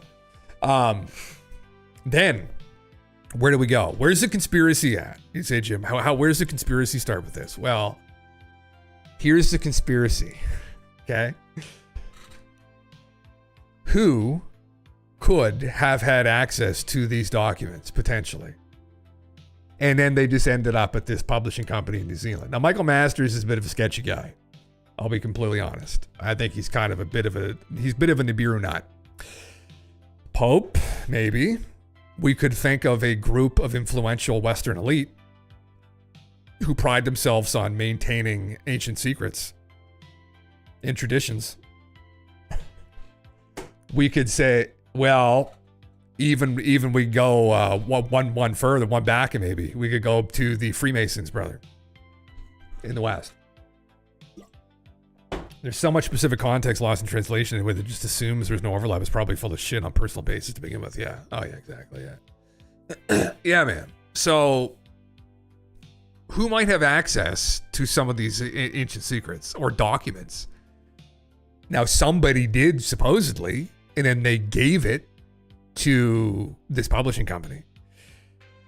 Now, here's the power of having some. These are literally Atlantean secrets. Yes. Yeah. The literal Atlantean secrets. This is all. Here's me threading in the woo to the conspiracy theory, just for fun, because why not? There have been people who have remote viewed the elite. There was a gentleman, John Pavanko, which is why I emailed John, who remote viewed the COVID virus. This is where this is for the Guy TV special, right? So just bear with me for a second. I'm slightly memeing here. This happened 3,600 years ago. Okay. What's the orbital period of this object? Sitchin thought it was 3,600 years. John remote views the COVID virus. He gets his team come back. They say origins, lab, some kind of experimentation. Said some hierarchical group, some elite are involved with this. They have a plan. And they go through the plan. They're concerned about an unstoppable natural event that's pending. I messaged John about this. I say, John, brother, you didn't just stop there. So where did this fucking go exactly? He said, well, and I sent him some things like this, and he's well aware of all this. And he said, well, yeah, it goes to some object out in space that the elite are concerned about. They're going to kill everybody. And they wanted to try and corral the public ahead of it. I said, oh, heavens. That's fucking crazy. He's kind of like, yeah. And I said, all right. So, where the conversation kind of ended, yeah. So, when you think about the Colburn Bible, and you think about, well, what can empower a group of people to build all these deep underground military bases? Right? What kind of foreknowledge could they have of something like this? Well, I mean, the story of the Colburn Bible is very interesting again. It's ancient texts that were preserved, papyrus, or preserved from this time period that spoke quite literally as to what fucking happened. And if there was a group of influential, powerful, wealthy people that were a hold of these documents and the general public was not, you could throw the Vatican in there too. Oh my heavens. Was this a leak from one of these people who maybe had a bit of a conscience? Don't know. If you can't weave into conspiracy theories, where can you? Yeah, it's true though, brother. Yeah. You remote view the lottery headquarters and pick the winning number, brother. Fuck, that'd be the good thing. You could try that. Yeah. How do we send the message at the time? Yeah, fuck. Remote viewing in chat. God damn, you're just getting ready to explain the Vatican connection. Yeah, when you think the Vatican and how it runs, you have to remove it from the original model with Roman influence, essentially. Yeah. So since that didn't happen, are we in their plan B now? Fascism part 2? Well, I don't know, Bones. Yeah, and that's exactly it. Nothing really, well, they're lockdowns and whatnot, and we get the World Health Organization right now that has now taken control, essentially, of pandemic preparedness for a lot of other nations, but I don't know. Again, like, I wouldn't take that too seriously. You can't, right? Just a fun meme. But that's just some recent viewings that people have done pertaining to, and I should say it's not just John. Our own modern equivalent of psychics and seers have seen that event many times. And the abduction phenomena speaks to it as well, quite a bit. Not specifically what that is, but we'd be getting to specifics here that don't make a lot of fucking sense to anybody familiar with celestial mechanics, by the way. But yeah, the people who control back end of the Catholic oligarchy are the Hermetic invaders, and the steppes have moved into Europe and took over those countries as well. Vatican secrets is almost as fascinating as Atlantean secrets. Well, they're one and the same, man. Yeah. They would have, that's the kind of meme with it, is do they have Atlantean secrets in their vaults? Yeah. So pretty much any kind of easy accessible esoteric information the royal family would have had control over from 700 years ago. Interesting, man. Until now, it'd be stored there if anywhere on the surface. Yeah. And the story, the explanation from the Colburn Bible is that it was kept by Celtic priests up until around 1200 years ago. And they were bronze tablets, essentially, transcribed from these papyruses. And so somebody would have gotten a hold of those and read them and probably done a little bit of connecting through history and realized, oh, fuck. Right? And,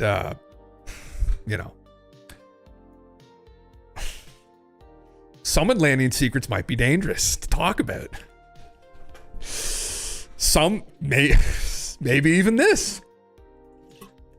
I don't know. Need the Pope to testify under oath about Greys and Tranaloids, brother. Now throw Nibiru in there. Yeah, well, I mean, there is a bit of a historical basis potentially for this object. Now, I'm not saying it's going to fly right by the Earth or it's going to fly by tomorrow, but someone come debate with me if they want, but good luck, because that's, again, I know where you can just say this is up to interpretation and this is kind of shoddy, and yeah, it is. But so is a lot of history. Ancient history shoddy, yeah. We want to hear the dangerous Atlantean secrets, Jim. This is it, brother. This is literally it. This is the dangerous Atlantean secret. Potentially. That there's a world order and that it rests on something like this not coming to light. Yeah. That's the legitimately dangerous Atlantean secret. The writer's simulation program, the down period lull in these chapters is going to kick back up in a bit, brother. I first searched for Trantaloid. This starts out, we are not alone in the universe. A few years ago, this notion seemed far-fetched. Today, the existence of extraterrestrial intelligence is taken for granted by most scientists. Jesus Christ, yeah. And the high level, I know that high-level Rosicrucian Templars have access to shit like that. Their rituals and symbolism depicts that.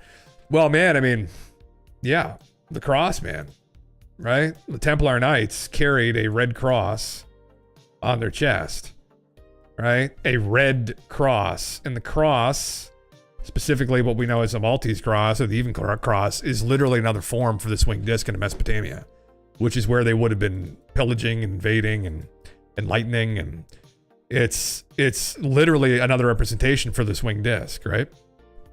Where is the fucking other thing? There's another symbol I have here representing this. Like here, another representation of the cross within the wing disc. The giants, right? Almost holding, looks like a vase there, honestly. And then it all goes back to the wing disc. That the cross is representation for this object. That's Sakurai Sitchin. Yeah. But yeah, this is the big dirty. The big dirty is that there's cyclical cataclysms here. And it's not due to just the torrid meteor stream, it's due to something else far more destructive. When? I don't know. But you can pull together some schizo threads, like Sitchin's, the Sumerian Kings list is measured in Sumerian Shars, which is 3,600 years. And then you've got the Colburn Bible saying 3,600. The Exodus you could peg it at 3,600. There was some kind of incident 3,600 years ago, possibly depicting this object. Is it on a cycle like that? That cycle doesn't make any sense to us. Did the aliens fuck around with it? I have no idea. Don't know. So when they blow up the Georgia Guidestones, brother, yeah. The Strange Man, it really is kind of spelled out. We got a clip before October, boys. We got a dip before October, yeah. It is to some degree, Max, yeah. It's slightly unsettling, yeah. To be completely honest and 100% transparent. Like, there's an unsettling component to all this. But it's, what do? You just, yeah, I don't fucking know. You can kind of like relax back on the shoddiness of some of it and say, although I don't know, my bet is that Planet 9 has something to do with periodic cataclysms. But I mean, like, what is my opinion objectively worth on that right now? Not a lot. If something like this crops up, might be worth a little bit more. And that would worry me and probably should worry everybody else to some degree too, because I'm no fucking great scholar. Let me tell you that much. But it's not even me. It's Sitchin and Velikovsky and all these other guys. But some of this stuff I have pulled together. Like some of these connections are things I have pulled together. But anyway, what can we do but just have fun and live our lives? But if you want to ruin your weekend, you can download the Colburn Bible for free PDF online. Or get the hard copy from the publisher if you want to send them money. So yeah, thank the Lord it won't be a slow, painful death. No, brother, it would be nice, and it'd be like jumping into a pizza oven. Nice and quick. Just poof. Yeah. Yeah, man. I don't get the same smug satisfaction watching them die too, as they get saying own libs. Jesus Christ. Space spiders will sit there with the wife. Yeah. God damn it. It would be awesome if they just gave us some truth so we can talk about these things with much more certainty. We're stifled in this low period where we don't have the full picture in many aspects. Yeah, thanks. The question is, again, with things like the Colburn Bible, and the concerning part about some of these Western elites, is what access to information do they have that we don't? And some people will be like, oh, probably nothing concerning. And it's like, oh, it could be bad. It could be real bad. There's indications through history that there could be lots of bad things, or where, like, it's cycles of catastrophe. They could have the key that unlocks it. They could know with conviction. They could know that these scrolls, these papyrus, that they are actually from these ancient accounts, and they would know with more conviction than us because they have access to them, and they would know that this thing is real. And then they would maybe be going to look for it behind their back, and they would even find it. Maybe they'd know its cycle. They would plan for it, and this just isn't knowledge that they want to get out to the general public for obvious reasons. So we live our lives. But hey, listen, just on the off chance something like this starts to go down, you heard it here first. Just don't tell anyone where you heard it from specifically if they arrest you. But anyway, it's all out there anyway. It's just threading it together, right? One of those memes, yeah. Does the alliteration trip you up after a few brewskis? It's reading like a walls of text, brother. Sometimes it does juggle your brain around slightly, trying to like keep up. Yeah. Lady's secrets are like Fight Club, brother. Yeah, exactly it. Yeah, that's exactly it. Don't talk about them. Yeah, for many reasons. Mainly because, I don't know, there's better things to talk about. There's better ways to spend your time, I think, honestly. But there is that slight concern that, and this is something Sitchin had mentioned too, where he was convinced there was some group of people trying to kill him, which is really interesting. He was convinced that there were a couple incidents where he thought somebody was trying to assassinate him. They tried to make an attempt, which is, he wasn't the guy to talk like that, really. As much as he gets like the shit end of the stick from modern academia, he was a pretty well-grounded guy. Fairly well-spoken, actually. Quite knowledgeable when it came to biblical scholarship, and they challenged him on his interpretations of Mesopotamian history, but he wasn't like a bullshitter, although he didn't cite some of his works very well either. But I don't know how much of like a proper scholar he was. But anyway, what are they trying to do exactly? So I just don't know. Oh, so I lost the charger. God damn it. Yeah. We gotta make Atlantis go mainstream. Fuck yeah, we do. They have this idea that they benefit more when they have this leverage of power and knowledge, but they're wrong and wasting everyone's time, including theirs. They would benefit tenfold if we could just evolve in the right direction. Exactly, man. Yeah. Smoking pot with Zach Sitch would be legendary, brother. Oh my fuck yeah, man. Zachariah may have lit one up with you, brother. I don't know. With us, maybe he would have in the end. I have no idea. He seemed like a pretty chill guy. Yeah. Fuck, man. That's the accounts if you successfully make and consume a philosopher's stone, it slowly turned you into hermaphrodite. Oh my God, what? Holy fuck, brother. That's pretty deep. But anyway, yeah. Want deeper parallels or just settling a pub bet, mate? Fucking, what are you talking about here?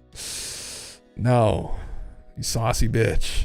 We want the deep, the dark, and the dirty on this. But anyway, we've had it. That's all we need. Exactly. So that's all we need. I don't know where I put the phone charger. Fucking whatever.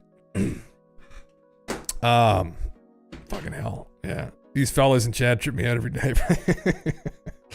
We're all tripping each other out. That's the thing. We all have our areas of expertise. This is just my area of particular autism, let's say. It quite literally, for whatever reason, and it lit landing secrets. That's what it is. So I was going to say, I just saw this picture that poor Edgar, he got, see if I can put this on, or can I get this on the cameras as possible today? I just saw this. My boy got, you can see, look. Ouch. Cat scratched him. He got cat scratch. We were out for a walk and we were walking this morning and I didn't notice his cat was like laying in the grass. And man, he just like went for it. And she just went like got him right on his nose.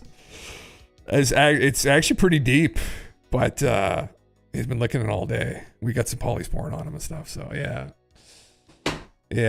Edgar, your skin is hanging off its bone. Fucking Christ, yeah. Ancient history can get fucking weird, bro. It's convoluted, man, as you know, okay? Like, it's so complicated, especially when you get all the different lineages, and I get lost and all that. But it's just the potential for, the power that comes with knowledge that people underestimate it, really. I mean, the foresight that you can have. And it's just down to what goes around comes around, so events that occur that are due to celestial phenomena. It's nothing magic about it, but I think probably they've turned this, and other societies have turned this information into like occultic memes over the years, and I don't know, hold power over people. It's like, was it Columbus that told the Native Americans that about the blood moon or the eclipse? And then they turned around and he said, "Oh, I'm a wizard and I know I know that the sun will go dark in a month's time if you don't give me what I want. Like, give me all this food." And then he told, and then they did, and then they, like, how evil you can be if we have knowledge of stuff like that. So effectively, it's just like that, but the elite know stuff that we don't know. And elite meaning, I don't know, but X-Files. What's about the X-Files? Yeah. The Epstein financial document video started semi-related. Oh, thank you, Rabbit. Yeah. Fuck, man, I can't click on links here. 4,000 wire transfers. I knew that there'd be a lot of wire activity trying to get so much money around the world for Epstein's sex trafficking, but I never expected 4,000 wire transfers through one bank. Is $1 billion in total. We showed that this was not a kind of flashy one-off, and we assume that much of what is in those wire transfers, the details, involves activity in sex trafficking. This investigation has taken more than 3 years, and we went to the Treasury Department and looked at the documents with the Biden staff in February of 2024. The reason this is different than during the Biden times is we have much more information. We were just in the information gathering period during the Biden administration. This was building step by step by step, collecting the evidence, examining it, making sure we knew where it was and how you would access it. And we continued to collect more information, and when we felt that it was time to respond and to particularly get the Trump people moving on an investigation, we did. Donald Trump has made some far-fetched statements over the last few months, but a stunner in the last few days was his claim that the Jeffrey Epstein matter was a hoax and a scam. I went to the floor of the United States Senate, and then I told the American people as it became clear that Donald Trump would not. It is absolutely ludicrous for Pam Bondi to say that there is nothing to investigate. 4,000 wire transfers, that is a heck of a lot of lines for possible You don't like him, Garlic? But Is he a dank? Trump's DOJ had no interest in spending a significant amount of time looking at those files at the Treasury Department. They didn't go to Treasury because they didn't want to face the facts. Donald Trump was president through all of this. Donald Trump knew Jeffrey Epstein. Turn the music on. Jeffrey Epstein died in a federal prison under Donald Trump's watch. Now his attorney general is saying there's nothing to investigate. Pardon me. I continue to be very concerned about Epstein having used sanctioned Russian banks to basically spread money from sex trafficking all around the world. The next step is for the Treasury Department to make available on a bipartisan basis to the Senate Finance Committee the documents we've asked for. My own judgment is if Pam Bondi wanted to get up in the next morning or two and make these documents available to the Senate Finance Committee, she can do it. We don't trust him doing this? One of the most important questions that comes out of this is why were America's leading banks, a number of them, basically sleepwalking through this whole Epstein matter? They should have been watchdogging this. They should have brought to law enforcement what they believed was going on. One of the key changes I'm going to push for is writing new black letter law that makes sure that there will be civil and criminal sanctions when banks see this sort of activity and they look the other way. I've come to feel that there's some issues that aren't considered blue or red. That's the case with sex trafficking. People believe it's just plain wrong. They understand that women like that's what people suppose, Bones, right now. You mean Epstein? They want to know what happened, and they want the answers. Oh, yeah. He almost... Oh, there you go. Is this it? Is that it? So what did they find? It wasn't very long, was it?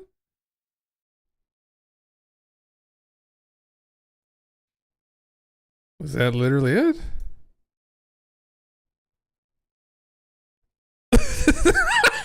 Everybody's like, is that it? Brother, what did he find?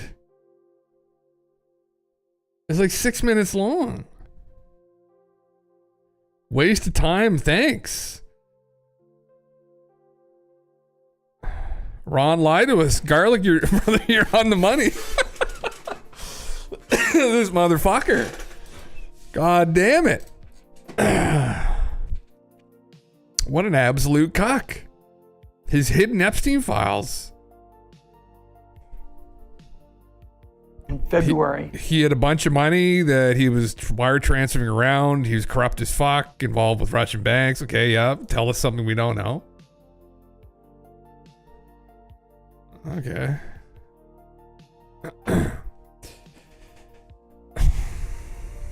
Well, there we go.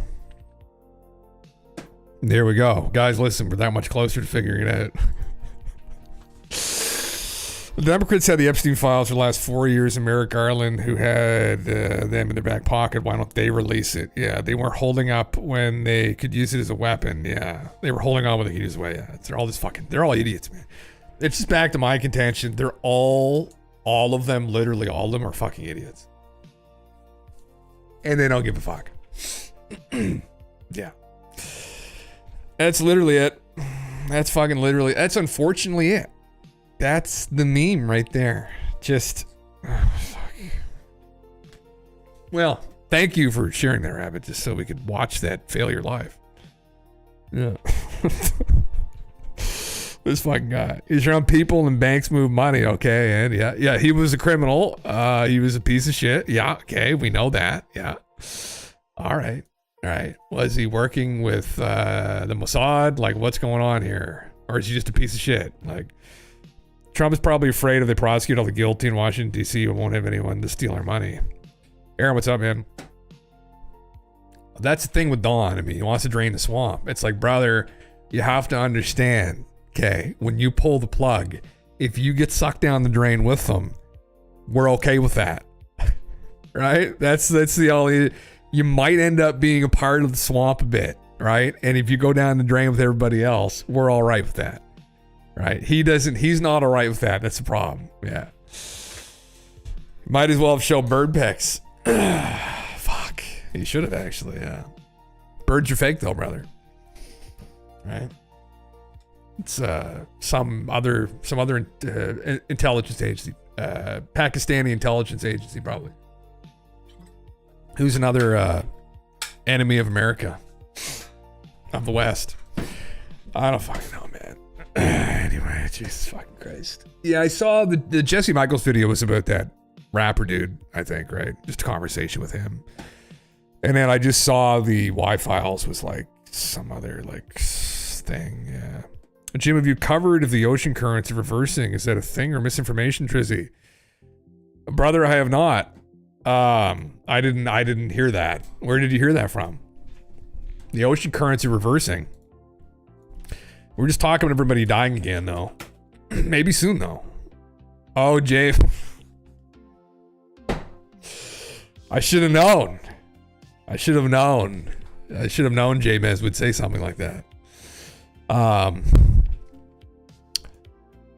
No, I didn't. Yeah. God, Jesus. I would say probably not, but then again, I would say we'd hopefully have a bunch of scientists working on this that would tell us if something like that was happening, but we were just talking about elite conspiracies, so that one would be far more obvious, I feel, if that was actually happening. People have been saying that. People have been saying the, is it the North Atlantic? What's it called again? The Gulfs, the main current in the North Atlantic has been slowing down or has been fucked up or blah blah blah blah blah for years. Guys, I've been saying that it's been messed up for like 15 years or something. Yeah, ocean currents reversing is handy just in time for the pole ship. It's coming. Yeah, Jim, I need you to disapprove J-Mez for me, or I'm gonna go down a rabbit hole. Oh God, I really don't want to hear his voice. I really don't want to pull one of his videos up. Oh God. Please no. I refer to myself as Slop Daddy, but I have literally nothing on J-Mez.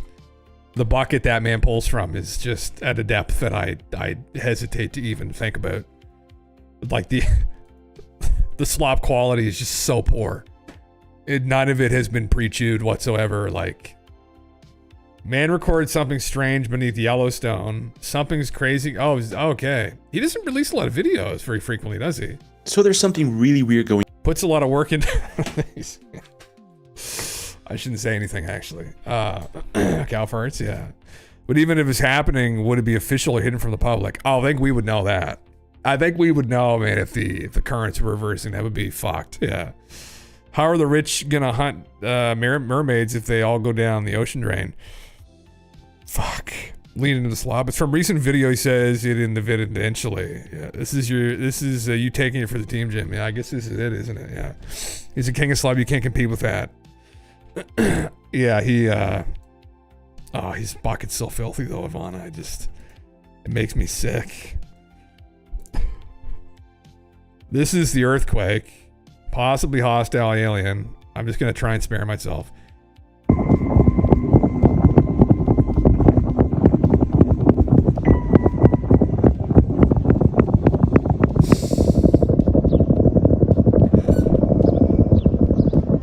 After posting all these videos, people started coming up with different theories. Maybe it's the rich making tunnels underground. Lava tunnels, heard the same in Hawaii. Someone says earthquakes. This guy says a pipe borer or it's a tunnel borer. Sounds like machines, maybe they're digging new tunnels. But then Zach replied this. Neighbors called 811 and they verified no active jobs near us. It's in the middle of a private large farm.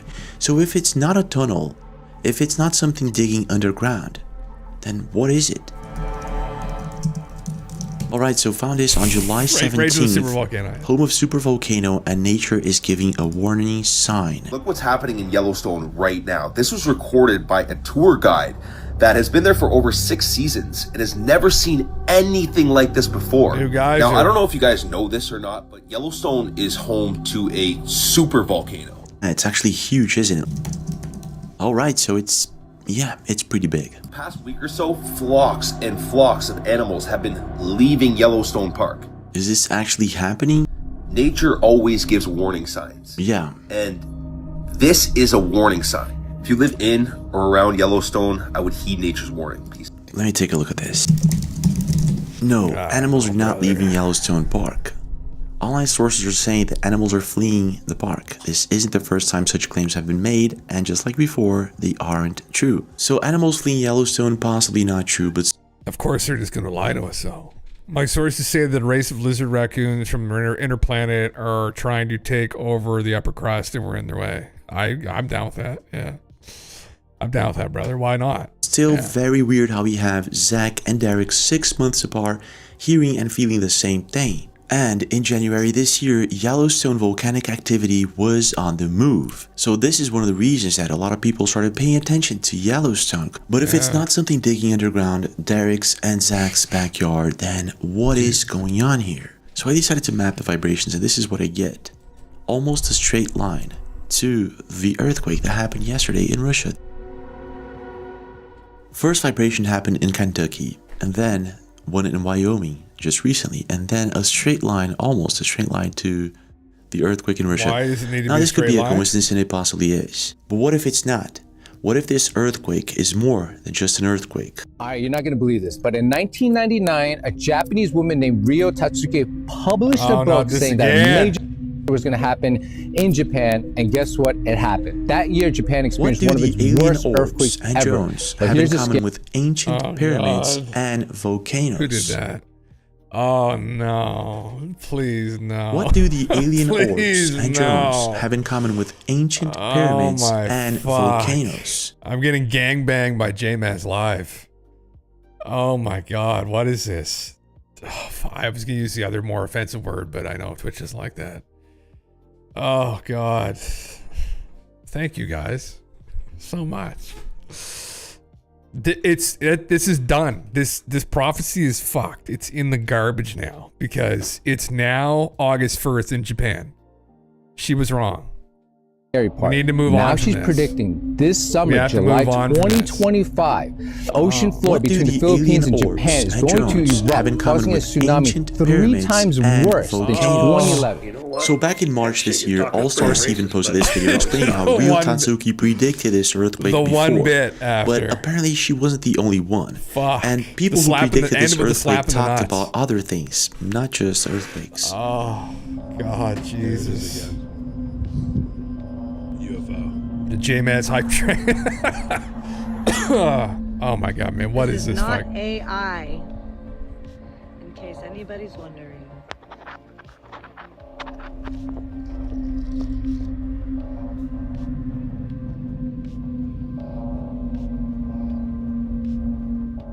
Several people supposedly predicted the earthquake, but in some of these predictions, things got pretty weird. Like this post made to Reddit 23 hours ago. Dave Dude says, okay. We went over a guy who actually literally predicted the earthquake down to about its magnitude 24 hours before. I'm kind of retarded. There you go. Listen, I'll take Alex any day over JMS. I'll put up with Alex any day. Relax and let it happen, Jim. Waves of slop soothing your busy mind. Suffocating me, Ivana. Waves of slop slowly suffocating me. Piling down my throat. Like 5 JMS in the room at once. Okay, this guy caught my attention. So he's talking about Colin Vickers, who wrote, "Guys, I can give you a message directly from our observers. They are coming back." And then he goes on to explain why the alien observers are coming back. He says it's got something to do with control and greed, and he explains how we will see the start of this process from now on. Then he leaves another comment, and he says, "Watch for a major EQ in Japan. This will be the first sign." A few hours later, I guess 1 day later, it happened. The EQ very close to Japan happened. So it was predicted by several people. There have been 300 earthquakes in July in that area. So, it's because you're fighting your brother. It's gotta relax. Gotta relax in the J-Mez. The J-Mezes will relax me. It'll be all right, he says. Just swallow some of the slop. He's got P. Diddy and Avi Lowe back to back. What the fuck? Okay, hold on. We're gonna skip to the Pero ¿y qué son esas cosas? orbs. Look at that. It's like he just is going in the bucket. And it's just like, like there's like 30 different chunks of slop that he gets, and he just throws it all on the table at once. And I'm like, where are we right now? This has been 16. I've skipped through most of it, but like, it's like we're all over the place here. We're literally just all like UFOs, and then it went back over to the earthquakes, and it's UFOs, and it went back over to the earthquake thing again. Now we're back to this again. Wow. Brother, what the fuck is going on? What is this? Like, what? It's all connected. On July 19th, just a couple of weeks ago, in Minneapolis, we had a massive sighting, very similar to the one in Spain. Check this out.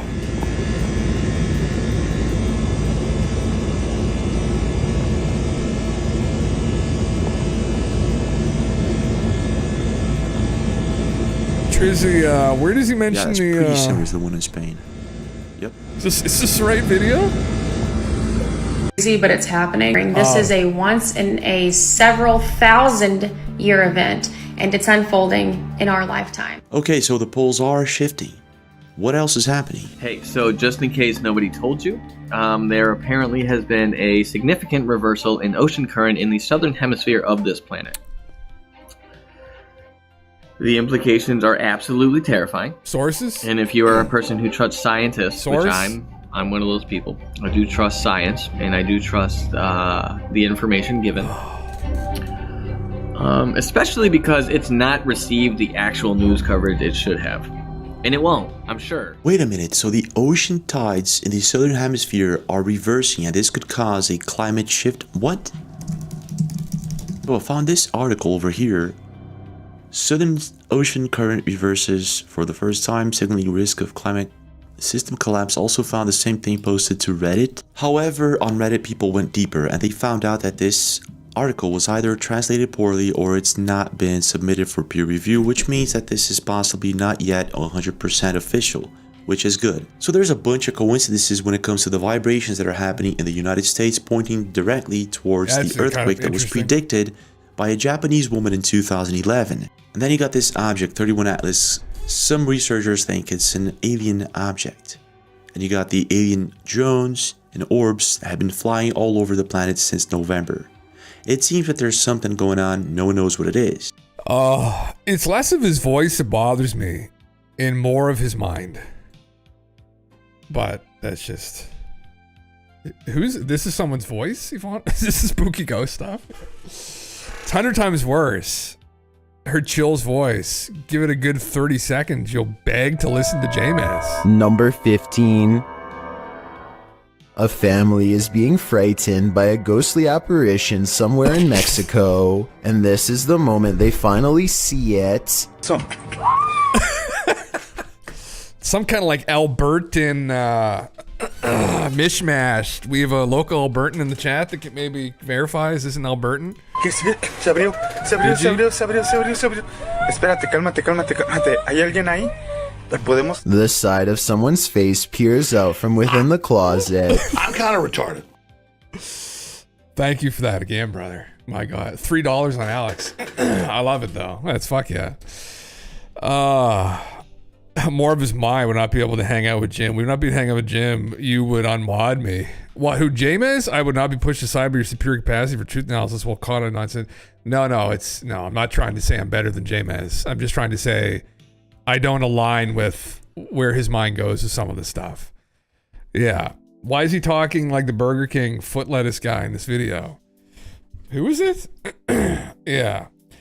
That's not Comet's ectoplasm or spooky ghost. Oh my heavens. Can I share something that happened to me yesterday that I thought was so funny? Yes, brother, please do. Please do. You just posted in the Discord with the bots, yeah. What's all the bots? The bots on Kick are insane, yeah. You're not trying to say better, you're just trying to say you're smarter.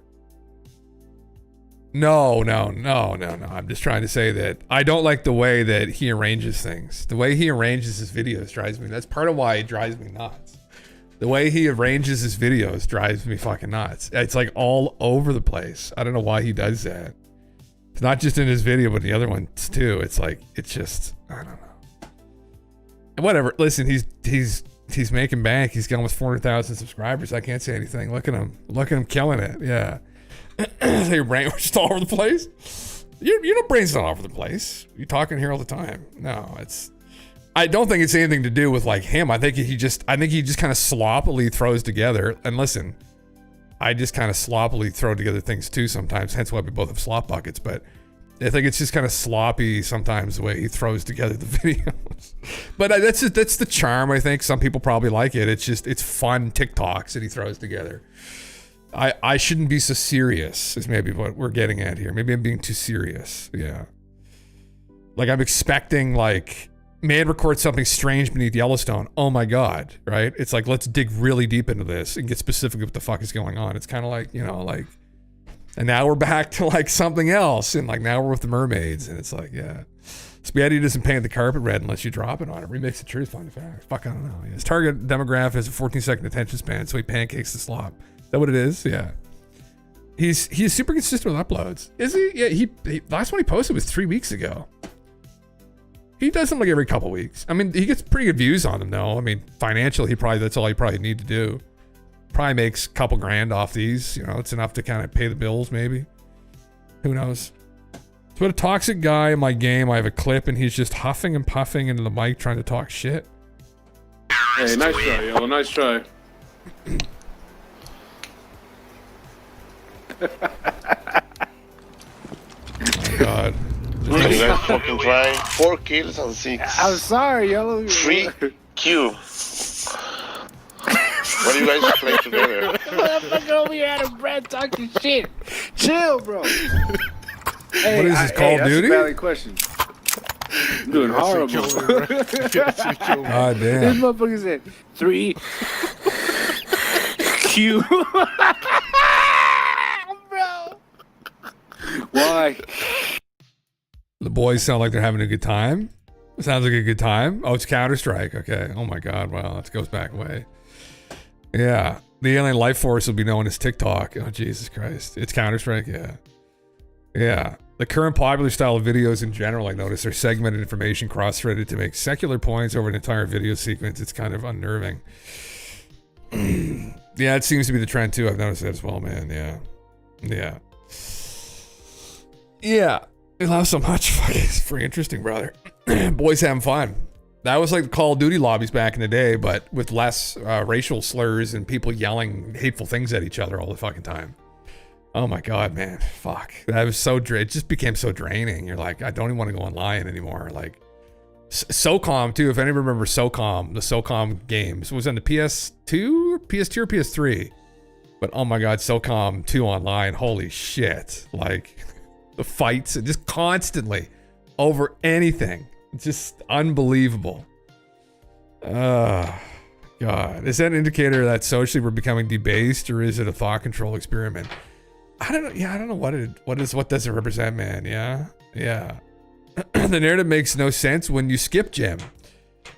Yeah, but I've observed that in his other videos too. Sometimes I was just making a comment. I know, I know you loved your JMS. I'm not trying to shit on your JMS.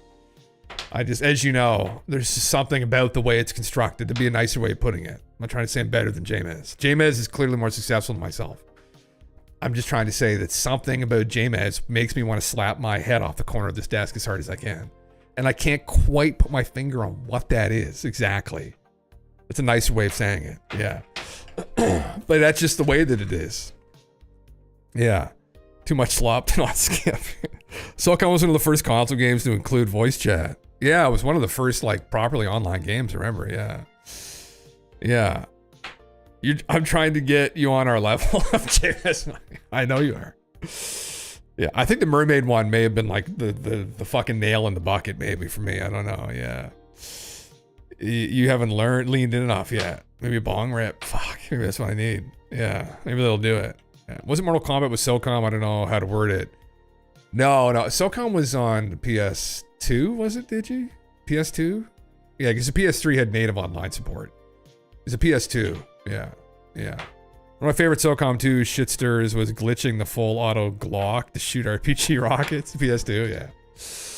I used the, was it the M14? It's a semi-automatic rifle. Oh my God. I forgot my name was like Chewstain or something. Some weird, like auto-generated thing. I was like, what the fuck? And Frosticle. Frosticle and Chewstain were the names. We used to go to my buddy's house and like do LAN parties and shit in high school and play that. That's what we played. And then Call of Duty came out like later on when I was in university. And then we were all playing that. That was actually the online lobby was way worse than Call of Duty though. It's apparently you have to like put your fucking phone number or some shit. Like you have to put some identifying thing in to go online in Call of Duty now. I was like, it is as horrible as it was. There was a meme about it as well. I remember for was it Black Ops 2 or the first Black Ops? They allowed people to make their own emblems. And within like 6 hours, they had to scrap that idea because of the obscene shit people were making. Like you could literally just draw whatever you wanted. I remember we stayed up. It was like 4 a.m. or just spent the whole time just going. I didn't buy it. My buddies did. They're brothers. And I remember just looking through all of the different emblems people had made and being like, whoa. LAN parties funny. Yeah, it was fun back in the day. Like that. Wasn't that fun? I know. It was. Can't do that shit. We had 2 TVs set up. It was so much fun. Even handhelds back in the day. Frosticle, yeah. Where Edgewalker can't chat no more. Yes, he can. He's in Kick right now. Yeah. Yeah. My 8-ball pool name is Inop Dakushin. Interesting. Twitch making him enter SMS. Oh, yes, I know. Yeah, sorry, yeah. Yeah, I know. Yeah, these are the laws making their way over here now. The hell? Black Ops 2 is in my top fave FPS games for sure. Yeah, Black Ops 1 and Black Ops 2. Modern Warfare 2 is my favorite, Ivana. I didn't play a lot of FPS games, but Modern Warfare 2 was definitely probably like the one I enjoyed them. I enjoyed the stories. Modern Warfare 1 and 2 I enjoyed a lot. The stories are really good. And I kind of didn't really play them after that. Like I might have played through 1, I can't remember, but I was like deep into Modern Warfare 2. Like deep. We played that all the time. It's all anybody did. It was not good for my mental health. Yeah. Brother, yeah, there you are. Just on the other platform now. Yeah. Fucking goddamn Dan Clancy trying to get everybody's phone numbers now. Christ, now I want everyone to donate to his charity. God, what a pervert. Dan, what are you doing, brother? Yeah. Oh, yeah. With the new BO6, something about AI mimicking players and lobbies having bots play as mimics of players. I don't know if that's true, but what the hell? BO6 was the shit. I don't know what that is. What's BO6? The original Battlefield 2.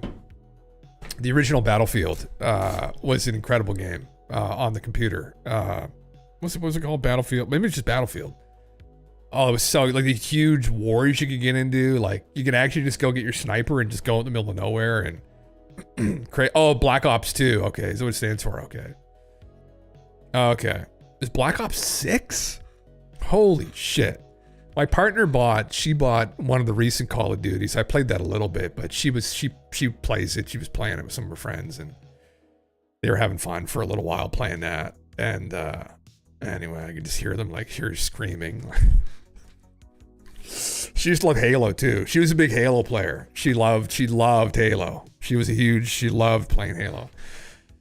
I didn't love Halo as much, to be completely honest. I would play it with like the guys like locally, but I never like would play it online. I don't know. I just never like give a shit about it. But yeah. Yeah. You like 6. Okay. Maybe that's what she has. I don't remember what she bought. I don't remember which one it was. I've lost track of I have no idea. Yeah. Battlefield 4 was amazing at the time on Xbox. Was it Battlefield? Maybe it's Battlefield 4 is what I'm remembering. Maybe that was what the number was. I can't remember, man, but It was Battlefield 3, I think. That was like in 2009, 8, somewhere around there. That was funny as shit, those games. 16-player Halo on large map with snipers was always a giggle. With friends, it was fun, man, yeah. I remember I got one of the ones... I remember I bought an Xbox to get the one where you could make your own Spartan. That was okay, but... I don't know. I prefer the Call of Duty games. They were just a little bit more like... I don't know. I prefer the combat in them more, I guess, but... Yeah. You competed in Halo 3? You suck, but it was fun? Oh, really? Yeah, I think I meant Halo 3, yeah. We played Battlefield 2 and Call of Duty 2 back in the day. Oh, there's Battlefield 2, right. LAN parties, where was that? Yeah, okay, yeah, Battlefield 2 is what I'm thinking of, because that came out around the same time, right? Yeah. Halo 3, yeah. Yeah, it was good memories, though. Like the campaigns. Our buddies usually had the Xboxes, and then I would have like a PlayStation. I got an Xbox later on, but I was usually PlayStation fanboy growing up. That's kind of the game station we loved to play with. That and handhelds. I love the handhelds. I love Game Boys and shit. Like, even my phone, which I haven't really had a chance to sit down and play games on it, but like, I love that you can get the Sims on the phone now. I'm gonna want to get a chance. I'm gonna get the controller for my phone. I love that so much. I miss the 3DS, man. I miss the 3DS. I hated the Switch. So uncomfortable. I miss having a nice little conveniently sized handheld, and my God, here it is right here. Here's your fucking phone. Right here. This goddamn thing right here is the perfect handheld when you think about it. Like, it is, so. Yeah, you prefer COD to Halo's floaty feeling? Yeah, me too. That was the same thing, yeah. Modern Warfare 2 was a different vibe, though, incomparable to many games. Yeah. It was just, I don't know. There was something about it. Before they got out of control with the camos and stuff, like, I remember there's just something about it that was just so much fun. Like, it was cool. There was a lot of hype too. Like it was like really competitive. So I remember I had like a 2-something KD, which isn't like good, but like, you know, among our friend group, they just played like idiots, most of them. I was like, have my 2.0 KD. I would just play like an idiot though. I would camp. I'd get a sniper, and I'd get like those like claymores or these proximity mines, and I'd go put myself into a corner. And I'd have the knife on the pistol. I think it was the Magnum or something. You had the knife, and it had this stupid lunge to it in Modern Warfare 2 where you could lunge. And so I would corner myself, and I'd have put the mines up, and then if anybody came close, the first person would die to the mines. And then I'd just hide around the back and just knife everybody. It was the only way to play. It just frustrates the fuck out of people. I love it. That's how I played that game. Running around, like, I just like, no, I don't do that. Yeah. Rainbow Six Siege, Vegas 2, I played that too, man, yeah. GoldenEye was great too, man. That was another great shooter we used to play the fuck out of, yeah. The fight proximity mines used to cause, yeah. Oh, fucking Christ, yeah. Camos and musket, the ultimate camo for every COD. It's a sickness, fuck yeah, yeah. I haven't played them. We do actually have, oh no, it's not on Steam. Is it on Steam? I think it may have been on Activision or something, wasn't it? The second, because we share our library. Me and my partner, we have a shared library, which is mostly my games. But I don't think I can. I don't think I can play that game. Yeah, you do need to buy it yourself if you want to get it. But yeah, it is on. It's on the Blizzard, the Activision thing. Yeah. Oh, well, whatever. Yeah, fuck it. Yeah. Played a lot of Perfect Dark 2. That was a rage inducer. You can hide in the fucking air duct and use a sniper that shoots through walls with thermal vision. Jesus Christ. Don't get Modern Warfare 2 on Steam or all multiplayer games because they ruined with hackers. Oh, are they really, man? Yeah. Console back in the day was great for that, man. Yeah, that's what we played them on, was just console. I know some of our other friends played them on PC. The really good players were always on PC, but then even back then they had aimbots. Like one of our, actually Train Beast. I think Train Beast. I don't know if Train Beast is in here right now. Probably not. He was I can't remember if it was Modern Warfare 2 he was really good at, but he went to LAN parties a couple times and competed with the team. But that was always an issue too on PC, aimbots and shit like that. But really good players played on PC. The console players are kind of, so anyway, but that was, I liked the vibe more too. I just thought it was less bullshit, honestly. Yeah. Yeah, getting rage baited and repeatedly going back to get the jerk, yeah, and then being that twat the next time, yeah. That was what I used to. That's how I used to play. I used to love that. Just baiting people, yeah. Oh, he's in Toronto Raven, is he actually? God, good for him, huh? God, he gets around a lot, doesn't he? HFX Pins, that guy. Holy fuck. Just at the wedding the other night. Now he's off in Toronto again. Oh, live his life. Live his goddamn life. Fuck yeah. If there's one thing I could give a sweet fuck about, it'd be going to a rave. Just not rock concert. I'd be down for that. But actually, fuck. I think Creed or somebody came close to here. Were they in Montreal or something recently? I saw something like that. Although years ago I would have been caught dead going to a Creed concert, but Scott Stapp has a great voice. In Montreal next week and for a different festival. Holy fuck. Yeah. The socialite, the extrovert. Not for me. Not my vibe. Buddy, what are you doing? Get in here. Drop some M and then tell me how you feel about it. A little dance. Well, yeah, I guess you have to be. You enhance the experience, but I'd rather just smoke a joint, have a beer, and sit back and listen to some rock music. What's in your ear, buddy? Then back to you the weekend after. Yes, he is going to be back to me, isn't he? Yeah, then we're going to a fan expo their weekend after in Toronto. Yeah, he's going to be wrecked. Fuck yeah, he's going to be wrecked. Oh, it's the summer, right? I mean, you're going to make the most of the summer. Yeah, you fucking love Creed and Scott Stapp unapologetically. I've grown to love him too, man. Yeah, he's an incredible voice. It's like Eddie Vedder on steroids. It's his voice, I think, honestly. Yeah. Man was made to sing to the people. He's very talented. Well, I mean, Mark Tremonti was always a brilliant guitar player. I always loved Mark's playing. I was always a fan of his playing. But they're a really good band. Same with Nickelback. People shit on Nickelback. I would shit on Nickelback. I still shit. But Chad Kroeger has another wicked voice, man. Unreal voice. Like, yeah, some of their songs are generic and they kind of sold out a bit, but Chad's voice is unreal and really good songwriter too. What's that song? The song How You Remind Me. I don't know if that's what it's called, but that's a really well written song, man. Really good musicians, like genuinely. I saw them years ago when I must have been like 14 years old. We came to our city and God, it was an incredible concert. Unreal, those guys, yeah. Creed is coming to Halley. Oh, right, that's where it was. Nickelback was just here too. We went and saw them and it was amazing. Oh, fuck. Yeah, I think, Trainbeast told me about that. It was either that one or the Creed concert. I can't remember, but yeah, we were going to go, but baby stuff, yeah. Yeah, if we could get a Creed show in a majority of the population, Woodstock on crack, we could fix some shit in one concert. Oh, man. Rage Against the Machine, brother. If I could see one band, well, honestly, Led Zeppelin, but John Bonham's dead. But I would, they fucking, again, this is back when I was working. We were going to go. I think they were going to be in Montreal like last year. I don't know if they ended up actually going or not, but they're one of my like all-time favorite bands ever. Like Matt Good, favorite artist, my favorite band, Led Zeppelin, Rage Against the Machine. I've listened to their 4 albums on repeat. I would play World of Warcraft and I'd be either listening to Alex Jones or I'd be listening to Rage Against the Machine on repeat. That's what I listened to, doing PvP. Just like, that's what I would do. I loved every minute of it too. Yeah. Remember an interview with Mark Tremonti where he made them give him more money because he wanted to play metal and wouldn't be able to make money after Creed because of the stigma playing in a Christian band. Because of Scott's lyrics. Yeah. Yeah.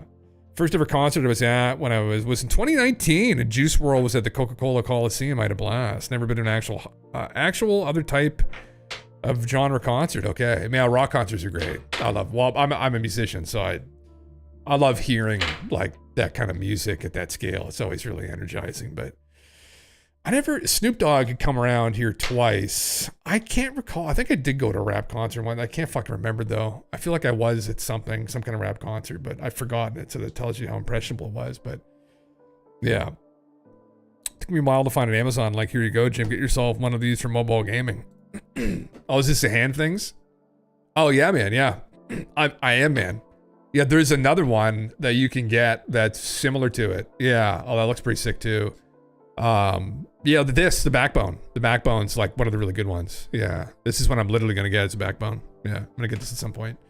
They're wicked, I guess. Yeah, not a huge rock guy, but I love all music. Just a bit more knowledgeable in other genres. Any post-grunge shit I love. Oh yeah, man. Fuck yeah.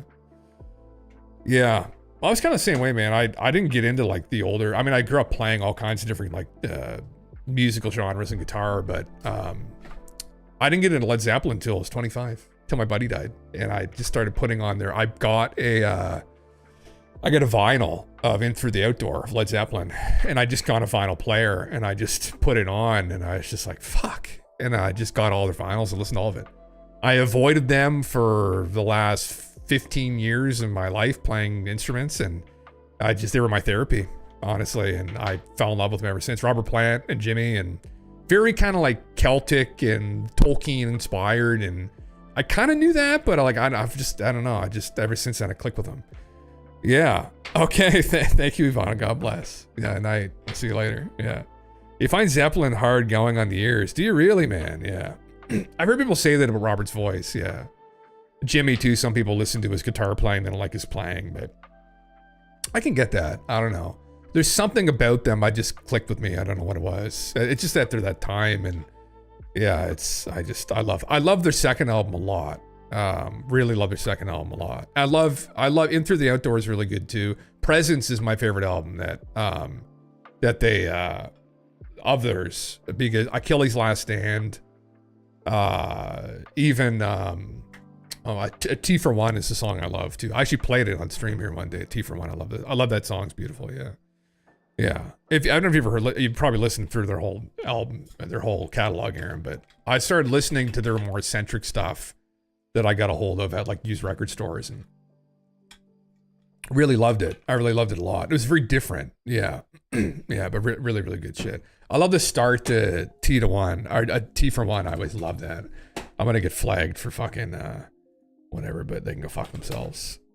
T for mine is remix. I didn't type that in. T for One, Led Zeppelin. I love the start to this so much, man. I love this riff. Love it.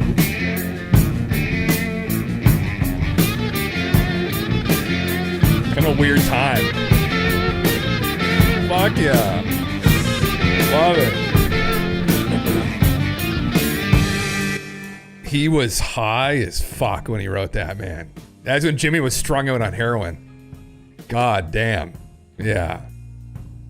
God damn. See you, Ivana, yeah. Hendrix, you leaving too, yeah. Pink Floyd's a little bit more your go-to. More chilled vibe listener, okay. Yeah. I like Pink Floyd a little bit, yeah. I guess I have vibe more with Zeppelin, yeah. Anyway, listen, everybody, maybe we'll leave it there. It's kind of winded down anyway, so thank you for coming around, everybody. Hope everybody has a good weekend. I'll have to get out and do more UFO stuff at some point. Young TV is moving away to finish his degree, so he'll be away for a little while, but he said he might pop down once in a while just to say hi. So, yeah, until then, listen. Yeah, we'll do some Atlantean seas. As always, everybody, stay safe. It's 7 in the evening, and everything is fine. I'm not expecting visitors, so I can stream all night. I'll take my stream deck out from where I'm playing Fortnite. We'll play until the morning. At 3 a.m. we hear him again from the sound of the submarine. It's Jim Russell, it's Jim Russell, the commander of Island 49, the guardian of the ancient keys, the keys of Atlantis mysteries, Atlantean secrets, Atlantean secrets, the keys. My dudes, let's follow in order to let go. Distorted echoes, the mysterious magnetic fields. Atlantean seas, Atlantean seas. We have to swim through the ocean, the periscopic deception. Ancient doorways that tremble before the subterranean castle. He calls us, my dudes, robots and erudites. 'Cause at 3 a.m. we hear him again from the sound of the almond shells. It's Jim Russell, It's Jim Russell, Union leader of Sorceric Knights, and he parts in the breaking dawn.